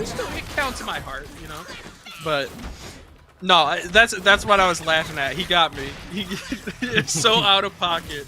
And that's what I was laughing at. But F-Champ now forcing it to a final round, trying to close it and making it a 2-0. But early damage on both characters kind of makes it rough, unfortunately. Yeah, the tables just turned there. It was Alawi on Alawi violence right now. F-Champ making it work. The break there from Meza, trying to make sure there's no option to set up these tentacles. A run M and a very, very far 5H. Gonna get the full conversion here with another dashing M. Counter spike downwards, wake up attack from F-Champ here, and go right back in. Alawi B and B has the tentacle down, full extension with the S1, and gotta eat the tentacle mix-up now. Yeah, once again going for install, gonna get the OTG, gonna try to go for the setup. Oh, yeah, that doesn't work, unfortunately. No, you can't S1 off of that. Oh, I lapped that before, and it doesn't work. Okay, but it's gonna work for Meza though. Actually, F-Champ just striking right back in though. Full Jinx combo. They are gonna be able to build up this level 3 right here. Might be a dead Alawi if they do get the extension. No juggle off of the Sky Bones right there. It's one thing having that Alawi down. You do have that enhanced assist to pop out some more tentacles if you do put your opponent in the corner here. So just playing the keep away game here with the Sky Bones and the Fish Bones. But there's only so much real estate before the Alawi's back in your face. Delayed the 2L. I went home on that one. The back throw in the air gonna work out for F-Champ in this situation. Jinx on Jinx violence with the Fury in the pocket of Meza. I mean, it's one taser shot to level 3. Meza's gonna pop it early though. Did he press? Is this gonna hit? Oh no, he's able to block it. F-Champ is gonna stay alive here, but getting caught by the 3H is the opening that Meza's gonna need. Almost equal health here, and they still have that Fury in their back pocket. There's a level 3 of their own. Is this one gonna hit? No, I think he's safe off of it though. Oh no, he's not. No, he's not. Oh no. Okay. I was about to say I thought he was safe off of it, but no. So F-Champ. Well, that is that's what we call a series of events, Juice. In the industry, that's a series of events. This match is scary. Very, very scary. Scary for my eyes right now. There's so much happening. I gotta put on some glasses, but it'll be a 2-game lead. Don't need glasses to see that for F-Champ. As a forward throw coming out from Meza in this situation. Gonna get the full OTG off of it, setting up the trap. Ambiguous mix-up right there. Down S1 gonna work out for Alawi, and the break. That's kind of the gambit in the situation. You want to make sure that these Alawis are not able to put down their S2 super. So I understand the break there. Yeah, super smart stuff, honestly, and still just trying to get the ultimate. Oh my god, and just the overhead hammer. Once again, getting the anti-air, but unfortunately got interrupted by some explosion. I don't know if that was, what was it, the monkey bomb, or I don't know what that was just floating on the ground there. But F-Champ looking a little weary on life, I will say. Yeah, just a complete uphill climb here as we see those Fish Bones continually coming out to shoot him if you got him to look for the chip in that situation. Just enough for Meza. See if this Alawi can make it happen here. Not close to Fury for F-Champ, so they're going to have to do it the old-fashioned way. They look for the jump M. No one home on that one. They are going to land the 2M, though. Jinx is going to be blocking. They jump right over the projectile again. Continuing to force these mix-ups here. Just an unwilling to stop force as the down S1 finds its home again. Not able to get the extension off of it, and Meza is still sitting pretty here, Juice. I like to jump in right after, though. Yeah. but Monkey Bomb Hammer will be able to get him, and Meza will take a round now for himself, starting off strong here in Game 3. Let's see if he can keep that momentum. Let's see if he can get a game for himself. Going in for that grab, what's going to be the follow-up? OTG. I'm surprised he doesn't cash in super there and goes for shoot him if he got him, but I don't know. Doesn't I was trying to go for the setup there. They are playing freestyle. Yeah, the shoot him if you got him should reach in that situation. But rather look for the mix-up instead of spend the meter. We have seen these Jinx players save it up for the full ultimate, the level 3. Right there, missing the 2H. That's the tough part when someone jumps at you. You have to forward dash or back dash to make sure that it does hit consistently. F-Champ going to take advantage of that as we get the full air S1 extension on it. Putting themselves in the corner, though, going to give Meza some real estate as they're going to whip the S1 there. Trying to swing at the Alawi, not going to work out for him long term. Yeah, I mean, even with that S1, though, they did get some damage off on the Alawi, though, which not a huge, waste, but still, unfortunately, you're still taking some big chunks away from your damage. But now F-Champ is gonna take to the skies, take to the projectile game. Yeah, also doing a good job just using that back assist from Malawi just to, disguise some of these fireballs and get some more chip damage as they come in. The level 3 is on deck. We talked about that. And as I say it, we see one right here. Will it be able to snipe out of the sky? It's not, and that is full punishable right there. Unfortunately, got behind the Jinx. And we're going to go right back to the level 3 here. This one might actually hit. I don't know if this is going to hit both characters, though. And it does! That's a 2x KO for F-Champ. I was about to say, I think both characters were on the screen for just enough time for them to hit. It's a 2x KO, and F-Champ will take it out their back pocket and sneak in a set point, possibly. Riot, please. If No. y'all could see my face after that hit. Were you pogging? I was praying for the sim that I just seen right now, but we are going to get the S2 tentacle set up here. Able to just go ahead and raw attack in the Alawi here to take the brunt of this damage. And unfortunately, it's going to be all blocked here, but F-Champ going to continue to take his turn. 5M trying to find an opening here. Jump out going over the top is Meza here, disguising the run-in off of the fish bones, but the 2M might be the best button in the game for Alawi as we're going to go right back to the corner here. The break, unfortunately not close enough to get the full wall bounce off of the baited break, and Meza going to be able to escape with their life. Not in that situation, though, unfortunately. Not in that situation. Now Meza's in a tricky situation and unfortunately gets caught out, and the S1 will do it. F-Champ is moving on into Grands to get the run back. He wanted that run back. That's what it was. He wants that run back. Yeah, good. Gonna get a second chance with Yami. Situation, you don't like the way things played out if you are F-Champ, where it was a 3-1, but it seemed like Yami had complete control of neutral the entire time. But as we head over to the replay desk, once we got our bearings as commentators to find out who was who in this situation, it was absolute fireworks, no pun intended, with the Jinx. But these Alawis S2 super setups, man, even if it's not really a setup and you just want to look for the chip or another opportunity to find an opening in their defense, has just been feeding families for all these players here tonight. And with the Jinx behind it, a character that's supposed to be a zoner. And if you know me, Juice, I talk about it in Street Fighter, I talk about it in City of the Wolves with Kine. Why is it that the zoner got some of the best buttons in this damn game, man? You're just able to open so many things at close range with Jinx in this game. We can see it time and time again with the cash out damage, and even when you miss, it still hits for that level 3. Yeah, even when you miss, you still get so much damage. I don't know, man. They always reward the zoners, and I don't like it, but I also like it at the same time. Is that weird? We're all fans of some debauchery from time to time. There are close only counts in 2 things most of the time, which is grenade throwing and horseshoes, but it might count in 3 with Jinx level 3 super as the almost working out there and taking out both characters. But as we mentioned, it is going to be Yami and F-Champ doing battle once again over in Grand Finals. We're going to see some Teemo on the screen. They spared us from the full mirror match, Juice. So what do you do if you're F-Champ in the situation to just try to get your hands on the Yordle? Oh, pray, honestly. Like, here's the thing. Here's what you do. And this is just being, oh, he chose Blitzcrank for a minute, and I was like, dude, don't you do that. Don't you do that, because that's the wrong choice. Don't make me excited. That's the wrong choice. That'd be funny, but it's the wrong choice.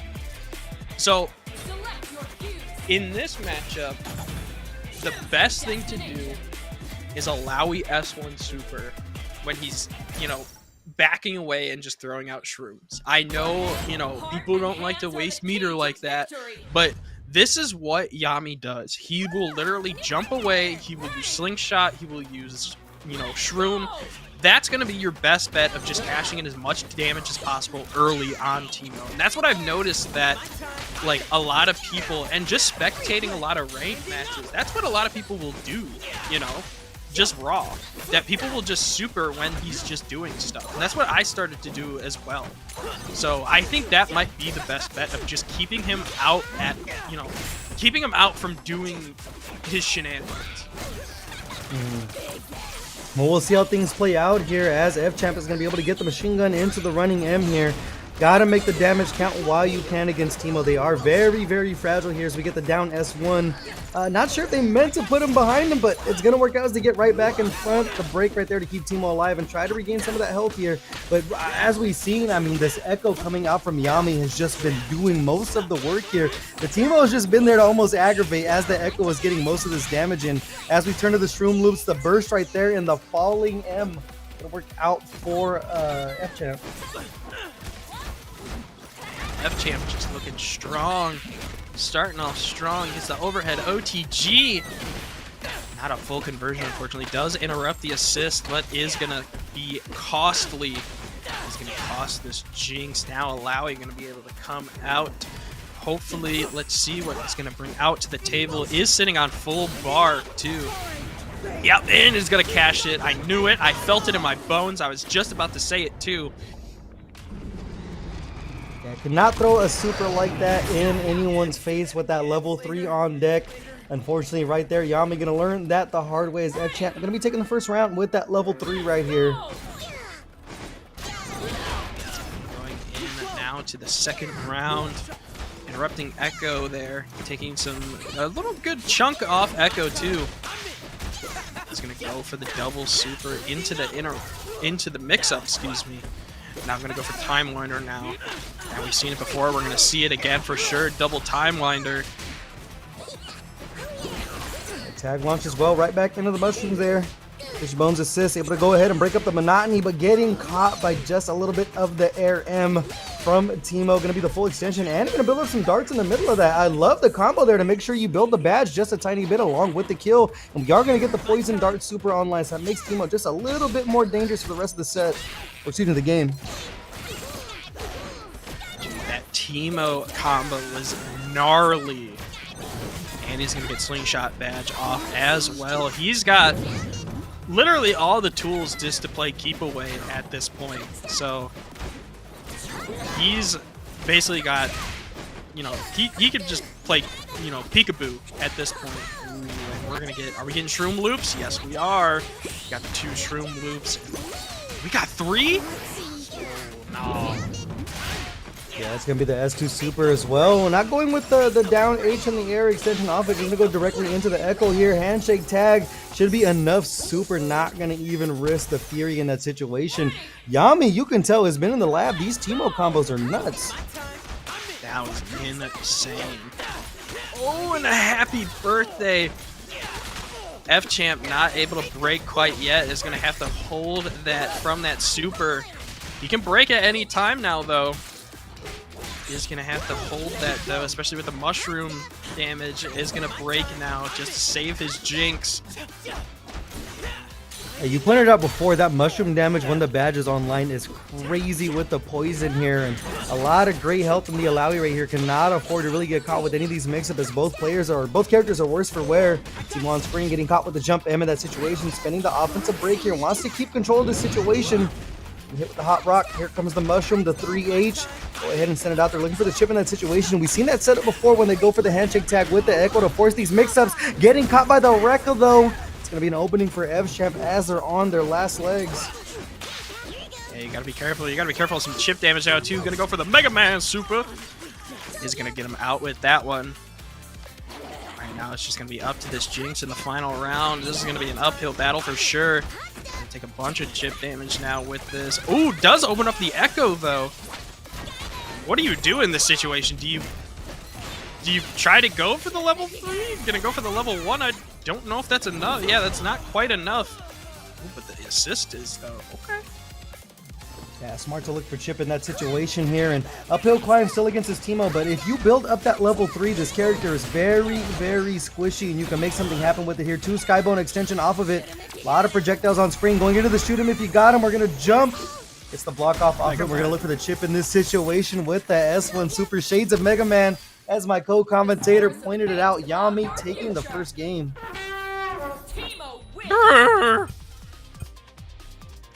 Yeah, getting the losing badge early here for F-Champ. Yami 2 games away from closing out the tournament. See if F-Champ has anything to say about it. Open things off early here, full launch.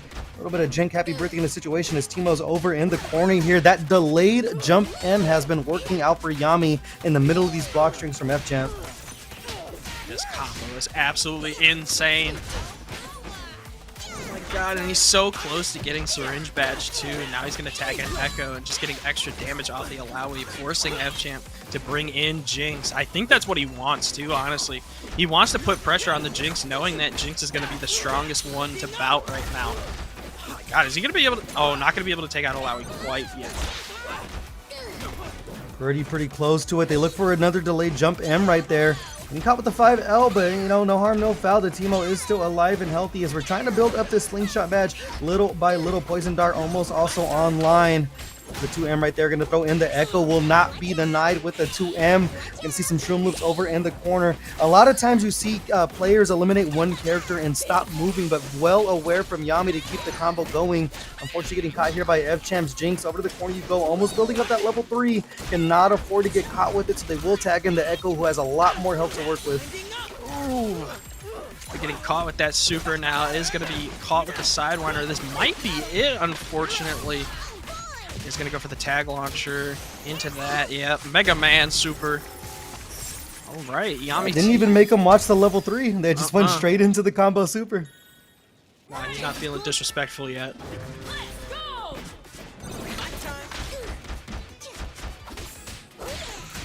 Good start now for Yami, though. Able to... Oh, I was about to say getting Shroom Loops, but unfortunately dropped it.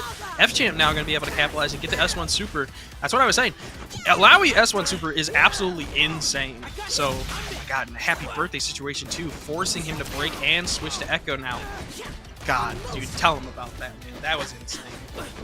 Yeah, complete 50-50 mix-up right there. Unfortunately, not the full combo here, so Yami gonna make it happen with the Echo. A lot of great health. They have to build back up here, but you know, when you put him in a combo, you get a long time to wait for the great health of the Teemo to build back up, and this is gonna be a lot of damage, and I don't know if we're gonna spend the break before F-Champ right here. You might just leave Alawi out to dry and let her eat all this damage up. Even with that poison, though, you're gonna put her on some life alert. Oh, and opening up the Jinx, too, and getting a slingshot badge off of that. Now, good stuff from Yami. Force the break now. Not going to tag out quite just yet. Shoot him if you got him. Going to be able to get some good damage off the Echo, though. Fishbone's in a double assist. What are you going to do off of it, though? You got to be careful, though, because you almost just lost your Alawi off that. Hey, good for them, though. They got the arrow throw off of it, able to get a super extension with it. Echo, not a lot of health to work with, though. They can commit robbery in the situation. Almost built up to that level 3, getting caught with the machine gun early. They roll through to catch the Alawi. Gonna spend the super, but unfortunately the shoot him if you got him is gonna go fire for fire, bar for bar, ban for ban. Once that Echo super and F-Champ gonna be able to come out on top in the middle of that projectile war, 1 round apiece now. Good strong start for Yami, being able to put some pressure on F-Champ. F-Champ, though, roll reversal, able to get him with the air throw. Oh, but a happy birthday situation. Oh, wait, that's a... Oh my god, it gets an opening, too. Oh, this is big damage now. Oh my god, it just doesn't stop. Unhappy birthday. This might actually be a kill on the Alawi if we can't get the extension with the S1 right here. They are going to be dead. What a combo there. And Jinx coming in with well under 50%. And Fury almost online for F-Champ in this situation. I imagine he will pop it as soon as he can as the run the run M going to come in. They get the overhead, but no combo off of it. Yami throwing out the Time Winder, getting caught, unfortunately, by the Shocker. Where the corner you go? Will we see the Fury extension? We have to hunt for a kill here on this Echo. You're hunting for it. I can see it.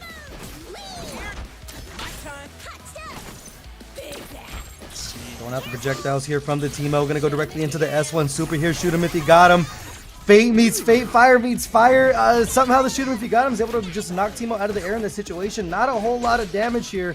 Surprised F-Chip hasn't gone with the raw Fury. They are gonna get the juggle here off of the air though. It's gonna be a dead Teemo. They're not gonna get caught by the Sky Bones though. Shoot him if you got him again as the Echo comes in. They're able to duck it. It's gonna be a full punish with the super raw enough to kill Yami, being well aware to run in and just hold down back to get the full punish with the super. But I also like the recognition of being, of not going for, like down heavy or trying to go for launcher or anything, just cashing in super so that, F-Champ can't go for break and Fury,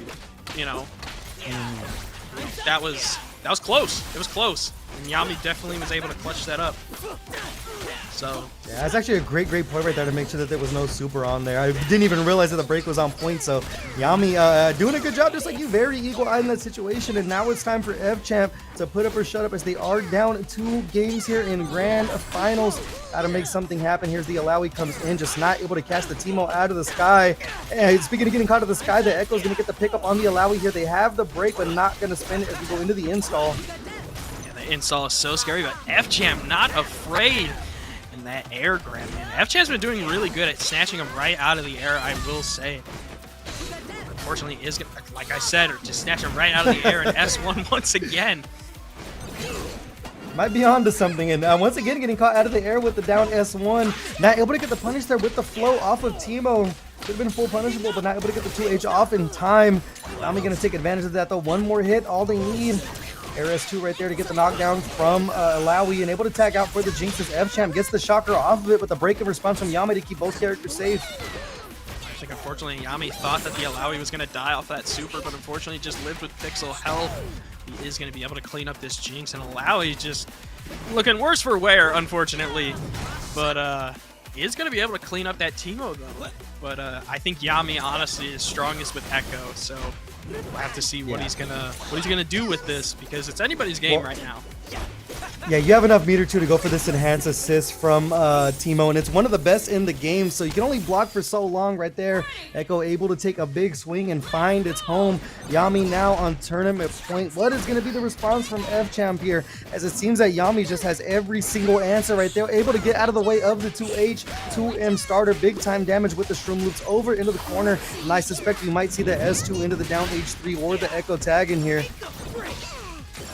Just getting huge damage on Jinx now.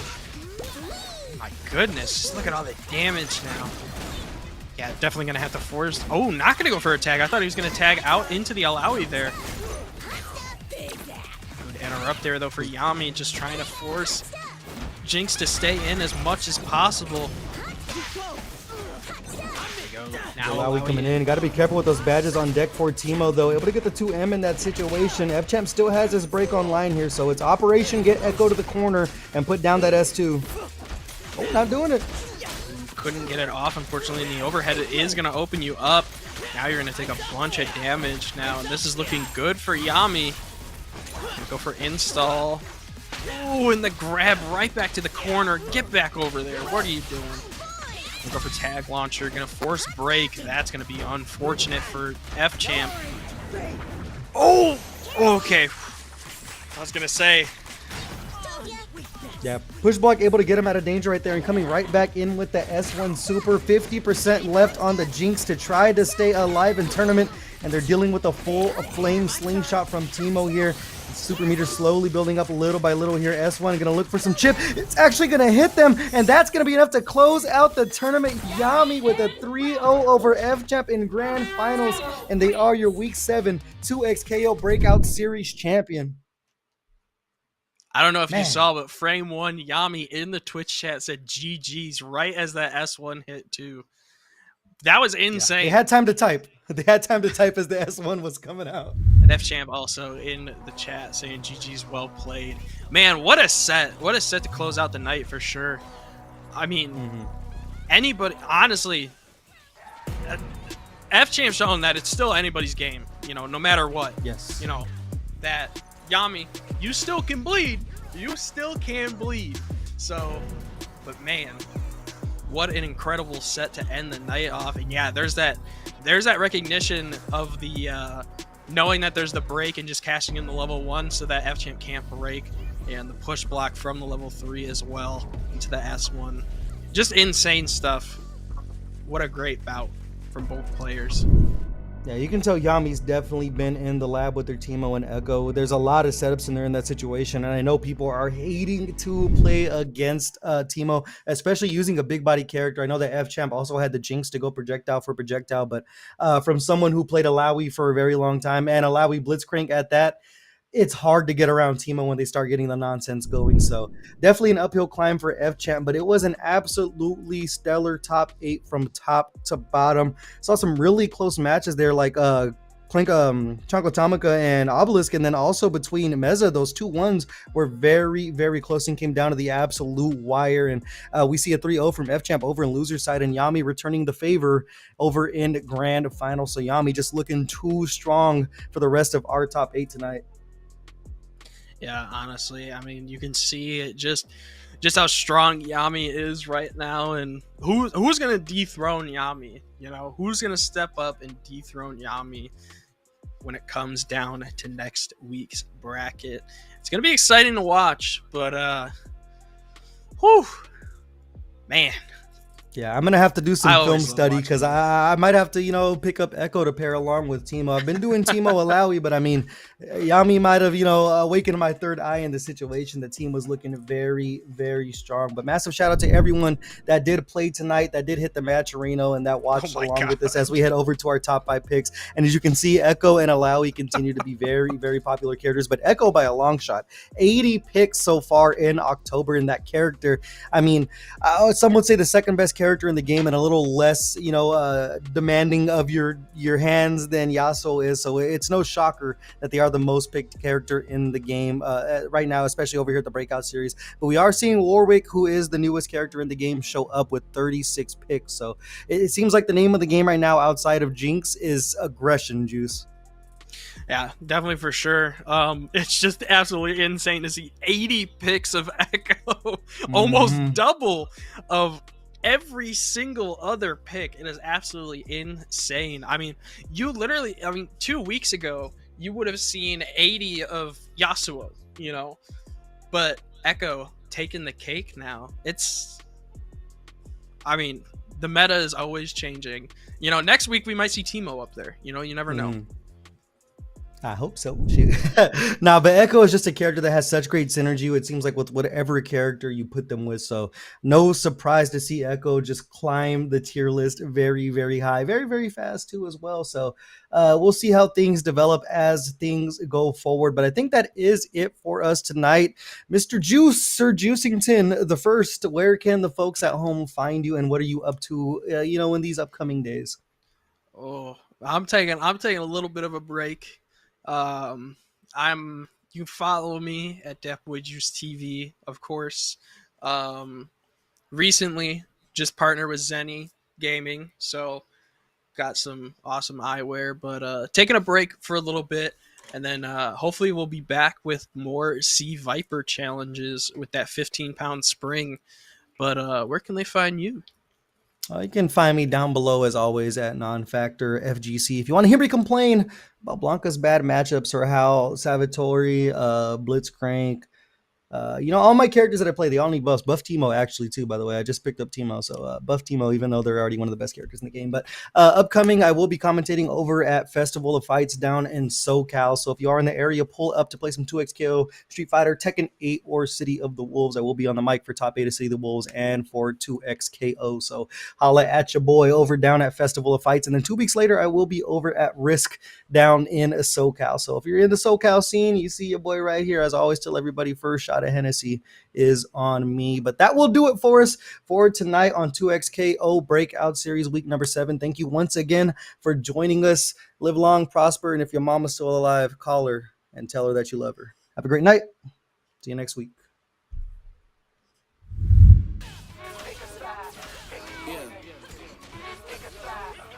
Whoa. Giant to a Maggie, big boss status. Ain't gon' lie, I really wish they would like a cabin. I ain't do no front and get my money on the back end. Yesterday's price ain't today, now we taxing. Way out the fear, ain't no way out for me. They always told me I'm the wave, like I'm way out. And see, I know some real ones turn state, ain't no way I could be out here living like a villain, only way up for me. Moving out the purges, I get time if it was worth it. If you coming from my fam, then you know I take it personal. Say that you the GOAT, I asked around, I never heard of you. Rocky road ahead, and there's some things I had to hurt of. Pick a side, pick your poison. Pick a side, pick your poison. Pick a side, pick your poison. Ain't no picking on me, y'all about to get me going. Yeah, pick a side, pick your poison. Pick a side, pick your poison.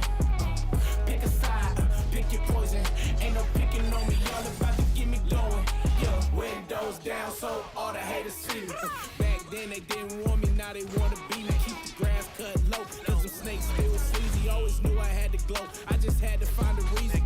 Walk around looking like I own the place. I don't waste no food, man, I always finish off the plate. Ain't come to play trenches, baby, can't believe we made it safe. Something out of nothing, yeah, we made a way. So hungry, think I overate. Every single shot, then I'm thinking John Wick. Every loss got a lesson, every make got a miss.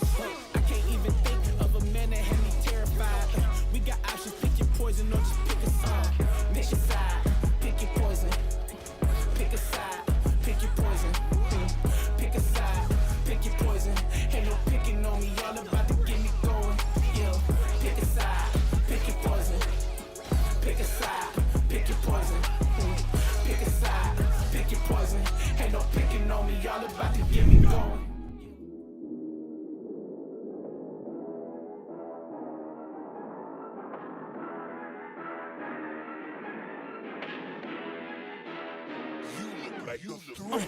Danny still not able to close it out. My God. Issei has a Hail Mary. Holy cow! They did it! Oh my God! King Ray Jr., you can't be doing this so... Oh my God. He's not dead? Okay.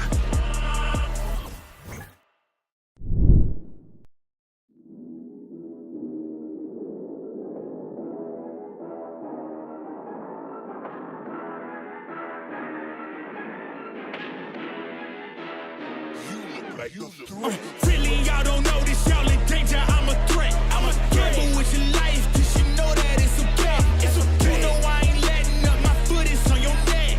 Take my word for it, it's a promise and a threat. Really, y'all don't know this, y'all in danger, I'm a threat. I'm a gamble with your life, cause you know that it's a bet. It's a bet. You know I ain't letting up, my foot is on your neck. Take my word for it, it's a promise and a threat. I ain't never really wanna flex my gifts, but I think it's my time, let me check my wrist. You can never dim my shine, I'ma keep on grinding till I reach the tip top. When it's just in my jeans and I ain't looking back, cause I'm feeling like Chris Cross. They can never slow me down, but they need to hate me, now I'm feeling like Chris. Rock with the team, cause you know that we winning, we with it, we going, we flowing again.